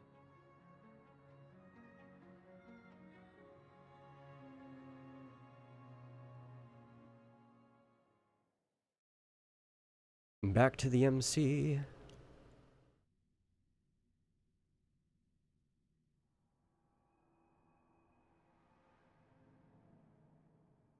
I have no idea how long I'm going with this, though. Probably for a while. Because I have no idea how long this new section is. The last section, I think, depending on how fast you went through it, if you actually read and watched everything, it was like 6 or 7 hours? But if we end up coming on the boss faster than we think, I'll probably just finish this whole story. Yes. And then we'll do like the events or something next time. It's up to us to forge ahead. Since he's already carried out his last wish, my final mission is complete. But pardon me if I sound curt. It's good to have determination. The path Mikhail left for you is not an easy one to tread. Why else would he have chosen to sleep in solitude, staking everything on some nameless in the future? But you have the numbers, and in numbers comes strength. So that might just delay your inevitable a little more. Got any more encouraging words? As I see it, relying on If you pick Stell like I did on my other account, you would just see like 4 girls standing there as a posse. It's probably good that I picked Kalis on this one. You have extra guide breaking up the group. Hanakoni is our rival's home turf, and we already have very few chips left to play with. Rather than idly sit around while the family's got us blocked off, an offensive approach might be a wiser course of action. We're more familiar with the Stellaron's properties than most, and since it's the key to stabilizing the sweet dream, it's vital to the family's interests. By attacking their core interests, they're bound to retaliate hastily. And as the saying goes, haste makes waste. That's right. As long as we pose a threat to the Stellaron, either with words or otherwise, we have a chance at gaining the upper hand. But the problem is, on the eve of the Charmony Festival opening, how exactly are we going to get close to the theater? Family security will be airtight, and if we brute force it, even if we succeed, it's too risky. So, no one's gonna say anything? Then I'll raise my hand. I know the answer to this question. You don't have to raise your hand. You're not a child.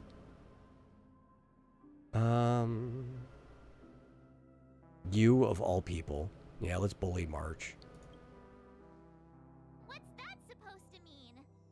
You'd better believe it. Always bully March. So, I heard that before the Charmony Festival begins, there'll be a pageant to kick off the festival. It's called the... I remember this now. They teased this. We have to actually like win a contest. Like a talent show. As long as we clinch the top spot, we'll be able to attain the title of Festive Superstar and be able to personally bask in the graces of Miss Robin.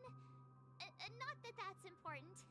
What's crucial? Why would you've met her casually outside of a show? Why would it matter? How do we go about participating in these festivity auditions? I never understood people who are starstruck.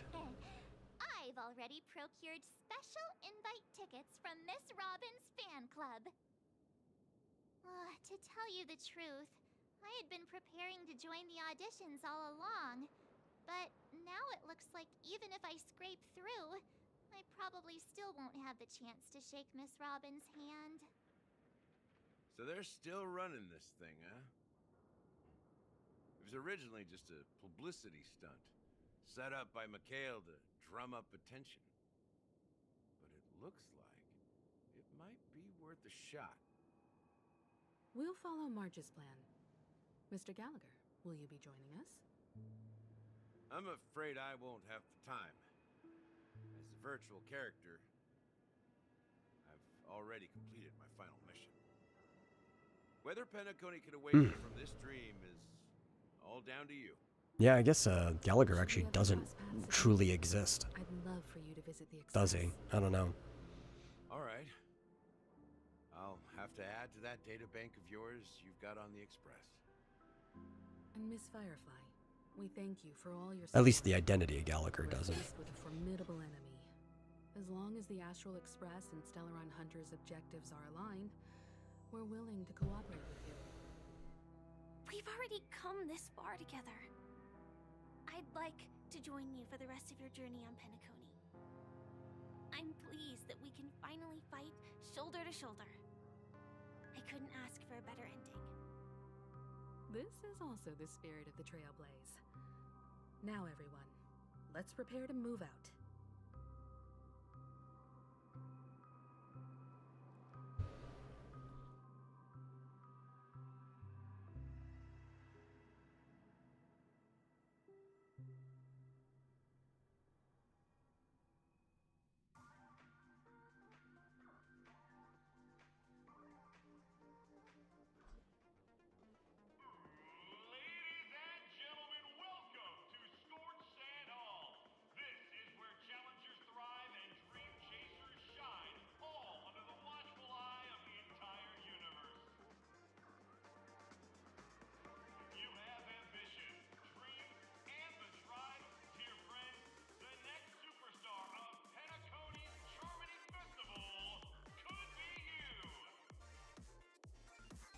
It's pretty interesting. Wow, they've really outdone themselves. Oh, I'm starting to get excited. Behold, here come 4 friends with spirit high and full of zeal. Are you aspiring to be the superstars of the festival? Not really aspiring to anything. We have to win. We don't have a choice.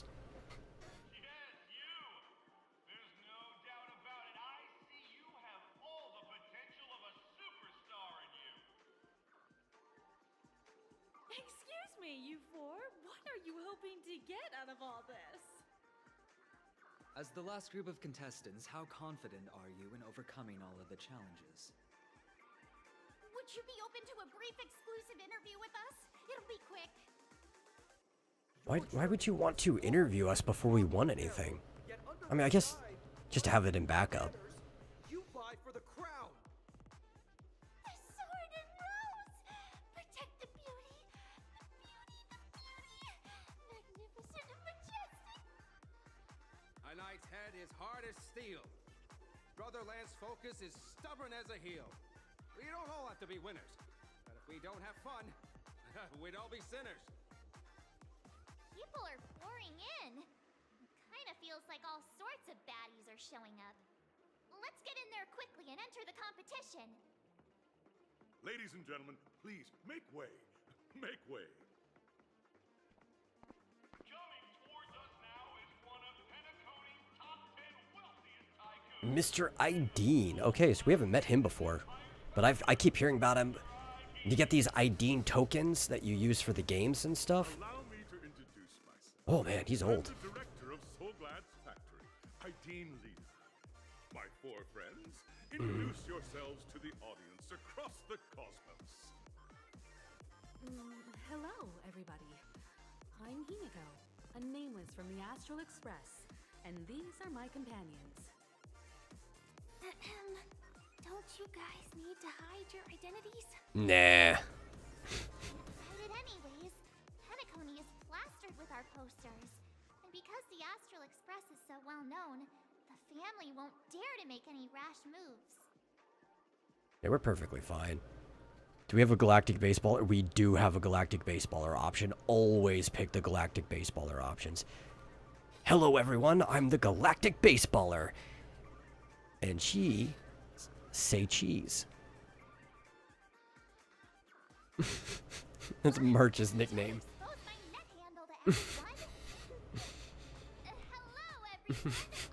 That's your actual net handle is say cheese? Oh my god, March. You're so basic. I love it. I am also an ordinary girl who enjoys adventures. Galactic Baseballer, do you have a bat weapon? Yes. actually do. There was a Cosmic Curio in Herta Space Station, which was this really galactic-y, spacey looking baseball bat that the characters had since like the beginning of the game.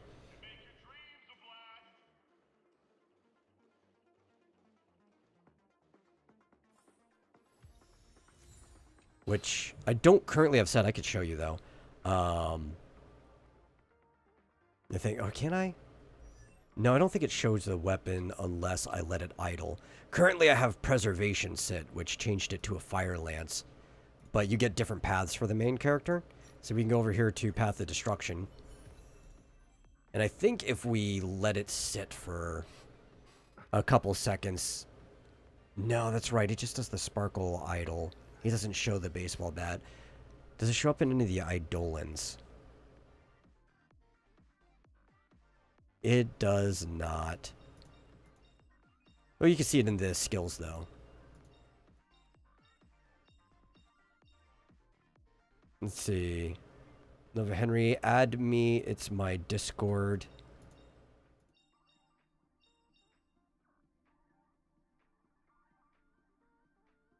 Me. Oh, yeah, you come in. Let me give you the roles you're supposed to have.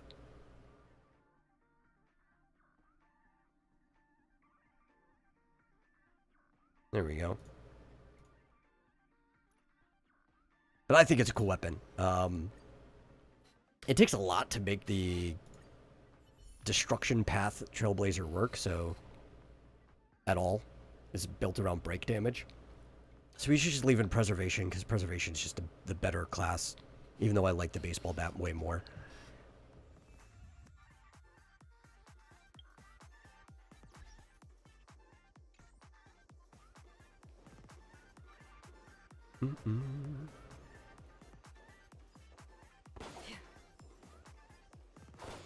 Anything else in here? There's no... It would be a weird place for treasure chests, I guess, but we don't want to miss them. There, yep, there is one.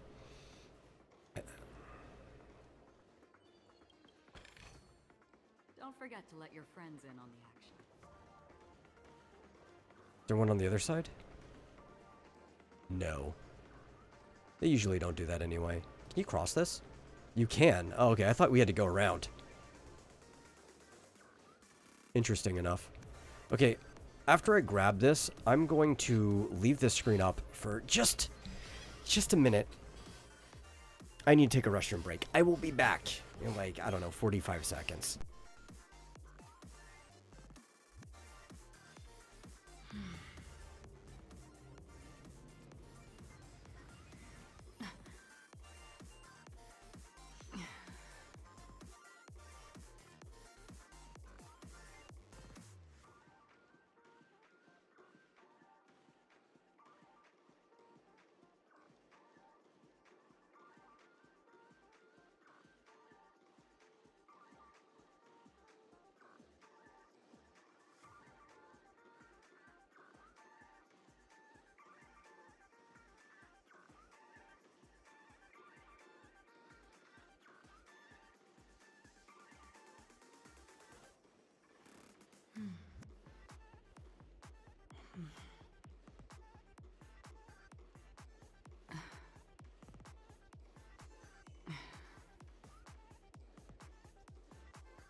Okie dokes.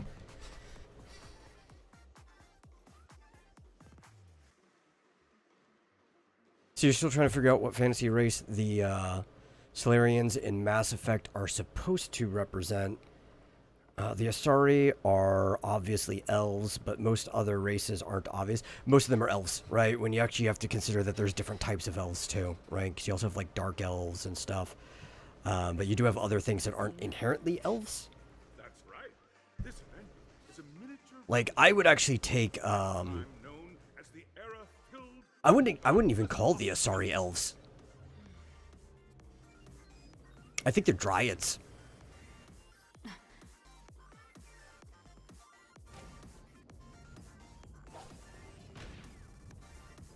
Oh, there was a bird in here. No wonder it didn't pop.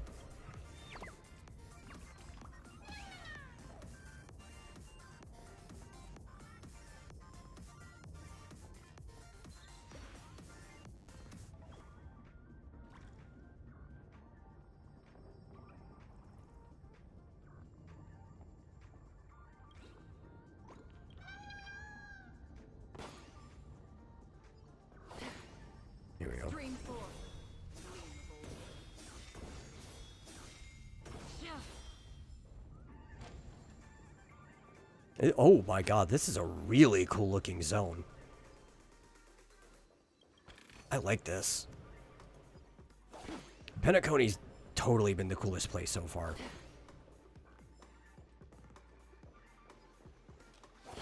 Can we sneak by? Oh, disqualified. Is that because I popped so many balloons in a certain area? Break all boss stone balloons in the audition plaza. Okay. Oh, we've also already been at another warp, so let's go. Pull them as we get them.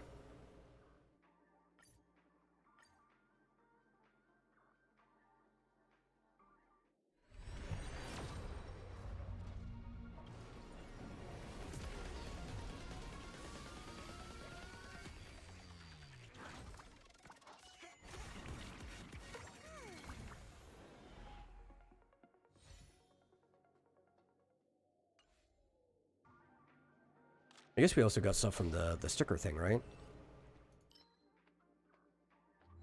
Yeah, we did. Continuous unfinished path. We just drop all of this stuff on here in one spot. I don't care about making this stuff look pretty. I just want the rewards.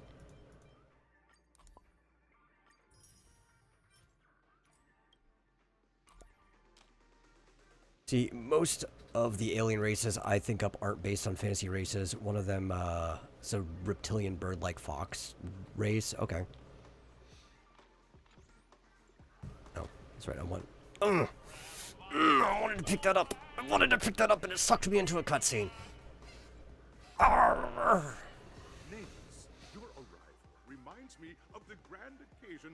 You better let me pick that up as soon as the scene is over. I was still a young, bright-eyed lad back then, lured here by the watchmaker's ads, full of zeal and ready to make my first fortune in life.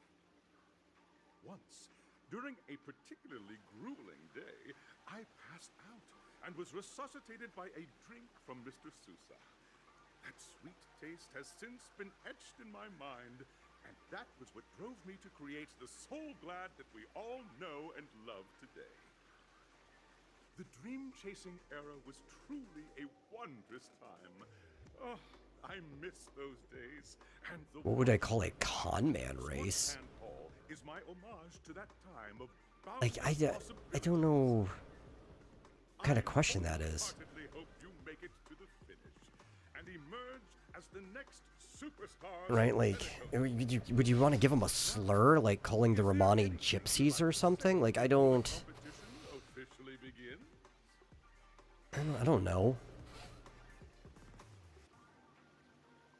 It's whatever would make sense in your world, you know? Like, I don't know your naming conventions and stuff. How about you, Miss March? It could literally be anything. Typically, if you did have a race where culturally everybody was, like, conning everyone outside of it, you probably would want them to mostly be considered a, like, some type of pejorative that everybody else would call them. A fantasy analog is, you know, I mean, well, the thing is, there's no outright race that is necessarily a fantasy analog. It just depends how it's being used, right? Like, leprechauns in folklore are kind of conmen, right? So like a fae race or something, or like any race that you put like a gypsy culture onto, which sometimes like cat people have those type of things. It varies too widely. Offer two distinct paths to choose from, with unique challenges on each round. And in the last stage, you will face off against a champion who has defended the title to this very day. A beloved contender whose noble virtues are unrivaled. It sounds like we're actually going to get to do some battles, because I feel like we've only done one fight outside of the trials that we did the entire time we've played this story. Yeah.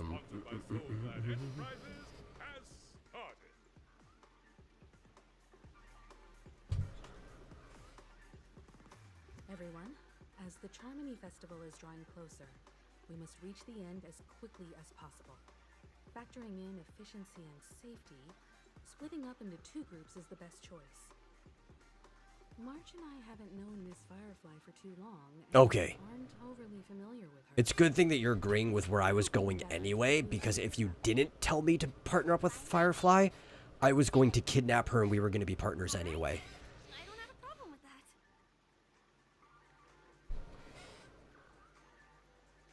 I'm going to say, what now? I get to pair up with Firefly and there's no catch? We'll split into the assigned groups then.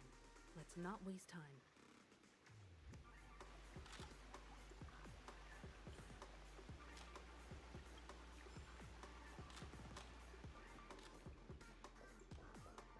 Okay. Just making sure I'm not missing anything around here. Boss Red. Oh, so this has a completely different group of birds. Got it. So this counts as a different area. Let me open my map.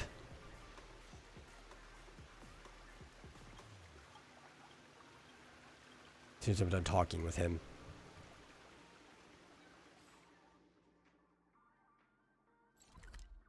Yeah, okay. This is a complete map. It's called Soul Glad Scorched Sand Audition Venue. Well, this looks fun. There's some doors, platforms. Is that a audition shuttle? Okay, so we're not doing the pinball stuff anymore. There are 32 chests in here somehow? What? Look how small this map is. Where are they hiding all these chests? I guess we'll find them.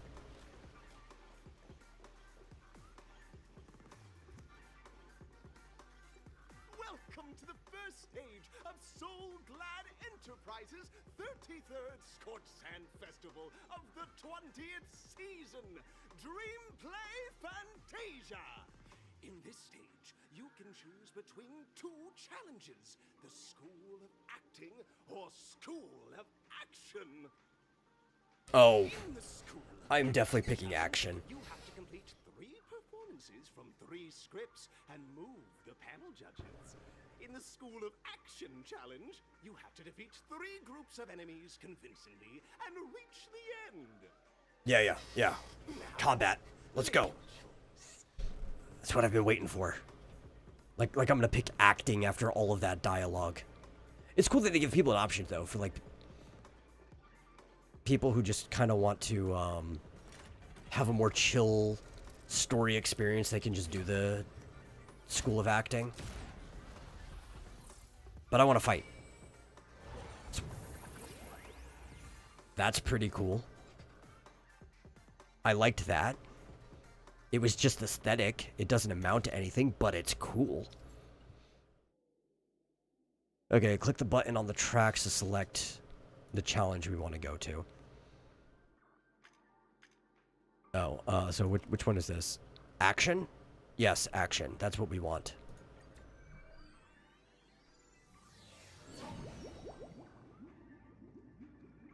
The champion's crown awaits you on the stage.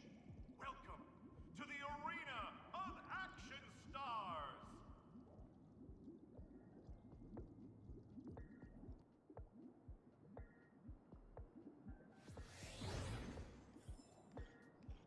Please make your way to the stage and vanquish those malevolent scoundrels with your dazzling fighting.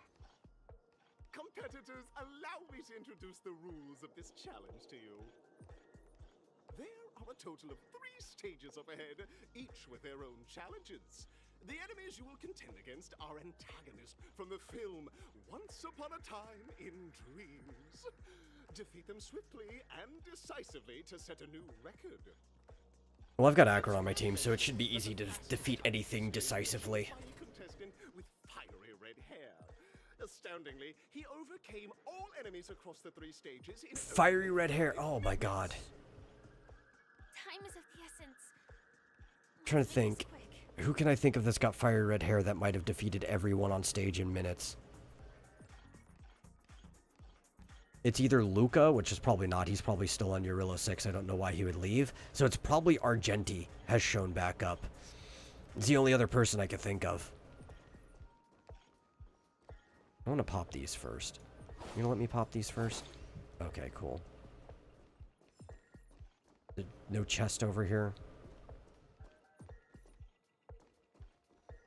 I don't get to... Yeah, I figured they weren't gonna let me use techniques. You are about to confront the monsters of the primordial dreamscape.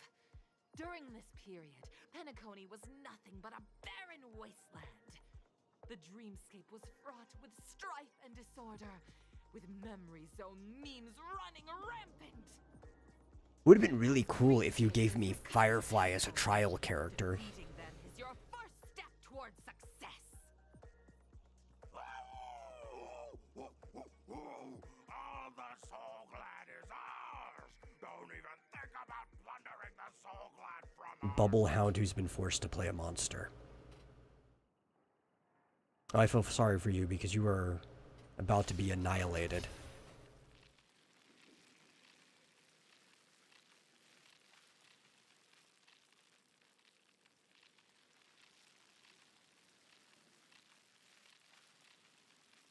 As soon as the battle loads.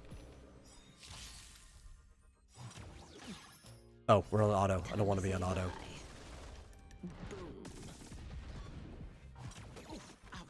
Did the game pause? I have it on external hard drive, so sometimes it takes a little extra time to read what's going on. Destined for oblivion. I can do this. Mm-hmm.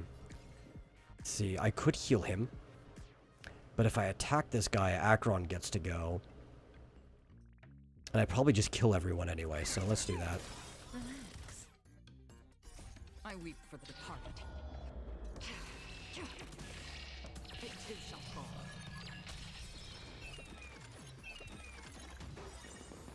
Jackpot!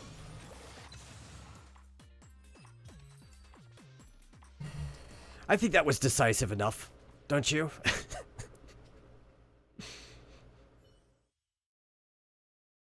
Just kill everything in basically one move.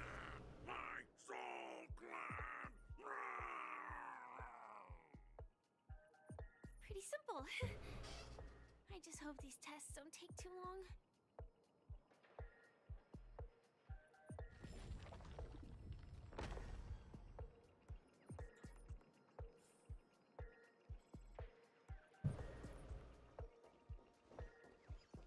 Well, since we're right here, might as well heal up. Oh! Puzzle, puzzle, puzzle, puzzle.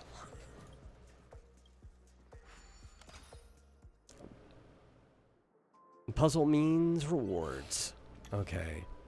We need to go here first. So... connect to that, right? And... there we go.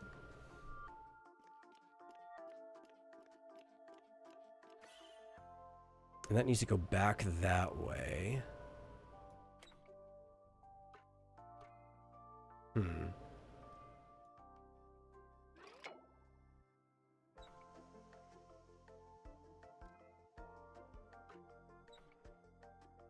Is that enough? No. I'm trying to figure out where this connects. So that looks like it should take us there. But I guess it doesn't.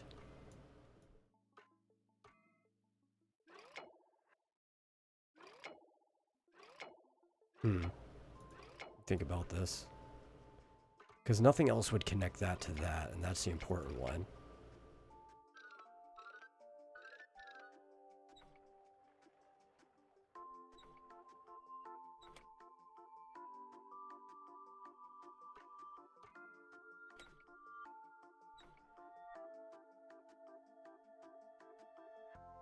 Let me think.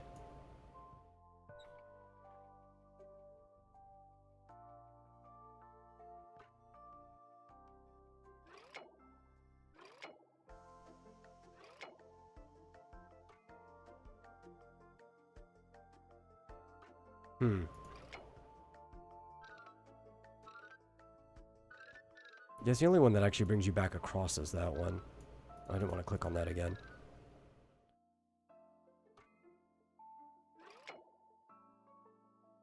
Really don't like these, Oh, wait. No, that doesn't do it either.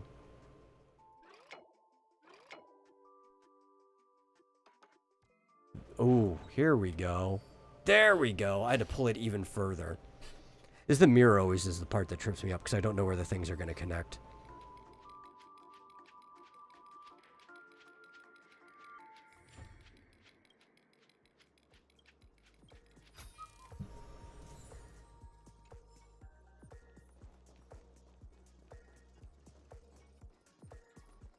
Now I have to fight this guy. I don't like these guys. Let's put some defense on. Just because, like, if you don't have a shield, they chunk you, and there's nothing you can do, and I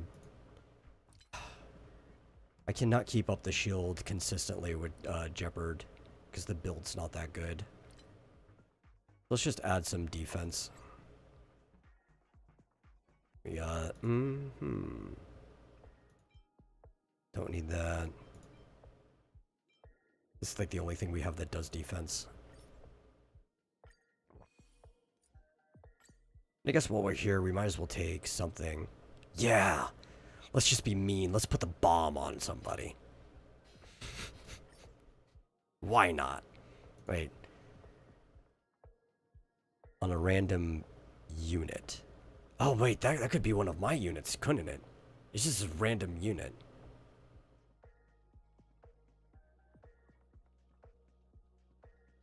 That could be horrible.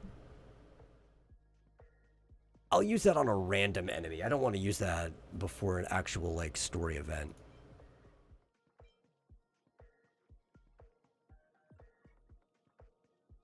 Yeah, we'll just use this. That's fine. Congratulations on becoming the first group of Dream Chasers! Could you imagine if I did that and it randomly just put it on Acheron and it blew up at the very beginning of the battle and I just had no damage for the rest of the battle? Like, I still have Kafka Sampo, so their dots would do some damage together. Kafka's built, but it wouldn't be as good. It'd be a horrible situation.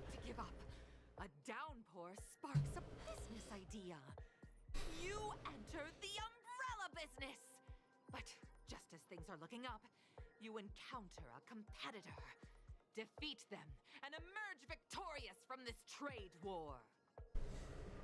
Why is our opponent so glad?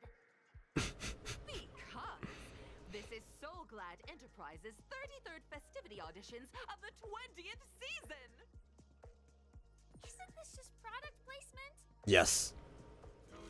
Absolutely. The integrity of Soul Glad. I will soar high into the sky and become its An otherwise sweet gorilla who's been forced to play a monster.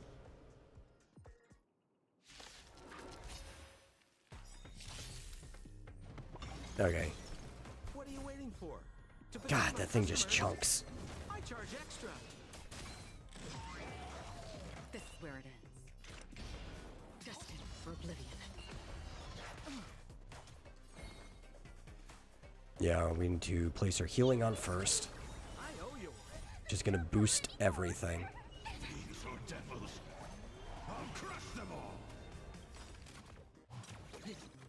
Good times. Time to say bye. Boom. I weep for the And then everyone should just... Oh, maybe not the monkey, but everybody else should be dead. It too shall fall.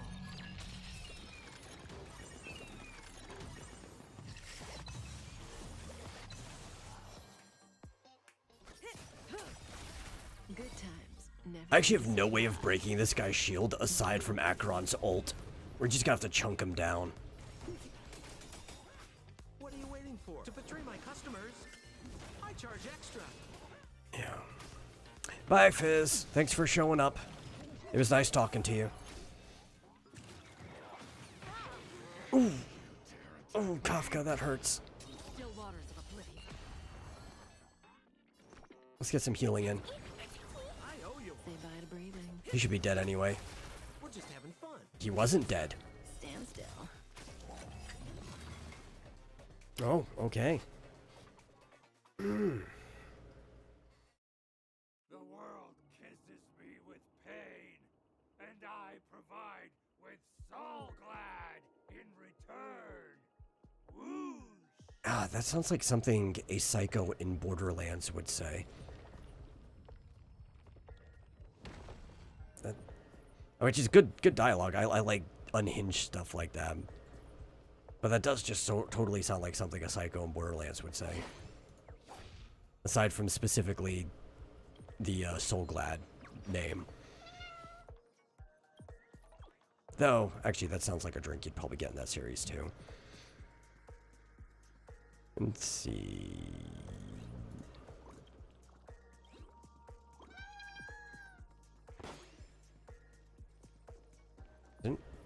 Oh, there's a chest down there. Did I miss you? Oh, because you're hiding behind that. No wonder I didn't see you. It's a good thing I got that angle. Because realistically, there has to be a ton of chests in this place, right? I should look around to make sure I'm not missing them all. Right, is there something back here? Can we even get back here? No, that's off the map. Okay. So if I open up this map, and how many? It said 32. Like, there had to be more. Okay, there's still a battle up here anyway. So each platform I have to do 3 battles? Because if that's the case, that sounds fun. Because we're on platform 1 right now.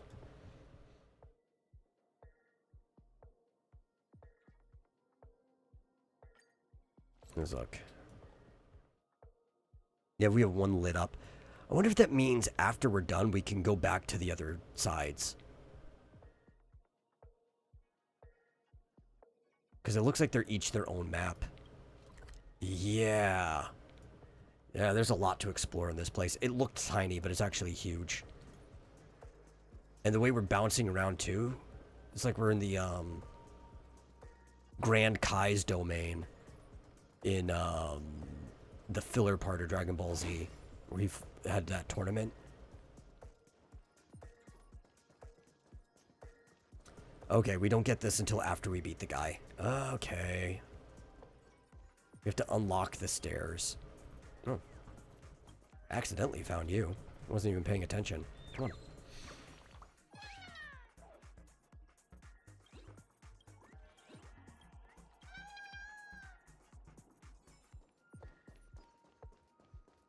There's more people for us to fight. But we have to win first. Okay. I don't really need the defense on this one, though, I don't think. Because these guys, they only hit hard when they do their fire thing. But I think I can avoid that altogether if I just mash them down. They're not like the ape who just hits hard from the start for no reason. I think I should be fine without any buffs. No matter how lengthy the battle, you always persevere. Topple this powerful opponent, and the tides will turn, paving a way to success. None will take my soul glad away from me. A little beyond Overcooked, who's been forced to play a monster.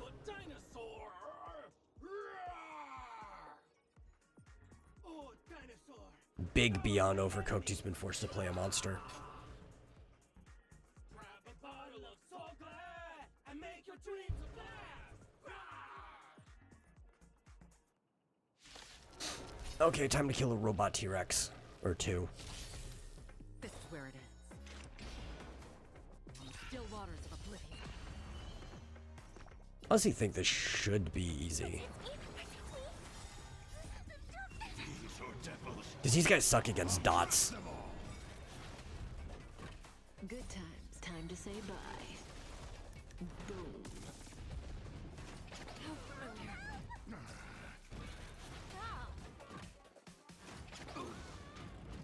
Say bye to breathing. We're just having Oh, that fun. didn't proc.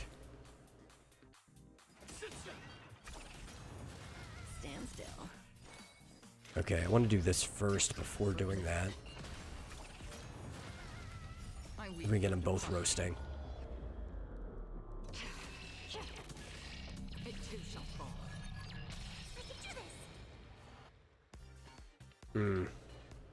Yeah, I think we want to sacrifice our stacks just to get this guy going. We're just having fun. There we go.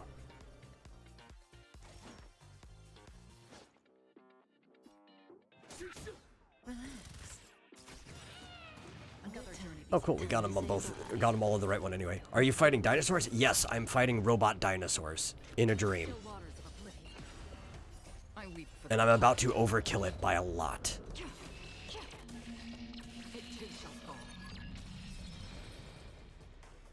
Because fuck those dinosaurs. Not really. I actually don't hate that enemy. Those enemies are fun to fight. Well, fuck them anyway.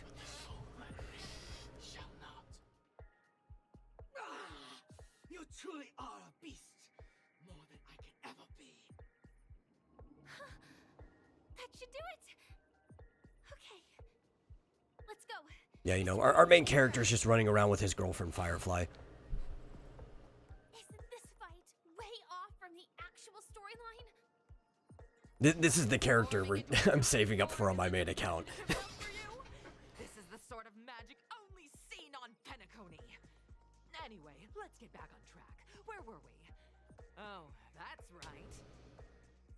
After an extended battle, you finally emerged victorious! She transforms into a Power Ranger. Journey to Penacony with you, chose to leave, having lost all hope. In the years that followed, you encountered each other once more on the prosperous streets of Penacony, but dared not. I guess closer to a common writer, but still, she transforms into like a Sentai mecha thing. Regret of every dream chaser. Well done. Yes, hence the Firefly Fund. Yes. The thrilling action scenes from Once Upon a Time in Dreams with your fighting skills. Which the Firefly Fund isn't actually going to Firefly, but I am saving for her, at least in-game, with the free funds they give.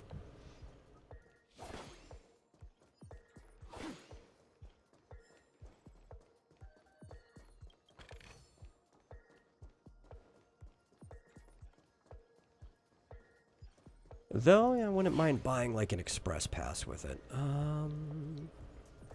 Yeah, we'll just kill these things.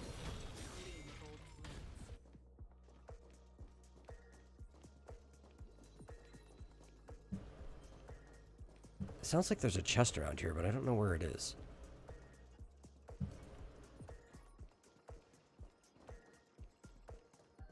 Oh, it's in here in this corner. I missed it earlier. Darn it. I could have got that way earlier.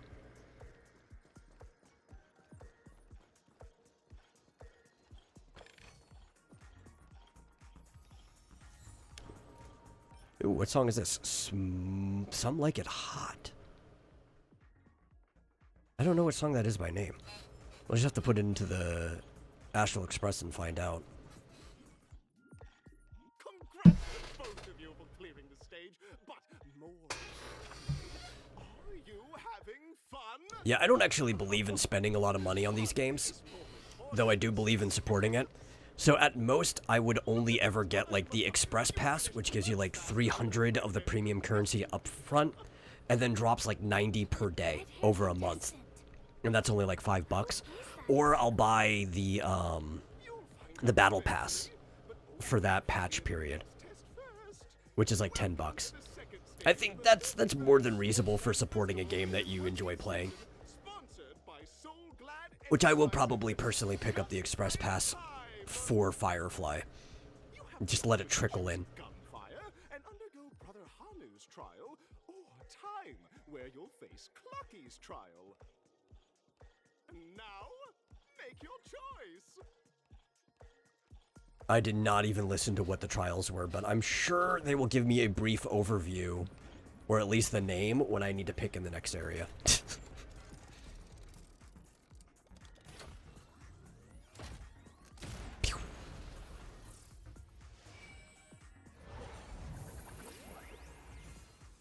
Hey, I don't have to sell you on that. Spent money in Animal Crossing Pocket. I did too spend a little money, but like I said, I don't believe in spending too much. I think I bought the equivalent of like a monthly pass where they trickle some things on once or twice in Pocket Camp.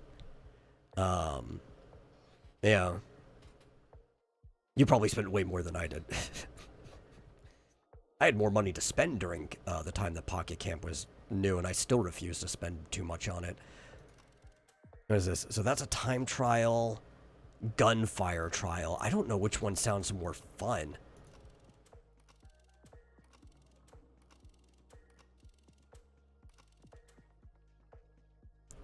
Let's try gunfire. Why not, right?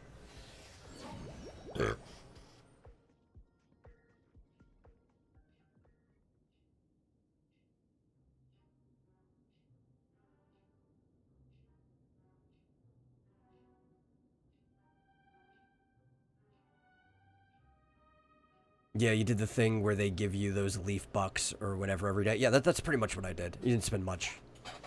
50 to 60 over 6 months. Yeah, that's a reasonable amount, right? That's like buying a full game. And 6 months of playing a game? Yeah, that's a very reasonable amount. Is the morally dubious yet ever charming character from the animated Clocky series, Hanu. It is said that these cartoon characters were inspired. It's more than me, but I think that was proportionately the same amount, just you were doing it longer than I did. Because I think I stopped doing it around the same time I stopped playing most days. I probably spent like half of that on the game. By the entrance and partake in an enchanting and suspenseful story with him. Good luck in there. If it's a gunfire trial, we should be able to settle this with a fight, right? I hope this won't waste too much of our time. I don't know what a gunfire trial means. I think we're about to find out. Hanu's adventure. Oh. This thing that I hate. 1, 2, 3. Great. But I think that implies... Are we both in Oh my god, did we fusion dance? In this Hanu's adventure episode, Boss Stone has gathered his battleships for an assault on Dreamville. All Buzzfly, Cousin Wolf, and Bombhead are... If I'm using the bazooka, I don't hate this. The bazooka actually made the Hanu adventure stuff fun. It did say gunfire. So... You haven't spent anything on Ever Crisis? You're running low on stamina, so... I haven't spent anything on it either. I probably will spend a small amount eventually. Just because I have been playing a lot of the game, but... I haven't gotten to the point that I feel like spending money on it yet. Oh, brave Hanu. You look like you could really use some help. Long time no see, Hanu. This puzzle is talking to me, and it's the first time in this entire dream world that a puzzle has talked to me, so this is still kind of weird.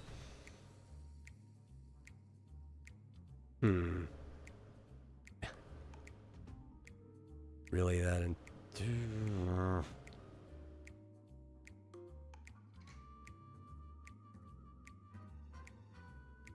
I don't think it really matters which one I pick, because when you're Hanu, this is the only thing that happens anyways. You have to let out a humph.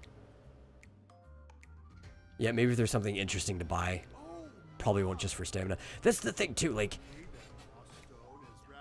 games like that, I'm more likely to support it through buying skins or whatever. But that whole game, the gacha is how you get the skins. So that's probably never going to come up. And I don't spend money on pulls. That's the worst thing to spend money on in a gacha. Right. You can get a little of the in-game currency, which can be used on more than a pull, like a monthly pack. I don't know if that game has one. I need to look through the shop. Maybe I'd get like a cheap monthly pack like that. But you should never spend directly on pulls. That's like burning money.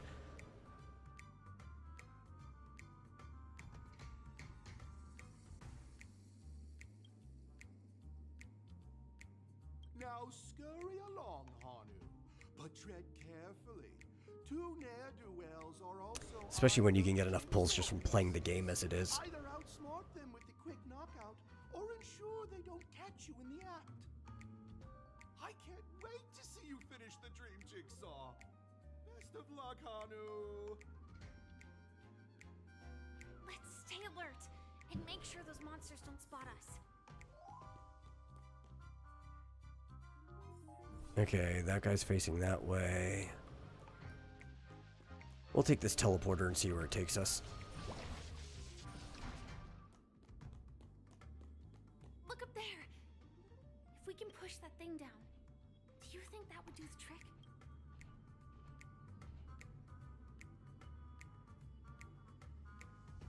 You do know there's one free thing in the special store section, right? I don't know what you mean.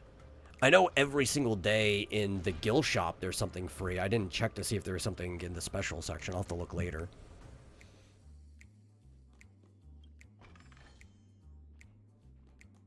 Can I get that from here?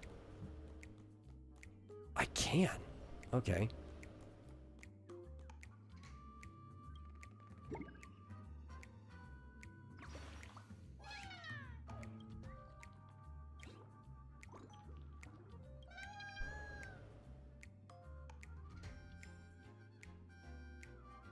Alright, I knocked him out. There's a puzzle there. Oh, frick. I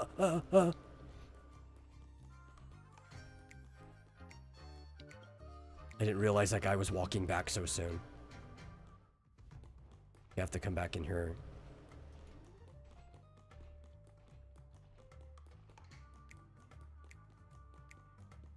He's probably going to turn around, but then I can teleport back up. Let's hurry back. Yeah, there we go.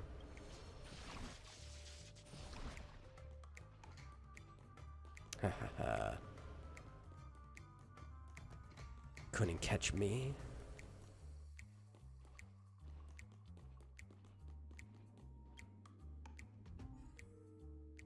Now for the easiest part, doing a puzzle.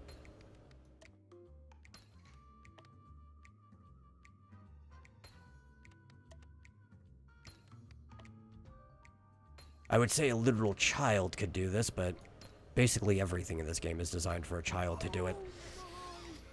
Exquisite sensation of perfect alignment. Hurry now, Hanu. Touch that TV set and transform back into your own self. Then head upstairs. Your weapon awaits you there. Are such haphazard instructions really okay?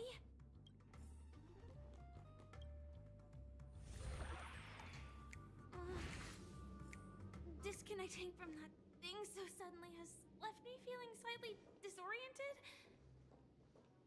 I like how innocent Firefly comes off. There's something in here? I know this is not the direction we need to go, but... Oh, this is where we came in. How innocent she comes off despite the fact that she is a mass murderer that has set things on fire. She's a fire murderer. It's a very quite starched dichotomy in character here. Oh, okay, we have to get through this before that button works.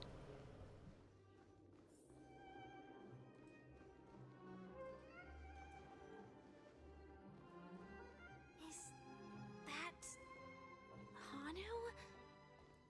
Oh my god, this is actual Hanu? The heck? I know the answer for this one. What exactly is he talking about? Tick-tock! It's time for me to make an appearance! Oh, hey, Clocky. The plot thickens. I can also see him. Is this character part of the show? In Dreamville, Clocky is everywhere and can do anything! Like Can everybody see Clocky now that Acheron kind of cut through the veil? That's interesting. So maybe Welt wasn't just too childlike. Maybe everybody could just see him now. Battle. We must do battle.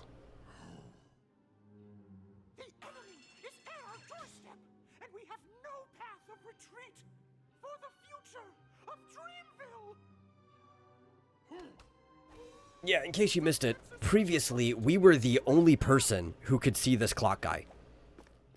He was like an imaginary friend to us, even though he was interacting with the world. Him and like the bellboy Misha. The only people. Even if you knew what was going on in this game, you probably would still have no idea what was going on in this particular place. Because this entire area is like a resort that's built inside of a dream. That used to be a prison planet. It's basically Space Australia.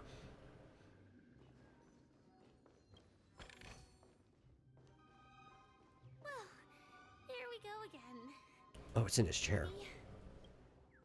Yeah, we'll be ready as soon as we get this bird. But because everything's in a dream, even like the normal sense and logic of this game is thrown out the window.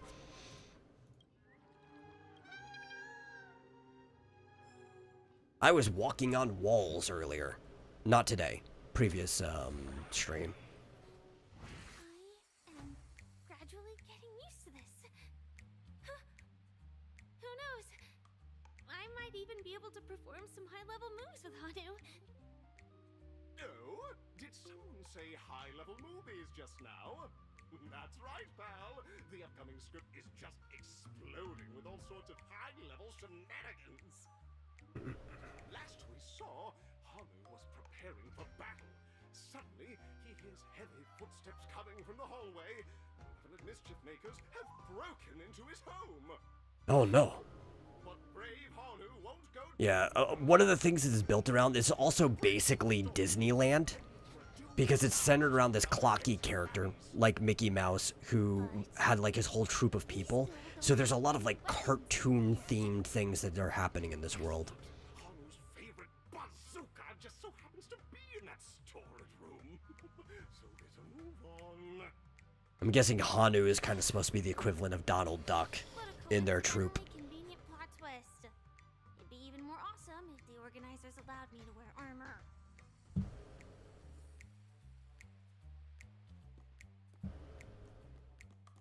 Where do I pick up the bazooka, though? I guess in the other room. Thought it seemed a little like Kingdom Hearts. Yeah, I mean, this game in general has a very Kingdom Hearts feeling, but especially this level.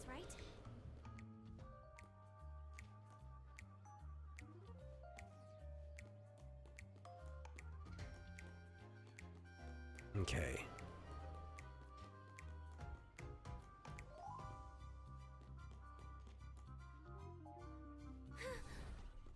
He wasn't lying. There's actually a bazooka here. Where?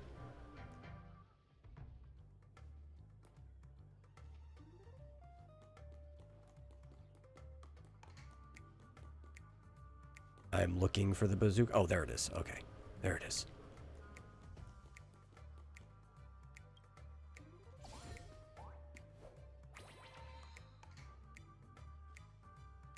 Now we should have a way of dealing with those baddies.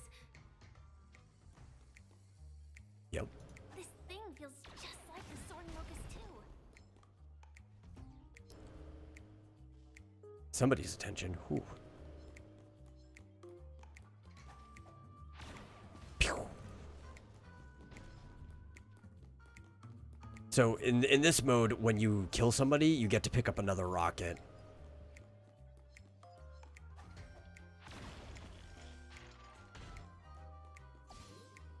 That's how you keep your ammo refreshed.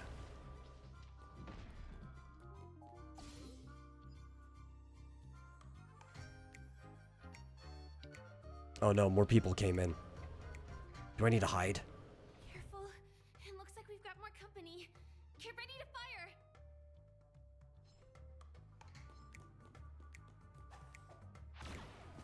No, okay, we can kill him from this distance. Home alone. That's a fun achievement. Oh, I can't pick up the ammo. Here we go again. But no big deal. We're pretty handy with this bazooka now. Oh, thank God we already hid.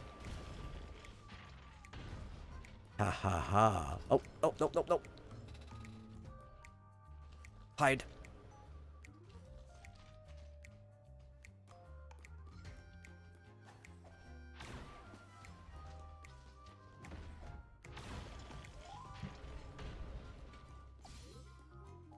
I'm gonna go collect all this ammo now.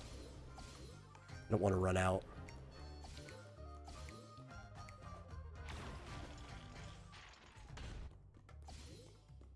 That should be all of them, right? Seems like it. Oh, I guess I didn't need any more ammo now. The stage is complete. Quickly, head through the TV to the next stage. That took a lot longer than just doing 3 battles. I'm kind of curious what the time trial was now.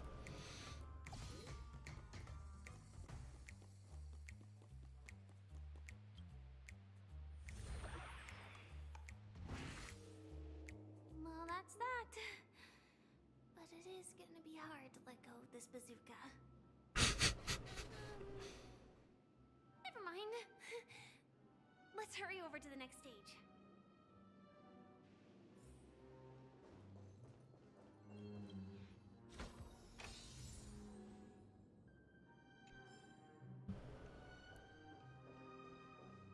Oh, now that's closed.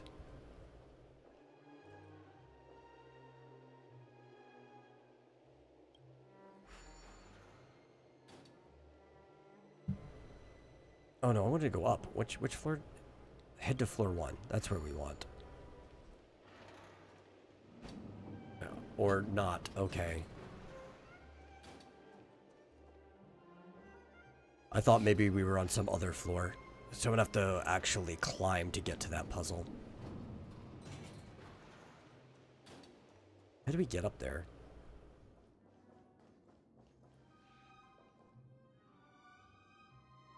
There's a puzzle guy. Staircase? Okay. Maybe this will take us to where we're going.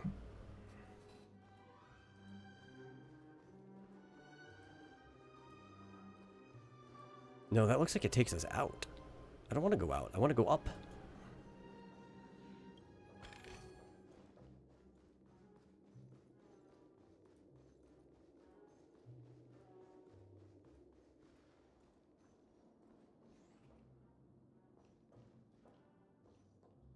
The elevator doesn't take me up there right now.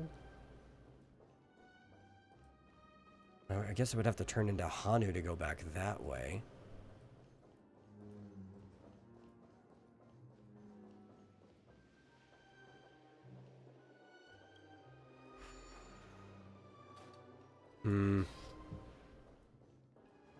I'll just come back later.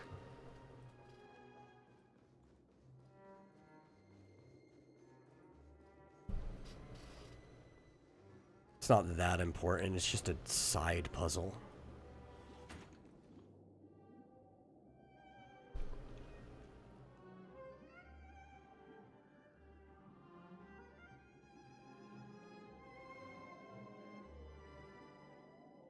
Congratulations to both of you! Oh, you've overcome all obstacles and proven yourselves. But, unfortunately, there is only one who can be Penacony's festive superstar. In the final stage, you will face the defending champion. If you fail, you will lose the opportunity to become the festive superstar. I'm not afraid. Third Scorch Sand Festival's third stage in the 20th season, sponsored by Soul Glad Enterprises, Superstar Showdown.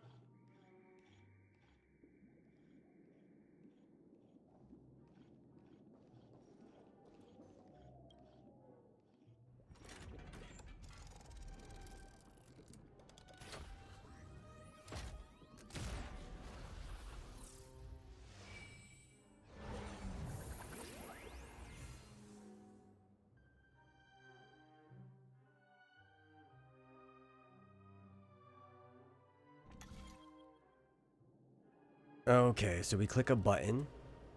Arena 1 or 2. We have no idea what either of them are. So let's think. My gut says let's just go to Arena 2. Might be the wrong choice, but If it's a fight, I don't think we'll have a problem whatsoever.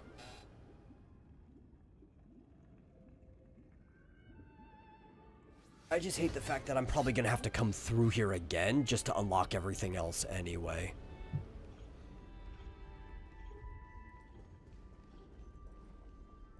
I'm also probably going to continue to play, but I think after Someone extraordinary. this section... Oh, hey, it's Argenti. That's who I thought it was. After this section, I'm probably going to have to kill the YouTube and start it back up because it has trouble with VODs after it hits the 6-hour period. And it says that we've been streaming for 5 hours and 12 minutes. So, I just have to hit the toggle and back on. It should be fine. But I think we could kill this guy first. Let's get more defense. And let's raise our crit. I think we're fine.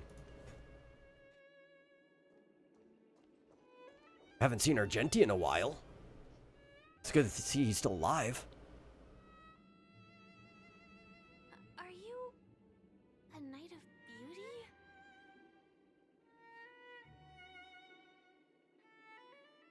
beauty? So you're looking at the material synthesis guy, and holy cow, there is so much more than you thought. Yeah, I guess. I assumed there's a lot, but it's probably even still more than I assume.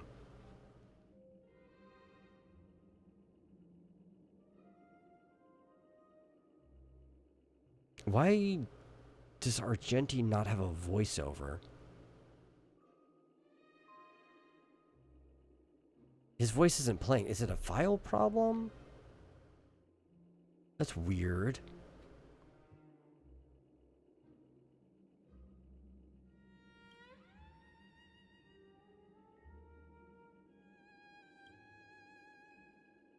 I don't like that he's not talking.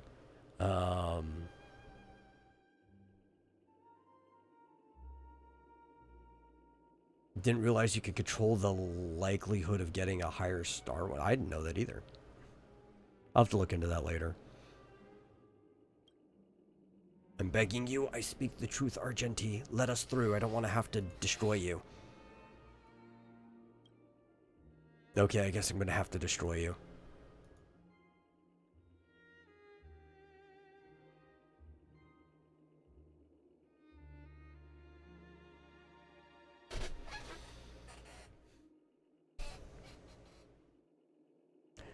This is actually interesting. I don't think I've met Argenti on this account. Obviously, the story has to be built as if we've met him. But I haven't done that continuance. He's got 2 life bars. Should be easy. I've got like the dumbest comp right here anyway. We're just having fun. Stand still. What are you waiting for? To betray my customers? I charge extra. I weep for the departed. It too shall fall. I don't have a particularly strong Akron, but the fact that I can still just do 100,000 damage casually means we're probably fine.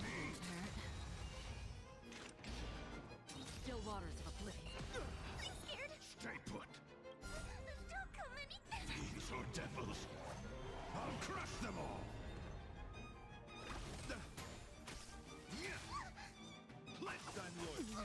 Good times never last. Time to say bye. Boom. Rise to the challenge. More business, Relax. Another journey begins. Destined for oblivion. The flesh wound. Behold, this symbol of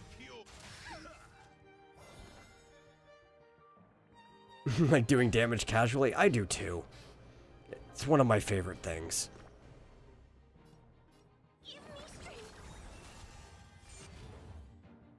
Oh, he's got a stupid shield. Okay. You are fighting a gentleman. Confess.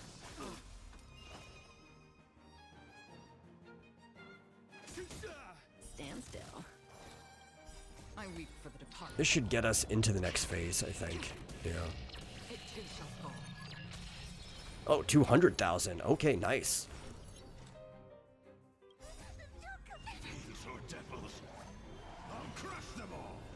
I'm used to doing like twice that on my other account, though.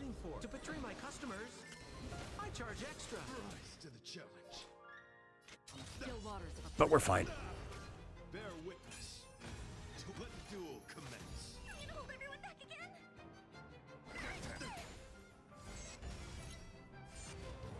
This is where it gets a little scary, though, because he starts getting stupid damage boosts. free will. Or was it fate? Time to say bye. Boom. Destined for oblivion. May as well kill them all. Ow. Not bad. Relax.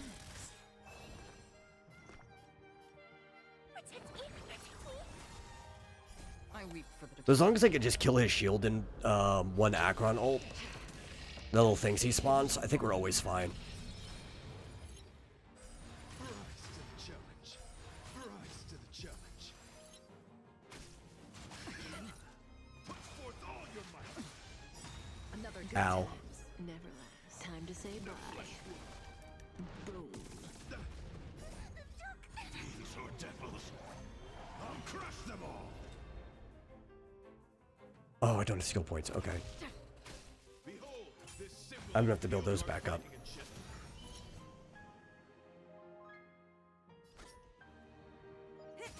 to the challenge.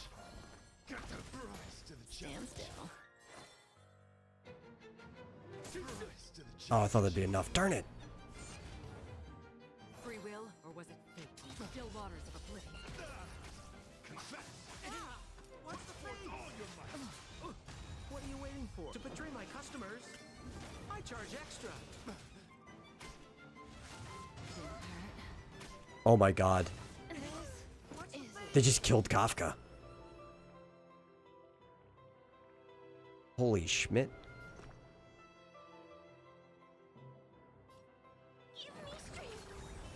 I wasn't expecting him to do that much.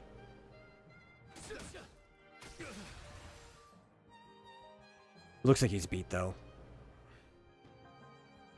Kafka, no! You're too hot to die.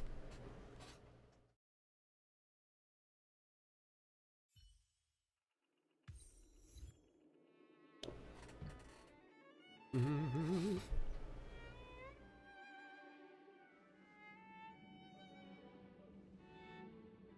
don't have much time. May fate allow us to meet again, Night of Beauty. Honestly, it's okay. In this Akron comp, even though Kafka is built to do damage because I built her before this, everyone only sits there for Akron to be able to do more damage. That's it.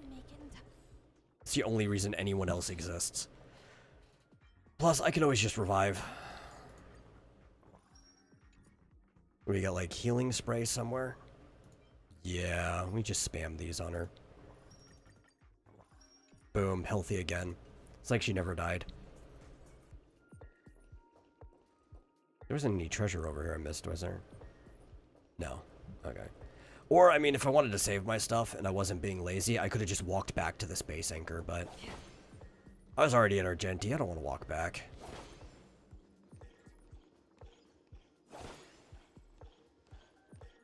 Oh. That's right, we got an achievement. Need health sprays IRL. Same. It's coming so much handy. Eager for battle. Jackpot. Make a Dream Duel Troops Fortune Seller produce jackpot once. I got that the first try. Rail into the Stars. This is the actual story progress, so we defeated Argenti. What's this one? Defeat 3 of those minions at once. Cool. Obtain a maximum ammo limit. Also cool. We are 20 away from another pull, which will probably hit very soon.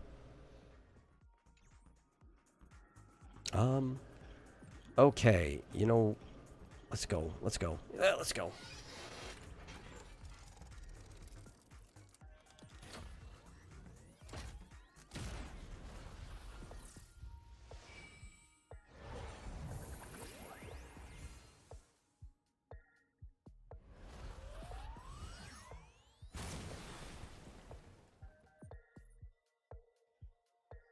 It's kind of cool.